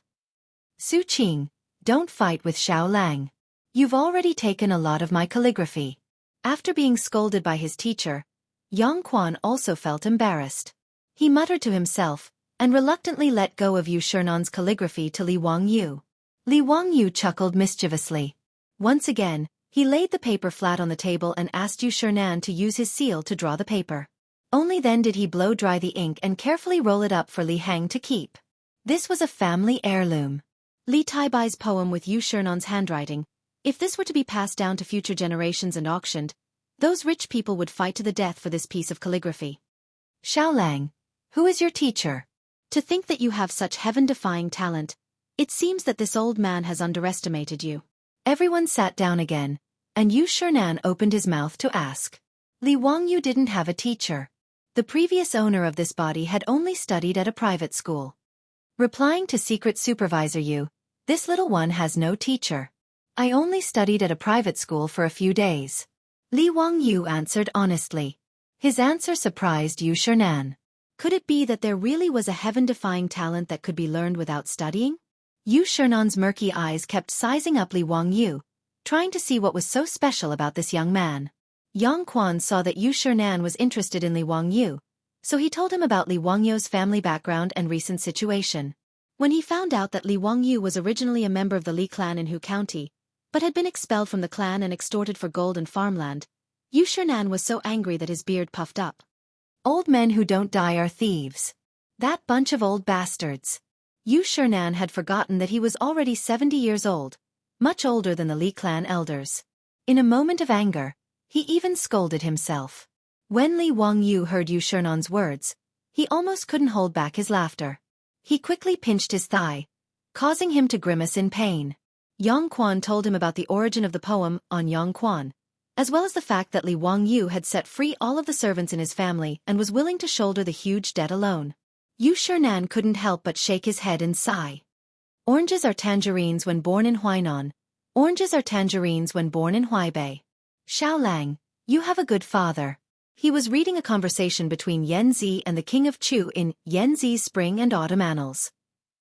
He lamented that although they were both members of the Li clan in Hu County, the difference in their conduct was too great. Li Zhou was also an official in the same court as Yu Shernan.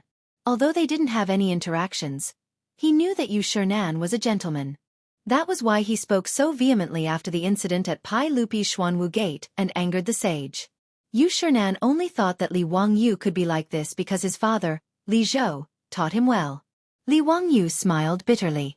Forget it, he had taken over Li Zhou's son's body. It could be said that he had reincarnated in someone else's body. However, he still owed this favor and could only silently accept Yu Shernan's praise of Li Zhou. Knowing that Li Wangyu was in a difficult situation, Yu Shernan's love for talent was aroused. He probed, Xiao Lang, do you still want to continue studying? Continue studying? What does this mean? Does he want me to continue studying?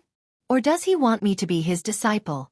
However, Li Wangyu wasn't interested in learning calligraphy or scholarly articles, not to mention that he had enough of the school days in his previous life. He had already graduated from university for a few years. If he had to continue studying calligraphy after transmigrating to the Tang dynasty, it would be too difficult. Moreover, there were many Tang and Song poems in his mind that he could shamelessly plagiarize. If he continued studying, would he be able to write better poems? Is it shameful to plagiarize? So what if I plagiarize? Can Li Bai, Du Fu, Bai Juyi, and Su Shi still transmigrate to the Tang dynasty and bite me? I should thank my grandfather. Li Wangyu silently praised his grandfather who had passed away long ago. He grew up in the countryside, but was forced to memorize the 3-character classic, 1,000-character classic, Tang and Song poems, and practice calligraphy by his grandfather who was like an old scholar.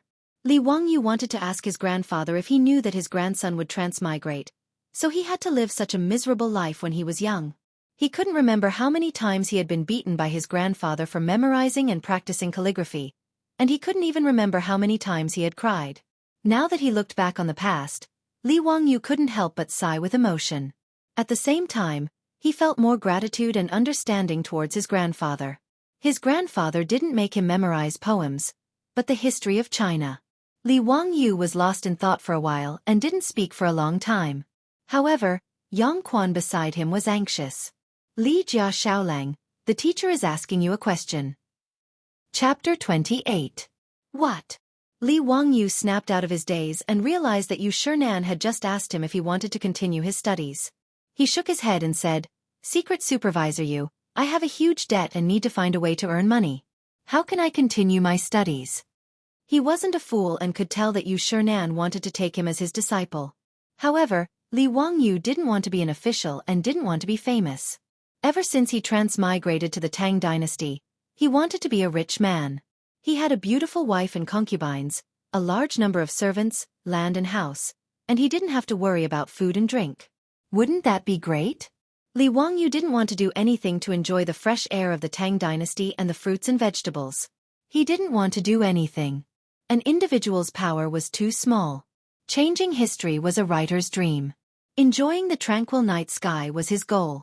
Taking Yu Shinan as his master was a good thing, but also a bad thing.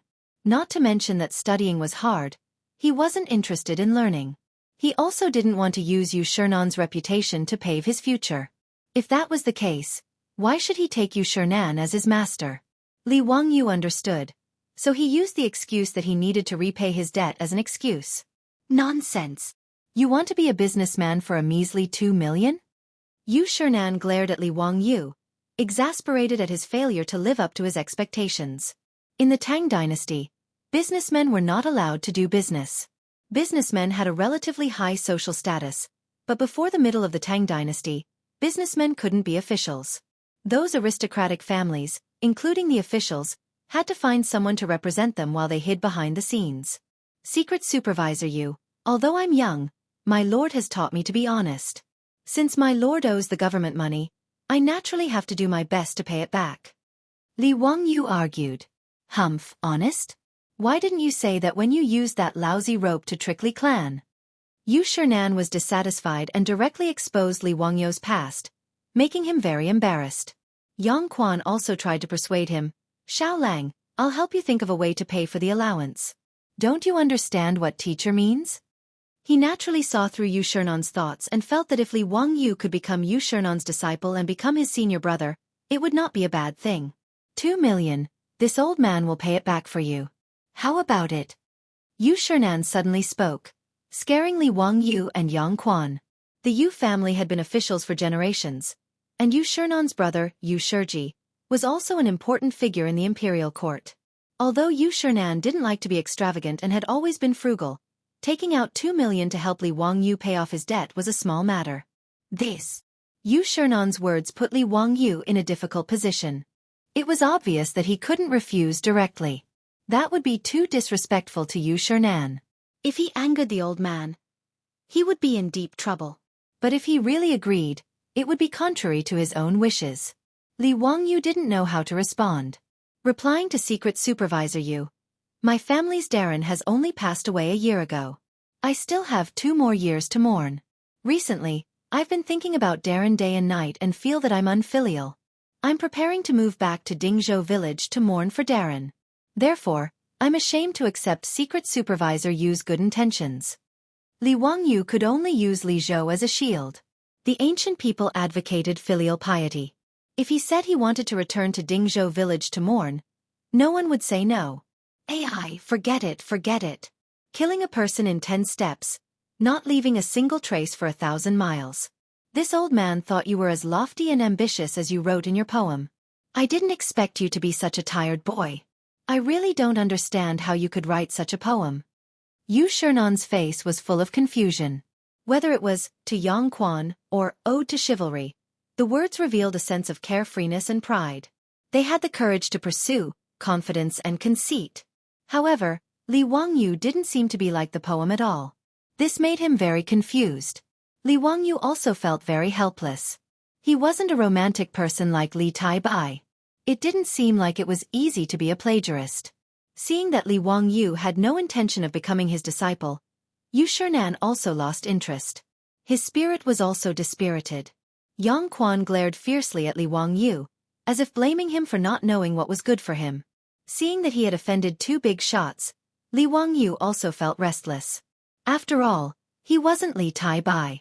He couldn't just say, "How can I bow to the powerful and make me unhappy?" and leave, right? Without that reputation and state of mind, he couldn't do such a carefree thing. Li Wangyu just wanted to be a small landlord. Why was it so difficult? Looking at the brush and ink on the table, Li Wangyu's eyes turned and an idea came to him. Although he didn't want to be Yu Shernan's disciple and learn some literary knowledge, he still had something that could attract the old man's interest. As long as he could continue to interest Yu Shernan, who was one of the 4 great families of the early Tang dynasty, and who loved calligraphy all his life, would blame him? Thinking of this, Li Wangyu didn't say much. He got up and walked to the table. Grinding the brush, he prepared to write. Yu Shernan looked at him and didn't say anything. Obviously, Li Wangyu's refusal had angered the old man. Li Wangyu held the brush, licked the ink, held his breath, and then started writing. Not long after, he copied the Ode to Chivalry again. After drying the ink, he smiled and picked up the paper, asking Yu Shernan and Yang Quan to look at it. "Secret Supervisor Yu, Yang Mingfu, can you give me a few pointers? What do you think of my calligraphy?" Yu Shernan really didn't take Li Wangyu's calligraphy seriously. He had seen the poem on Yang Quan. Of course it was a good poem, but in his eyes, the calligraphy was just a... Li Wangyu wrote on Yang Quan in a semi-cursive script. Although his calligraphy wasn't bad, in the eyes of a calligraphy expert like Yu Shernan, it could only be considered a character. Yu Shernan casually raised his head to look, but his eyes immediately widened. He stared unblinkingly at the paper in Li Wangyu's hand. This calligraphy is so strange. The handwriting is thin and strong, thin and hard but full of spirit. Interesting, interesting. Yang Quan was also attracted by Li Wangyu's Ode to Chivalry. He couldn't help but step forward to look at it carefully. "Teacher, Xiao Lang's calligraphy is very unique. I've never seen it before." That's right. This old man has also never seen such calligraphy. "Xiao Lang, where did you learn this calligraphy?" Yu Shernan's interest was piqued by Li Wangyu's calligraphy. Li Wangyu snickered in his heart. Sure enough, the right medicine was the way of the king. Replying to Secret Supervisor Yu, "This calligraphy was created by me after I saw the bamboo in the residence was thin but full of strength. I was inspired and randomly figured it out. I've embarrassed myself." The calligraphy he wrote was the thin gold calligraphy created by Emperor Huizong of Song, Zhao Ji. Zhao Ji wasn't much of an emperor, but he was a master of calligraphy. A painter who didn't want to be a calligrapher wasn't a good emperor. But it had to be said that this guy was an artistic genius. The thin gold calligraphy was nimble and quick, and the handwriting was thin and strong.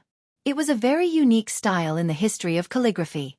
This kind of thin and crisp calligraphy style required an extremely high level of skill and self-restraint in calligraphy, as well as a calm and composed state of mind to complete.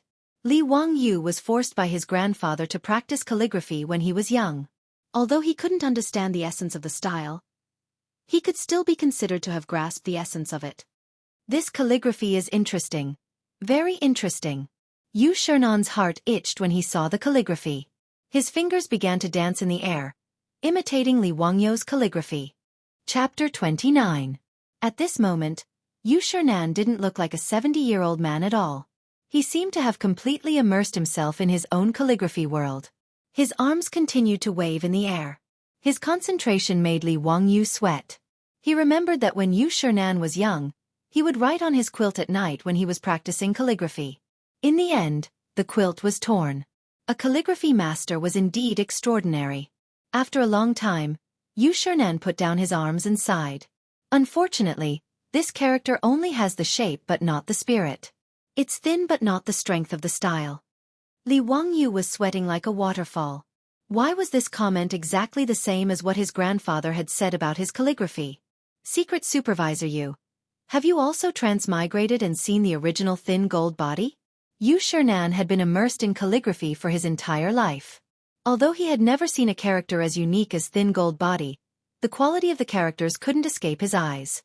Hee, you're right. Secret Supervisor Yu. I'm still young, I still need to practice more.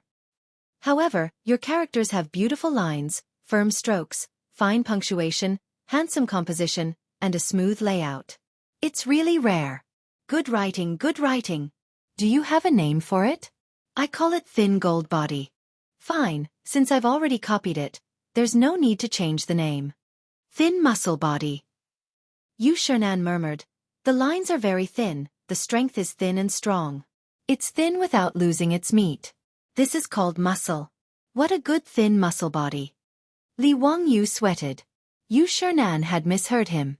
He had said Thin Gold Body. But then he realized that muscle was connected to gold. Zhao Ji's brother was the emperor, so he respectfully called it gold. If he created it, wouldn't it be the original name, Thin Muscle Body? Fine, let's not dwell on it. In the future, there will only be Thin Muscle Body in this world. Yu Shernan admired Li Wangyu's thin muscle body for a while. Yang Quan couldn't help but ask, Teacher, can you let me keep this calligraphy? In your dreams. This is a gift from Xiao Lang to this old man. Go away. It was simply wishful thinking to want to snatch a strange calligraphy work from the calligraphy addict. Yang Zhuo was on the verge of tears. How could this old man and young man both be such bullies? The Ode to Chivalry written by the teacher was snatched away by Li Wangyu, and the Ode to Chivalry written by Li Wangyu with lean muscle was taken away by the teacher. The more Yu Shernan looked at Li Wangyu, the more he liked Li Wangyu. Especially as a character addict, he felt that Li Wangyu was brimming with talent when he saw such a unique character. Does Xiao Lang have a courtesy name? Courtesy name refers to a name other than the original name that expresses virtue or the meaning of the original name. Normally, men would only take a courtesy name after they were 20 years old. Li Wangyu was only 16 years old, so naturally, he didn't have one.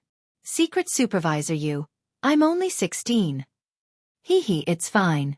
How about this old man give you a courtesy name? Yu Shernan stroked his beard and smiled. Wow, this secret supervisor Yu has a hobby of giving people a courtesy name? Fine, I'll have to take it sooner or later. It'll save me the trouble of thinking about it in the future.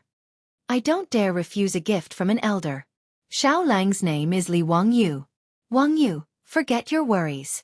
I'll give you the 2-word Zio. I hope that Xiao Lang can be a person who can maintain his integrity. Yu Shernan thought for a moment and said slowly.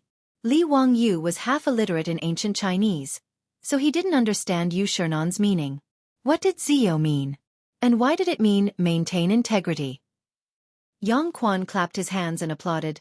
Moreover, Zio has the worry of hunger and cold, yet you don't take it. You're right. Teacher's courtesy name is good. Xiao Lang. Hurry up and thank teacher. Zio thanks Secret Supervisor Yu for the courtesy name.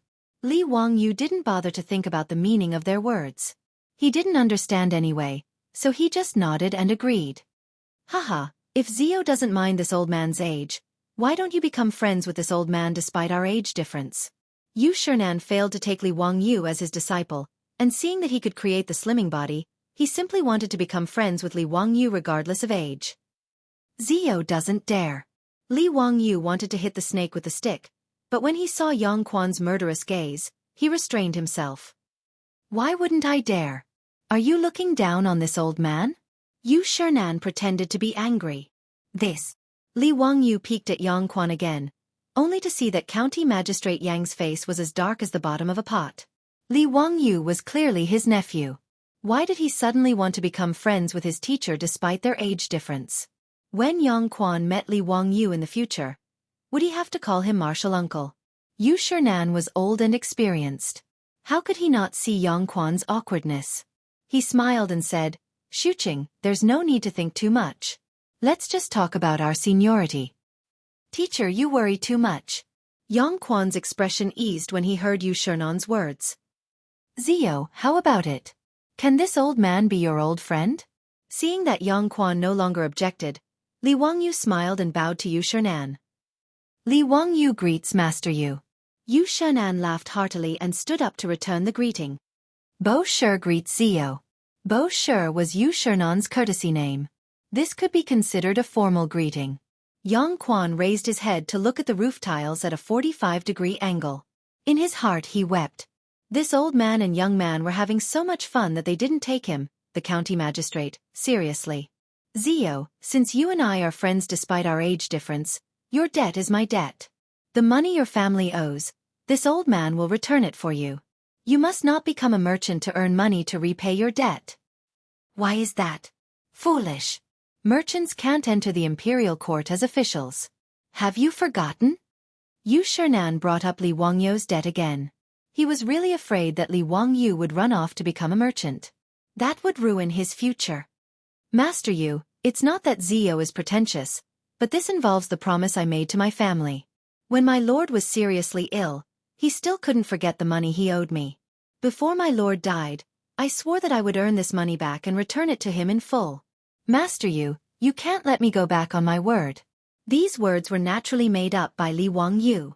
He could see that this old man wouldn't give up until he got into the imperial court. What was so good about being an official? He worked himself to death, only had a break every 10 days, and still had to deal with official business. How could it be more comfortable than being a carefree little landlord? Beautiful wives and concubines, thousands of acres of fertile land, countless cows, horses, pigs and sheep, and servants as numerous as the clouds. This was called living. Enter the imperial court as an official? Li Wangyu respectfully declined. However, if he could get to know a famous person like Yu Shernan and have a high official as his backer, Li Wangyu wouldn't refuse. As the saying goes, having someone in the imperial court makes things easier. Seeing Li Wangyu use the deadly zhou as a shield, Yu Shernan was so angry that he blew his beard and glared, but he had nothing to say. You scoundrel. You'll regret it in the future. Yu Shernan didn't want to waste any more words with Li Wangyu. With a flick of his sleeve, he called for the old servant to prepare a carriage and returned to Chang'an. Before he left, he didn't forget to take away Li Wangyu's Ode to Chivalry, which made Li Wangyu laugh. Yang Quan hurriedly chased out of the main hall to see his teacher off. However, Li Wangyu didn't see it. Yang Quan whispered a few words into Yu Shernan's ear, and the old man's anger turned into joy. He smiled and nodded at Yang Quan. Both the teacher and the student looked at Li Wangyu, who was in the central room, with a hint of playfulness on their faces. Chapter 30. Yu Shernan left in a huff, but Li Wangyu wasn't nervous. This old man was like a child. He would be fine after some coaxing. He wasn't worried at all. In the past, he had battled with his grandfather many times. He had long since figured out how to deal with these old people. Ming House, let's transfer my family's 100 mu of farmland to the county government to offset our debt. After Yang Quan returned, Li Wangyu brought up this matter again. Yang Quan was slightly surprised. Ziyu, why don't you keep the farmland in the manor? Aren't you afraid that you won't be able to make a living? Li Wangyu cupped his hands. Ming House, it's mainly because I'm tired of the Li clan's pestering. As long as the farmland is in the manor, I'm afraid that this group of gluttons will worry about it. Yang Quan somewhat understood his words. Although he had made the decision today that the 100 mu of farmland would return to Li Wangyu's name, it was hard to guarantee that these Li clan elders wouldn't have any bad ideas. In fact, the Li clan had only lost 30 taels of gold today. The other 170 taels of gold and the 100 mu of farmland had originally been extorted from Li Wangyu. But to these leech-like elders, it was as if a piece of flesh had been dug out from their hearts. It was hard for them to accept. With these people's insatiable greed, it was hard to guarantee that they wouldn't pester Li Wangyu again. All right, since Ziyu said so, it's reasonable. Then I'll take charge of the farmland. We'll sell it at 3 strings of cash per mu. The total is 300 strings of cash. Thank you Ming House for your good intentions. Li Wangyu knew that Yang Quan must have given him the highest price for Yu Shernan's sake. Yang Quan summoned the county government clerk to handle the paperwork for Li Wangyu, and officially transferred the farmland to the county government. From then on, Li Wangyu's debt of 2 million taels was deducted. He still owed the county government 1.62 million taels. It was still a huge figure. It was the salary of a first-class official of the Tang dynasty for 19 years. After bidding farewell to Yang Quan, Li Wangyu asked Li Heng to carefully carry Yu Shernan's authentic work back home. He showed it to Su Chongqing as if he was presenting a treasure. Hee, Chongqing, you know Yu Shernan, right? This is his handwritten book. We have to frame it properly and store it well. It can be used as a family heirloom. Su Chongqing looked at the words and looked up in confusion. Although I don't study history, I know that Ode to Gallantry was written by Li Bai, right? You actually plagiarized the poem of the immortal poet? That's not the point. Li Wangyu was embarrassed for a moment. He forgot that his beautiful boss, Su Chongqing, also knew these famous Tang and Song poems. This, Li Bai, Du Fu, and the others can't ask me for copyright fees anyway. I'm doing it for their own good. Think about it, if I wrote these famous poems, wouldn't it encourage them to write better poems? Haha, that's right. Li Wangyu made up this reason to cover up his embarrassment of being caught plagiarizing. Su Chongqing rolled her beautiful eyes, speechless at his shamelessness. It was already late. Perrin brought the food. Li Wangyu was overjoyed when he saw it. His eyes almost popped out of their sockets. Carefully smelling the aroma, Li Wangyu dared to swear to his ancestors that the food in front of him was a bowl of red braised pork and sweet and sour pork ribs. Perrin looked at Su Chongqing with admiration. The disgust she had for this vixen, who suddenly appeared in the residence, had disappeared. It was replaced by affection and attachment, which made Li Wangyu amazed. Lang Jun, you don't know how amazing big sister Chongqing is. The cheap meat that other people don't eat was actually made so delicious by her. Originally, Perrin called Su Chongqing as Little Miss Su, but Su Chongqing forced her to call her big sister. This was just a habit of Su Chongqing's in the future, but it made the little girl extremely moved. She thought that Su Chongqing was treating her as a relative, so this big sister was very pleasant to hear. Su Chongqing realized that she had made a mistake. When she saw that the little girl was so moved that tears were about to fall, she couldn't help but feel motherly. She hugged the poor girl affectionately for a while. When Li Wangyu was still watching the commotion at the cross street, the little lowly and the big sister became very intimate. It had to be said that the friendship and feelings between girls were really wonderful. Su Chongqing remembered that Li Wangyu complained last night that the food was bad, so in the afternoon, she took the little girl out to the market to buy ingredients. This was the first time that Su Chongqing walked out of the courtyard walls and came into contact with the lively world of the Tang dynasty. She curiously looked at everything, the pedestrians coming and going, the roadside shops. Even the hawkers' shouts could arouse her interest. Finally they came to the market. Su Chongqing walked around but didn't find anyone selling pork. She curiously asked Perrin and learned that pork was cheap meat, which could only be sold in the corner of the market. The little girl didn't understand why Su Chongqing wanted to buy cheap meat. The Tang dynasty ate fish, shrimp, crab, chicken, duck, goose, cow, sheep, and rabbit meat, but they didn't like pork. Only the lowest class of people ate pork. However, although it was cheap meat, the price was not cheap. 40 copper coins per catty, which was more expensive than 30 copper coins per chicken. Su Chongqing calculated the price according to Li Wangyu's conversion and was shocked. 1 copper coin was equivalent to 4 yuan in the modern world, so this 1 catty of pork cost 160 yuan. However, when Su Chongqing saw how greedy Li Wangyu was yesterday, he steeled his heart and bought a catty of pork, as well as ribs. He spent 70 to 80 copper coins, which made the little girl Pei Lan's heart ache terribly. She muttered that she shouldn't let her Lang Jun eat cheap meat and followed Su Chongqing back to the house. The little girl wanted to go to the kitchen to cook the ingredients herself. When Su Chongqing heard that she wanted to boil the pork in plain water and eat it with garlic paste, he quickly shook his head and went to cook himself. Fortunately, there was also an iron pot in the kitchen of the Lai hot. Su Chongqing carefully looked at the seasonings in the kitchen. There were pepper, cinnamon, ginger, onion, garlic, soy sauce, vinegar, coarse salt, and even lumps of maltose. She looked at the limited amount of seasonings and thought for a while before deciding what to cook. She asked the little girl to help her start the fire, then rolled up her sleeves and got busy in the kitchen. Not long after, the fragrance of the red braised pork overflowed from the pot. Perrin, who was starting the fire, couldn't help but twitch her little nose. "Sister Chongqing, it smells so good." "Little greedy cat, I'll let you taste it first when it's ready, so that you won't always complain that I let your Lang Jun eat cheap meat." "Hee. I didn't say that." Perrin was embarrassed and quickly turned her head to fan the fire. Because there were only 4 people in the house, Su Chongqing didn't cook much. She made a bowl of red braised pork, a bowl of sweet and sour pork ribs, and then used the fat pork to make lard, stir-fried a plate of vegetables, and finally made a plate of egg drop soup. First, she used her chopsticks to pick up a piece of oily red braised pork and fed it to Perrin, who was watching eagerly. The little girl ate so much that she almost swallowed her own tongue. Perrin had never eaten such delicious food. The sweet, fatty, but not greasy taste and the rich meat fragrance exploded on her taste buds. The little girl opened her eyes wide and reluctantly swallowed the delicious food in her mouth after a long time. Sister Chongqing, this meat is really delicious. Hee hee, I said I wouldn't lie to you, right? Now you're still saying it's cheap meat? Su Chongqing gently pinched Perrin's face and teased her. Perrin shook her head like a rattledrum. She swore that there was absolutely nothing more delicious than pork.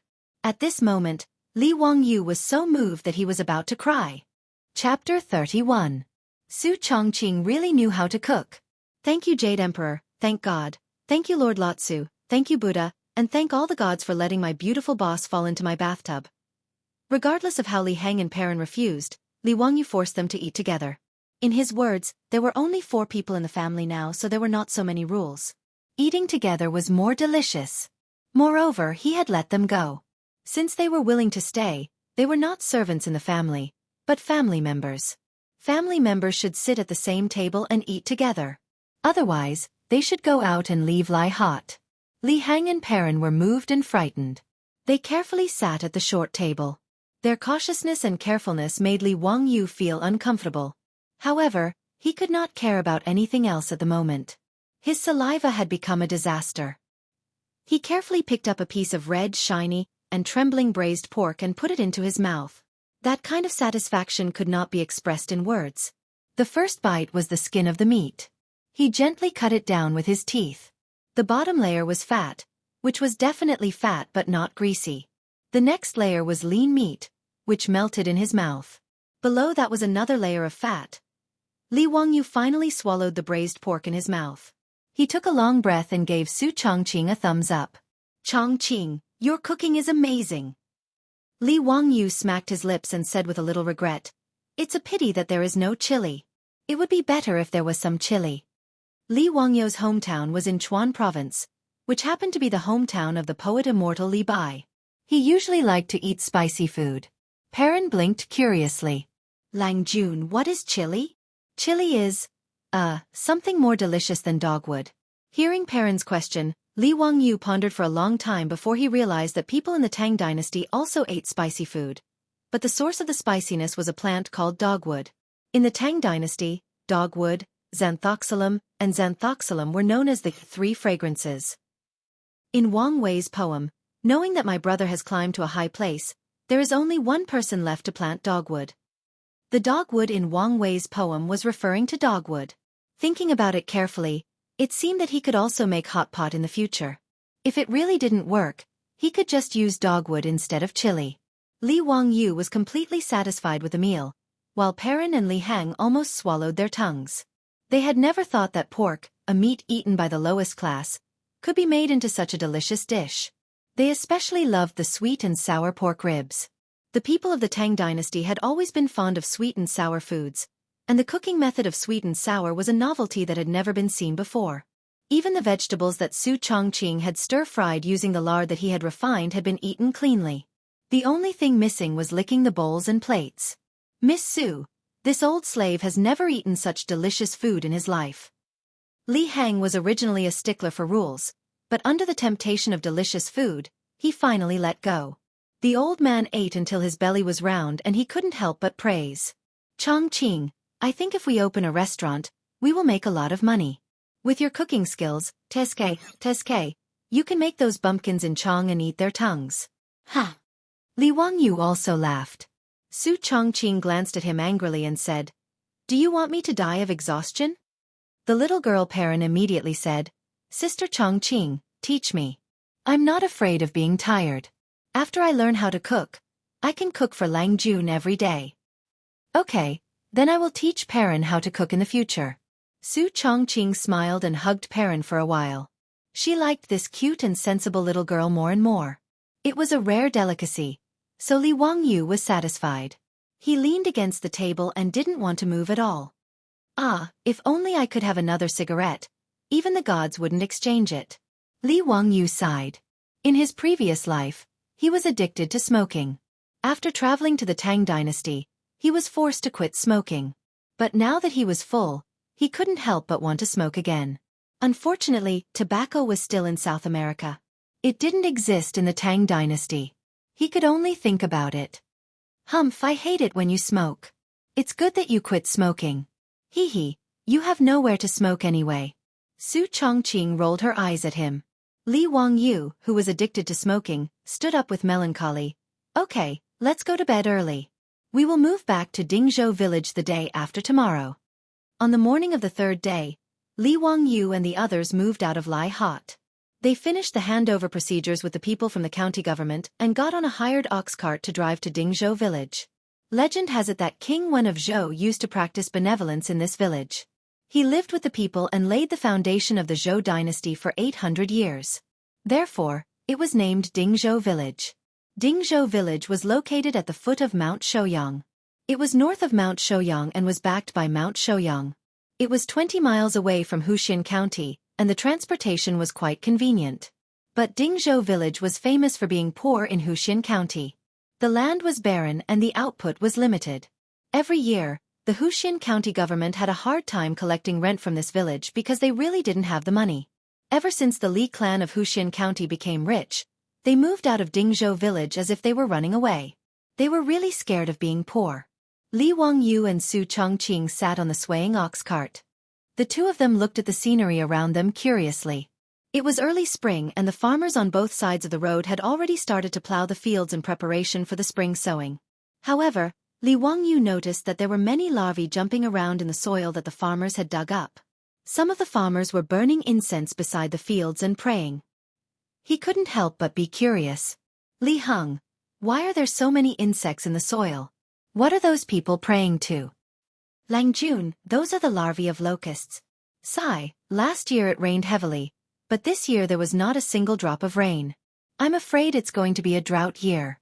Those farmers are praying to the locust god, hoping that there won't be a plague of locusts. Li Heng glanced at the larvae jumping around in the fields and sighed. Locusts? Li Wangyu was stunned. He felt like he had overlooked something. The second year of Zhenguan, a plague of locusts. He suddenly remembered that he had read in a book that during the second and third year of the Tang dynasty Zhenguan period, there was a large plague of locusts in Guangzhou. There was a severe drought and famine in the Guangzhou area. The people sold their children in exchange for food. Thinking of this, Li Wangyu couldn't help but be shocked. His eyes were filled with fear as he looked at the larvae scurrying around in the fields. Li Wangyu remembered this because he had read in the book that during the plague of locusts, Pai Lupi caught a locust and ate it. It was said that the people relied on food to survive, and if you ate food, you would be harming the people. After Pai Lupi ate the locust raw, the plague of locusts stopped. Li Wangyu believed that was the Pai Lupi from the myth. He even argued with someone about this, saying that it was just a show. That was why he remembered it so clearly. It was now the second month of the second year of the Zhenguan period. However, Li Wangyu remembered that the third month of the Guangzhou period was when the plague of locusts began. In the third month of the second year of the Zhenguan period, locusts appeared in the Guangzhou area. In the sixth month, locusts appeared in the capital. In the fifth month of the third year of the Zhenguan period, locusts appeared in the Suzhou area. In the autumn, locusts appeared in the Da, Dai and Kwa areas. Chapter 32. Li Wangyu shuddered at the thought of the fields with no harvest and the people selling their children in exchange for food. The golden age of the Tang dynasty did not seem so wonderful. What would happen to his family of 4? In fact, it was not difficult to exterminate the locusts. The reason why the plague of locusts could become a disaster in ancient times was because the ancient people were superstitious. They regarded locusts as a punishment from heaven and did not dare to exterminate them. Every time there was a plague of locusts, the people were bound by superstition and did not dare to kill the locusts. Instead, they set up sacrifices, burned incense, and worshipped the locusts by the fields and watched as the locusts devoured the crops. As long as the people believed that locusts could be killed, the plague of locusts would at most reduce the production of crops and would not become a famine. Thinking of this, Li Wangyu suddenly understood Pai Lupi.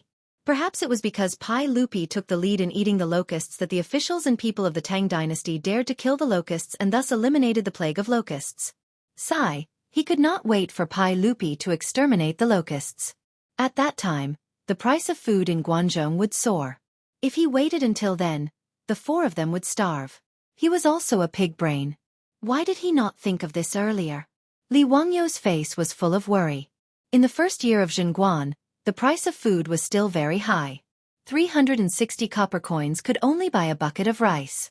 A bucket of rice was about 10 catties. Their family of four could eat for 4 to 5 days if they lived frugally. They were not sure when the plague of locusts would end. Based on a year's worth of food storage, their family of four would need to store at least 70 to 80 buckets of food to safely survive the second year of Zhengguan.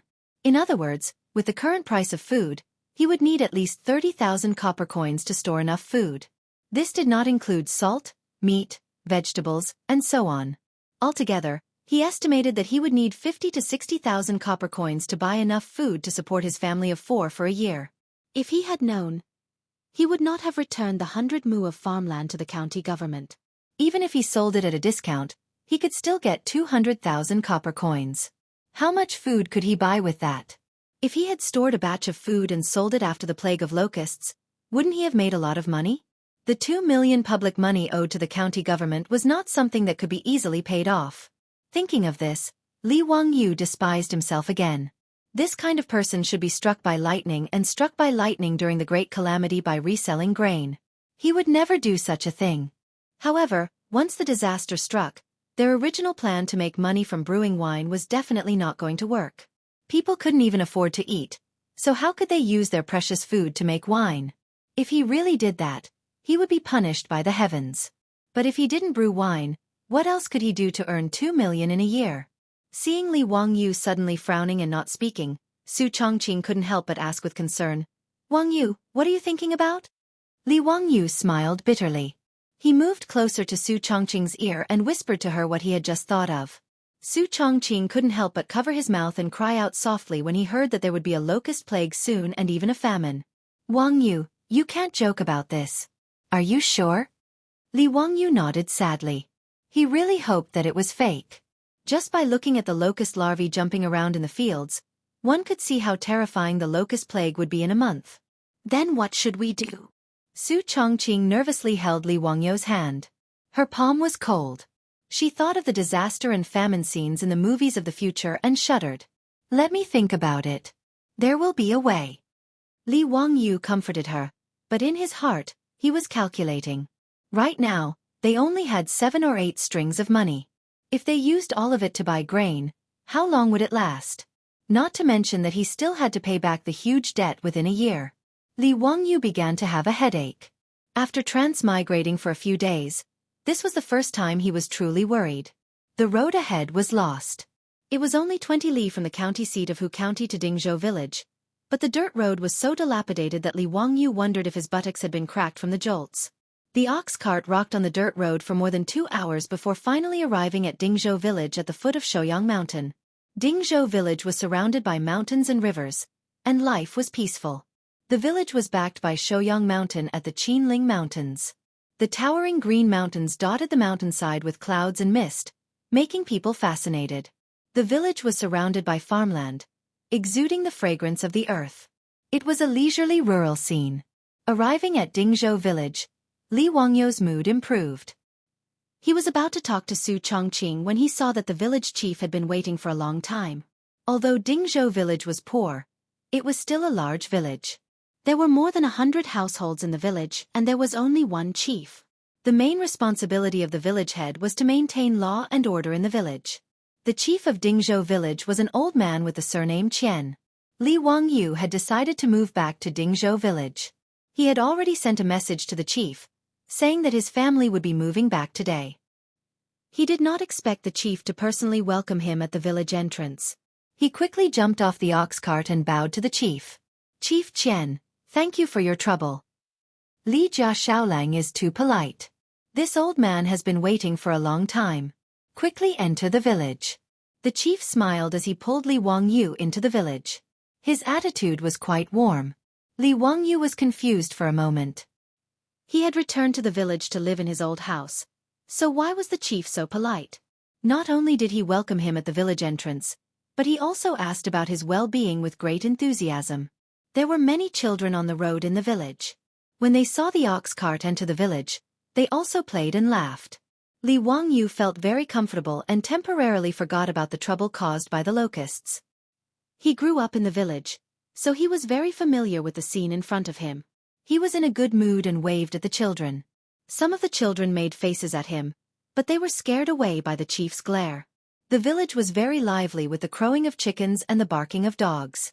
However, Li Wangyu could also see that life in Dingzhou village was very depressing. Most of the houses in the village were mud walls and thatched huts. The wind was blowing everywhere and they were very shabby. After a short walk, the group arrived in front of an old house. Although it was an old house, it was a rare brick house in the village. In Li Wangyu's memory, this house was renovated by Li Zhou after he became rich. The chief smiled and said, "Li Jia Xiaolang, yesterday I heard that you were returning to live in the village. I have already asked someone to help your house tidy up. If you still need anything, just tell me. I will have someone send it to you." The old house looked like it had been cleaned recently. At least the weeds in the courtyard had been removed, and the doors and windows had been repaired. Seeing the chief being so polite, Li Wangyu was even more confused. He simply asked, "Chief Qian, is there something you need my help with?" "Nothing. Nothing." The chief smiled and waved his hand. Li Wangyu cursed in his heart. It would be strange if he was fine. After the Li clan of Hu County moved away from Dingzhou village, the two sides should have nothing to do with each other. And that damned father of his, Li Zhou, had already been dead for a year, and was buried in the Li family's ancestral grave in Dingzhou village. This matter was well known to everyone, and he was also a virgin with no power or influence. Why was the chief so enthusiastic? This didn't make sense. Li Wangyu was puzzled. Suddenly, many villagers rushed out of the village.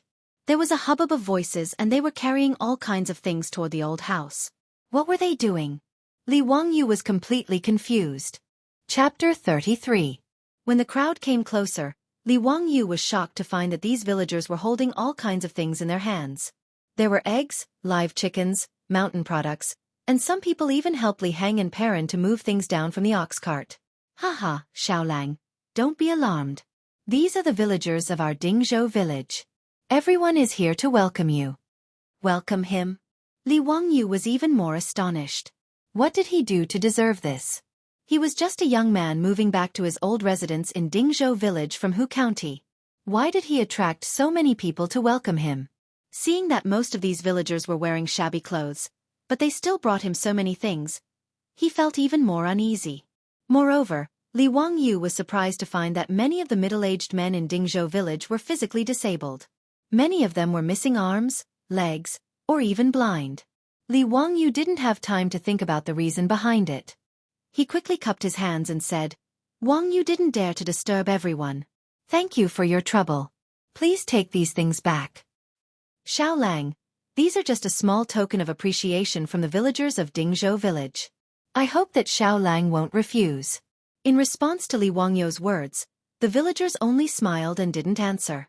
Only the old village chief smiled and replied, "How can I accept this? It's fine, it's fine. We'll all be family in the future. Why not?" Su Chongqing was also stunned by the enthusiasm of the villagers of Dingzhou village. However, she also didn't understand the situation and could only help to move things into the old residence. Many hands make light work. The few things on the ox cart were all moved into the old residence in a moment. The things that the villagers brought were also piled up in the central room. After all of this was done, the villagers smiled and nodded at Li Wangyu. They then dispersed, leaving the old village chief alone. Li Wangyu quickly invited the old village chief into the living room and ordered Perrin to boil water. Then he turned to the old village chief and cupped his hands. "Village Chief Qian, why are you doing this? Please tell me." When Eunuch Li was alive, he took great care of the villagers of Dingzhou. This is also a small token of appreciation from everyone. Xiaolang, please don't reject it. Alas, it's a pity that Eunuch Li passed away early. We have nothing to repay him with. The old village's words made Li Wangyu come to a realization. but he couldn't help but smile bitterly. It turned out that when Li Zhou was alive, although the Li clan had moved away from Dingzhou village, Li Zhou had taken good care of the village. Because the land in Dingzhou village was barren, he even thought of a way to ask the county yamen to reduce the village's rent. This made the villagers remember his kindness. Unfortunately, Li Zhou had no way to change the barren state of Dingzhou village. Although he could help for a while, he could not help forever. Dingzhou village was still barren as before. Dingzhou village, 127 families, 563 people. The village was backed by Mount Shouyang of the Qinling Mountains and bordered by the Gan River to the north. Because the land was barren, especially the land near the river was saline and alkali soil, it was impossible to grow anything. The average yield of Dingzhou village was less than 1 dan per mu, which was equivalent to 10 buckets of grain. In the Tang dynasty, the average yield per mu was about 1.5 dan per mu, which was equivalent to 15 buckets of grain. Dingzhou village was located at the foot of Mount Shouyang, so the amount of land available for farming was even less. Each farmer only had an average of about 20 mu. Of the 20 mu, 5 or 6 mu were mulberry fields, which were used to plant mulberry trees, elm trees, and jujube trees. In other words, the income of Dingzhou village's villagers every year was only 14 to 15 dan of grain. But these 14 to 15 dan of grain still needed to be paid for rent. Grain was 2 dan, silk was 2 zhang, and cotton was 3 liang. The remaining grain was just enough for a farmer's family. If there was a natural disaster or man-made disaster, they would not be able to survive. Li Wangyu began to understand why the children in the village were dressed in rags. There were even some half-grown boys running around with their buttocks naked. One word, poor. The old villager stuttered for a long time before opening his mouth. He actually wanted to ask Li Wangyu if he could still ask the county to reduce the tax on rent. In the old villager's view, the Li family was after all a rich family. Li Zhou had supervised the county for many years, so he did not lack connections. Although Li Zhou had already passed away, Li Wangyu might be able to ask the Ming house to reduce the tax on the village. Looking at the old villager's expectant face, Li Wangyu's lips trembled a few times, but he did not say anything. What could he say? Tell the old villager that he had no money and could not do anything? Tell the old villager that he still owed 1.62 million yuan? Such a huge debt would probably scare the old man to death.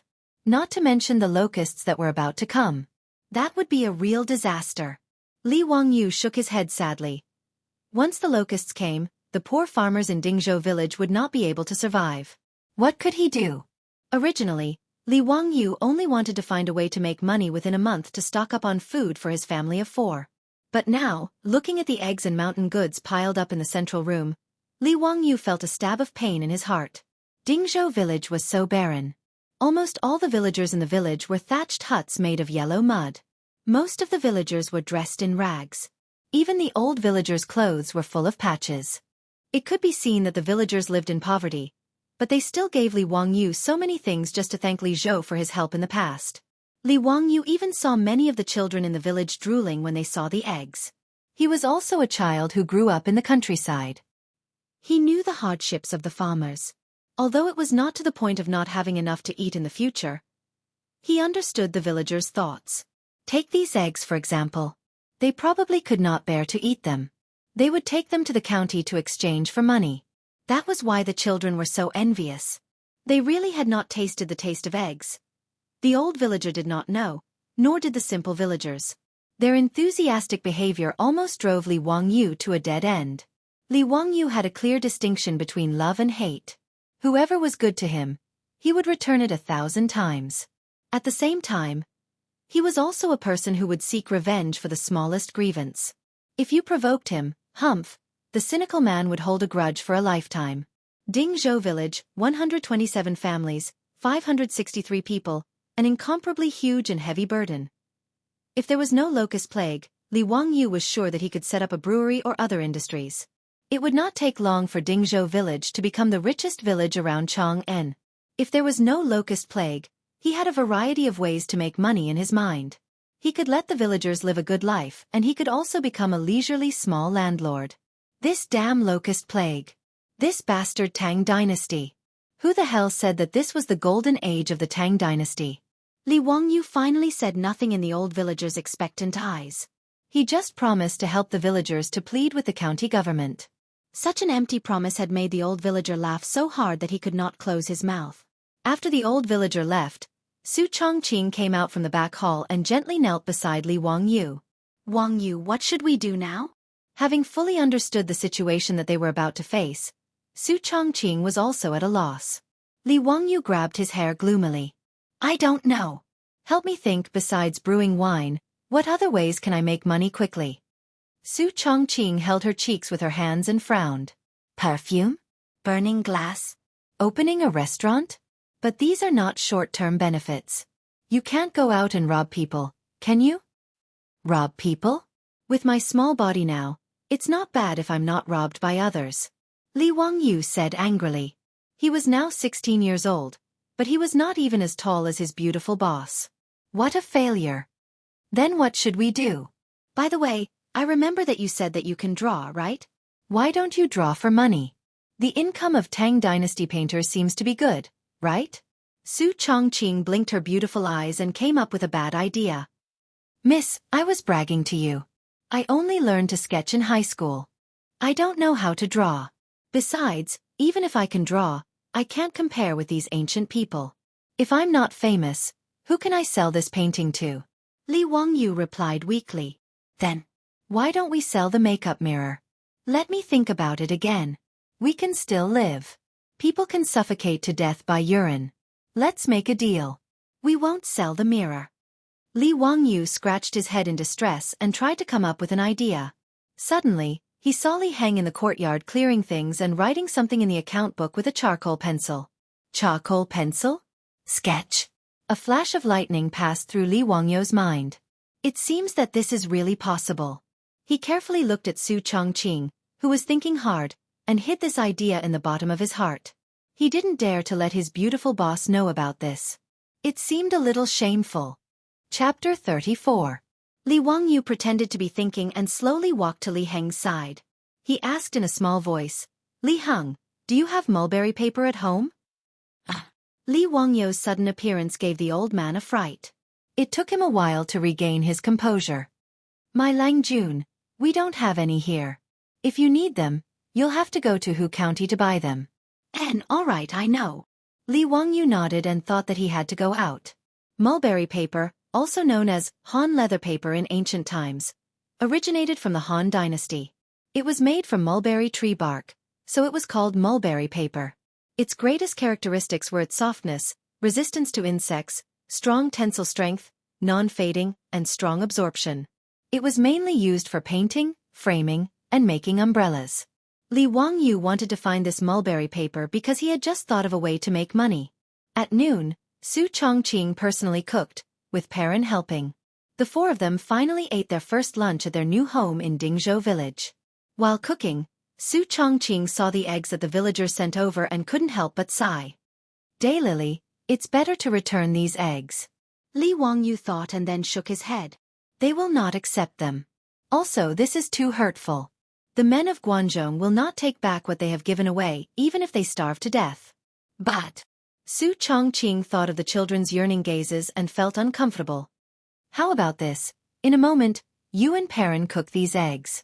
After eating, we will go to the village to give them to the children. Just think of it as a gift to the children. Li Wangyu's idea was unanimously approved by everyone. Su Chongqing and Perrin worked for a long time and cooked all the hundreds of eggs the villagers had delivered.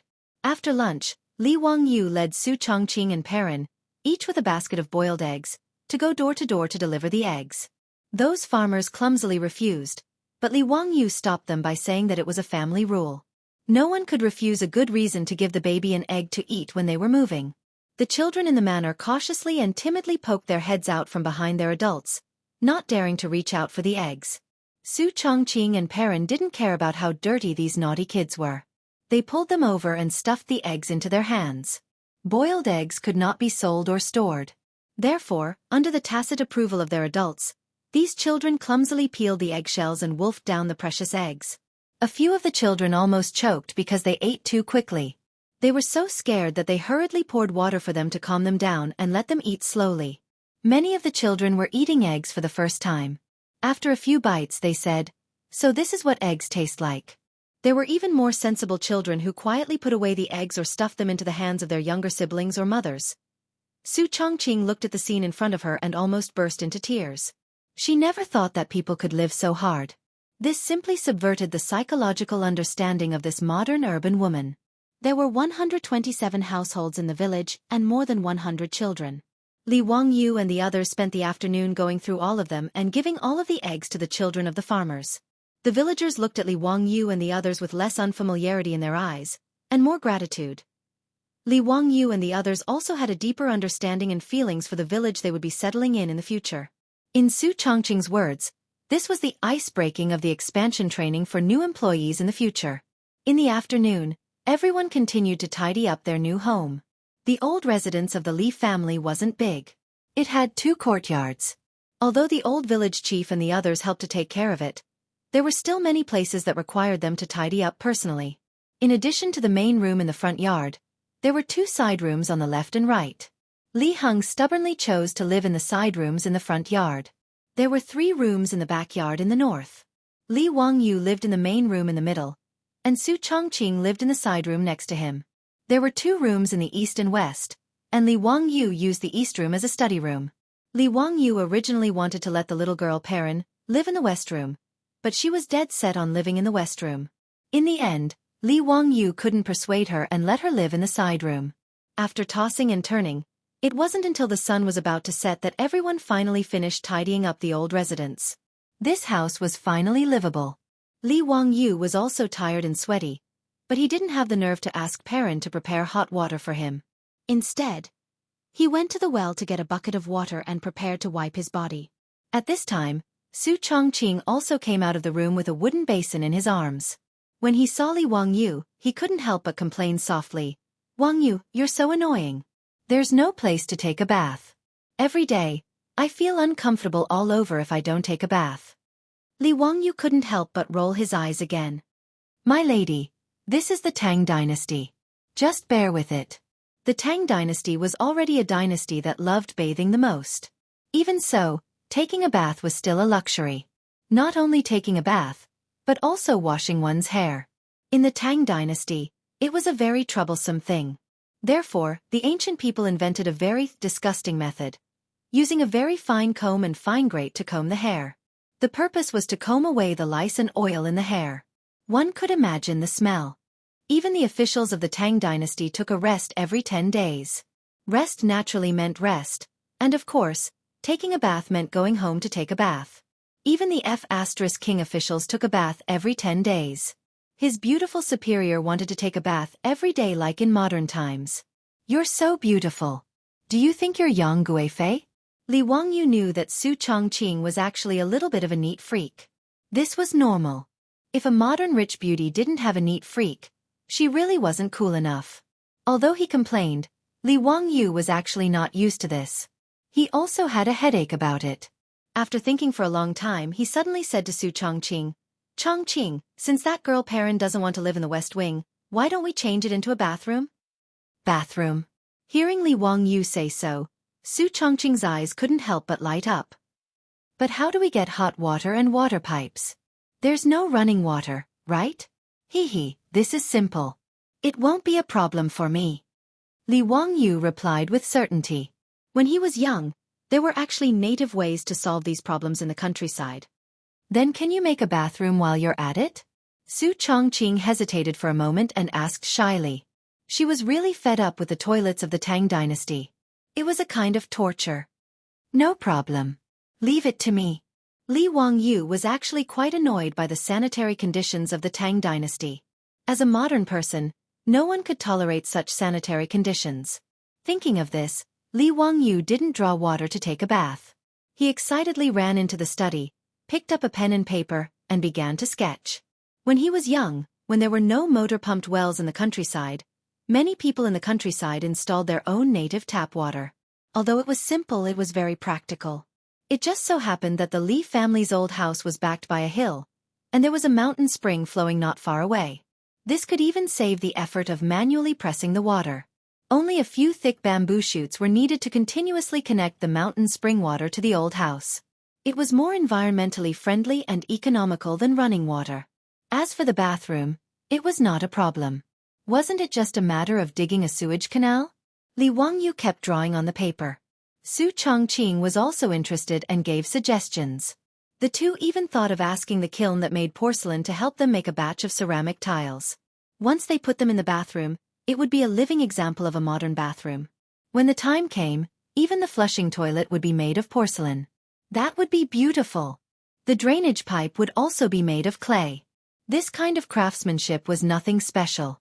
Li Wangyu remembered that he once saw a ceramic drainage pipe more than 4,000 years ago in a museum. Li Wangyu even thought of digging a methane pool by the way. It was clean and could be used to make fertilizer. The methane could also be used to light a lamp and boil water. It was killing several birds with one stone. The bathroom renovation plan of the Tang Dynasty version was out. After the draft was finished, Li Wangyu and Su Chongqing admired it for a long time and were very satisfied. But soon Li Wangyu let out a long sigh and threw the draft aside. Wangyu, what are you doing? Isn't this a good plan? When are you going to start building this bathroom? I can't wait. Su Chongqing did not understand why Li Wangyu sighed. He picked up the draft grumpily. What are you doing? We don't have money. Li Wangyu smiled bitterly. After he finished the draft, he realized that it would cost a lot to build such a bathroom. Just hiring people to cut down the bamboo and building the water pipeline would cost a lot of money, not to mention the other expenses. Li Wangyu estimated that it would take at least 10 strings of money to build this bathroom. It seemed that he really had to do what he thought of before. Otherwise, not to mention improving their lives, they would not even have enough rations to survive the coming locust plague. Chongqing, I'm going to the county tomorrow. I may stay for a few days before coming back. I'll leave the house to you. Li Wangyu made up his mind and told Su Chongqing. What are you going to do? Well, I need to find Yang Mingfu for something. Don't worry, it's a good thing. Maybe when I come back, I'll have money. Hehe. Li Wangyu pretended to be mysterious and smiled at Su Chongqing. Seeing that Li Wangyu was unwilling to say, Su Chongqing did not force him.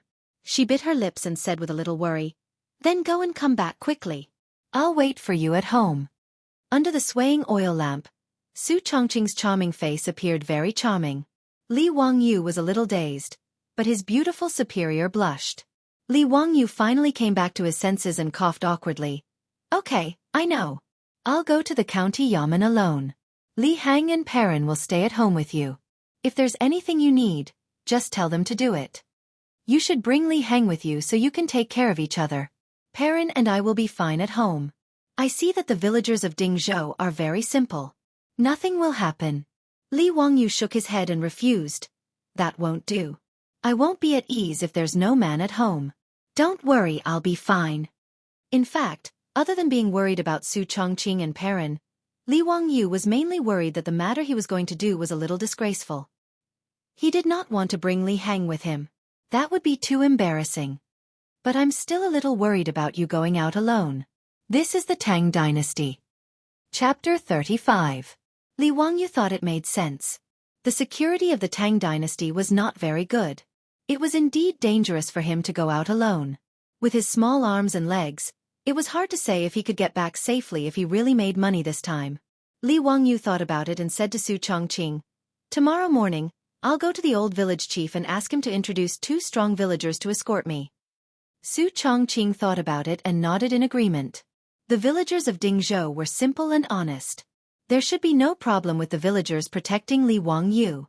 The next morning, Li Wangyu once again refused Li Heng's request to follow him to the county town. He carried the package that Su Chongqing packed for him and went to the old village chief's house. The old village chief's house was at the west end of the village, not too far from Li Wangyu's house. When Li Wangyu arrived, the village chief's family had already woken up and were busy with various farm work. Li Jia Shaolang, what's the matter? The old village chief was surprised by Li Wangyu's visit. Li Wangyu cupped his hands and saluted. Old village chief, I need to go to Chang'an City. Because there's only the old housekeeper at home, I need to look after the house. Can I ask the village chief to introduce me to 2 reliable villagers to accompany me all the way? I'll pay them. Last night, he told Su Chongqing that he was going to the county town of Hu County. In fact, his destination was Chang'an, the capital of the Tang Dynasty. He was afraid that Su Chongqing would ask, so he used the excuse of going to Hu County to find Yang Quan. How long will Xiaolang be gone? Probably 2 or 3 days in Chang'an City. That's no problem. What do you want? Just wait for a moment. I'll call someone for you. The old village chief immediately agreed and asked Li Wangyu to sit in the central room. He went out to find someone for Li Wangyu. Not long after, the old village chief led 2 tall and sturdy men in. These 2 Guanzhong men were both about 1.8 meters tall.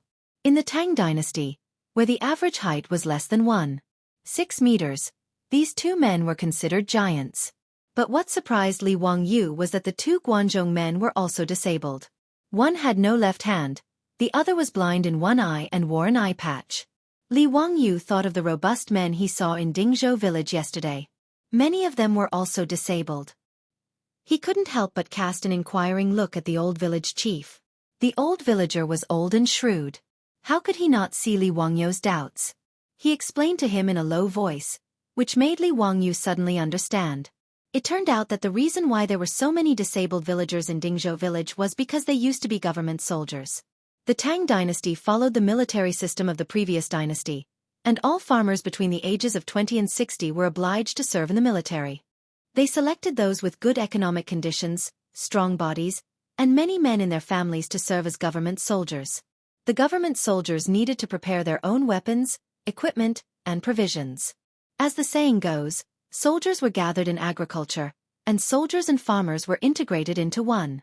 Soldiers were selected from the farmers who shared the fields, and the source of soldiers was guaranteed. Who wouldn't be injured in battle? With the medical conditions of the Tang dynasty, naturally, there were many disabled people. After listening to the old village chief's explanation, Li Wangyu was a little confused. The government soldiers of the Tang dynasty should belong to wealthy families. Then why were there so many government soldiers in Dingzhou village but so poor? The old village chief hesitated for a moment before explaining. The disabled soldiers in the village are all government soldiers of the previous dynasty. The previous dynasty? Li Wangyu was stunned. It turned out that the government soldiers of Dingzhou village were all government soldiers of the Sui dynasty. No wonder. No wonder these disabled villagers were all middle-aged. These old government soldiers in Dingzhou village were all soldiers guarding Guanzhong at the end of the Sui dynasty. In the 14th year of Day, the first year of Wuda, Li Yuan attacked Guanzhong and declared himself an emperor. These government soldiers of Dingzhou village were all injured and surrendered to the Tang dynasty at that time. But after all, they were government soldiers of the previous dynasty, and most of them were disabled. Soon after they surrendered to the Tang dynasty, they were disarmed and returned to their fields. As for any military achievements, it was impossible for them to be rewarded. From the first year of Wuda to the second year of Zhengguan, the originally rich Dingzhou village became poorer and poorer in 10 years. Li Jia Xiaolang. These 2 are brothers of the Niu family. Dalong and Erlang were both good soldiers in the army back then. The one who is missing an arm is Dalong Niu Yong, and the one who is blind is his brother Niu Wu. Although they are disabled, 7 or 8 strong men can't do anything to them. Although Li Wangyu couldn't see the strength of the 2 men, he knew that they were not ordinary people just by looking at the strong muscles of the 2 Guanzhong men. He hurriedly saluted with his hands folded. Brothers of the Niu family, I need to go to Chang'an. I'll have to trouble you to escort me. Niu Dalong nodded and said in a low muffled voice. No problem. Xiaolang, don't worry. We will definitely protect you. Niu Erlang curiously looked up and down at Li Wangyu with his one good eye. Brothers, do you need to prepare? No need. We have brought the weapons and things. We can go now. After Niu Dalong finished speaking, he turned around and picked up the weapons in the yard, which startled Li Wangyu. Good heavens, are these 2 brothers going to war? Except for the lack of armor, they were basically armed to the teeth. The law of the Tang dynasty didn't prohibit civilians from owning weapons. Bows, arrows, knives, shields, short spears and other weapons were allowed, but heavy weapons such as armor, crossbows, long spears and horse armor were prohibited. But the Niu brothers actually had bows, arrows, knives, and short spears, which made Li Wangyu feel ashamed. Niu Yong carried a few short spears on his back and a long knife at his waist. Niu Wu carried an archer and a short knife. Were they really escorting him to Chang'an and not going to war? Niu Dalong Erlang, don't you think you're exaggerating? Niu Yong shook his head. There's nothing wrong with being careful. Besides, we're used to it. Well, Li Wangyu had nothing to say. Anyway, it did give him a sense of security. And if there were no accidents, he should be bringing back a lot of food and money this time. So he did need someone to protect him. After thanking the village chief again, the three of them left the village and walked towards Hu County. 20 li was actually not too far. If an adult walked fast, it would take them 2 hours. But Li Wangyu had the body of a 16-year-old, and his body had just recovered from a serious illness. After walking for 2 li, he was already panting. Dalong, Erlang, take a rest. I can't walk anymore. Li Wangyu sat on the edge of the field and panted. Nyoda frowned and looked at the sun. He turned to Neo Er and shouted, Erlang, carry Xiao Lang. Okay. Niu Wu did not hesitate. He took the bow and arrow from his back and squatted down to carry Li Wangyu. How can this be? I can walk on my own. Li Wangyu was embarrassed. He was too embarrassed to let Niu Wu carry him. However, Niu Wu didn't bother to talk nonsense with him. He directly pulled him over and threw him onto his back. Then he took large strides forward. Li Wangyu's body was less than 100 jin, but Niu Wu carried him as if he was weightless. It was very easy. Li Wangyu wanted to struggle, but Niu Wu's 2 thick arms were like 2 iron chains. He could not break free. Helpless, Li Wangyu could only obediently let Niu Wu carry him forward. In order to relieve his embarrassment, and at the same time to understand these 2 fierce generals, who were protecting him, Li Wangyu chatted with them. However, this conversation made him feel deep respect for these 2 brothers.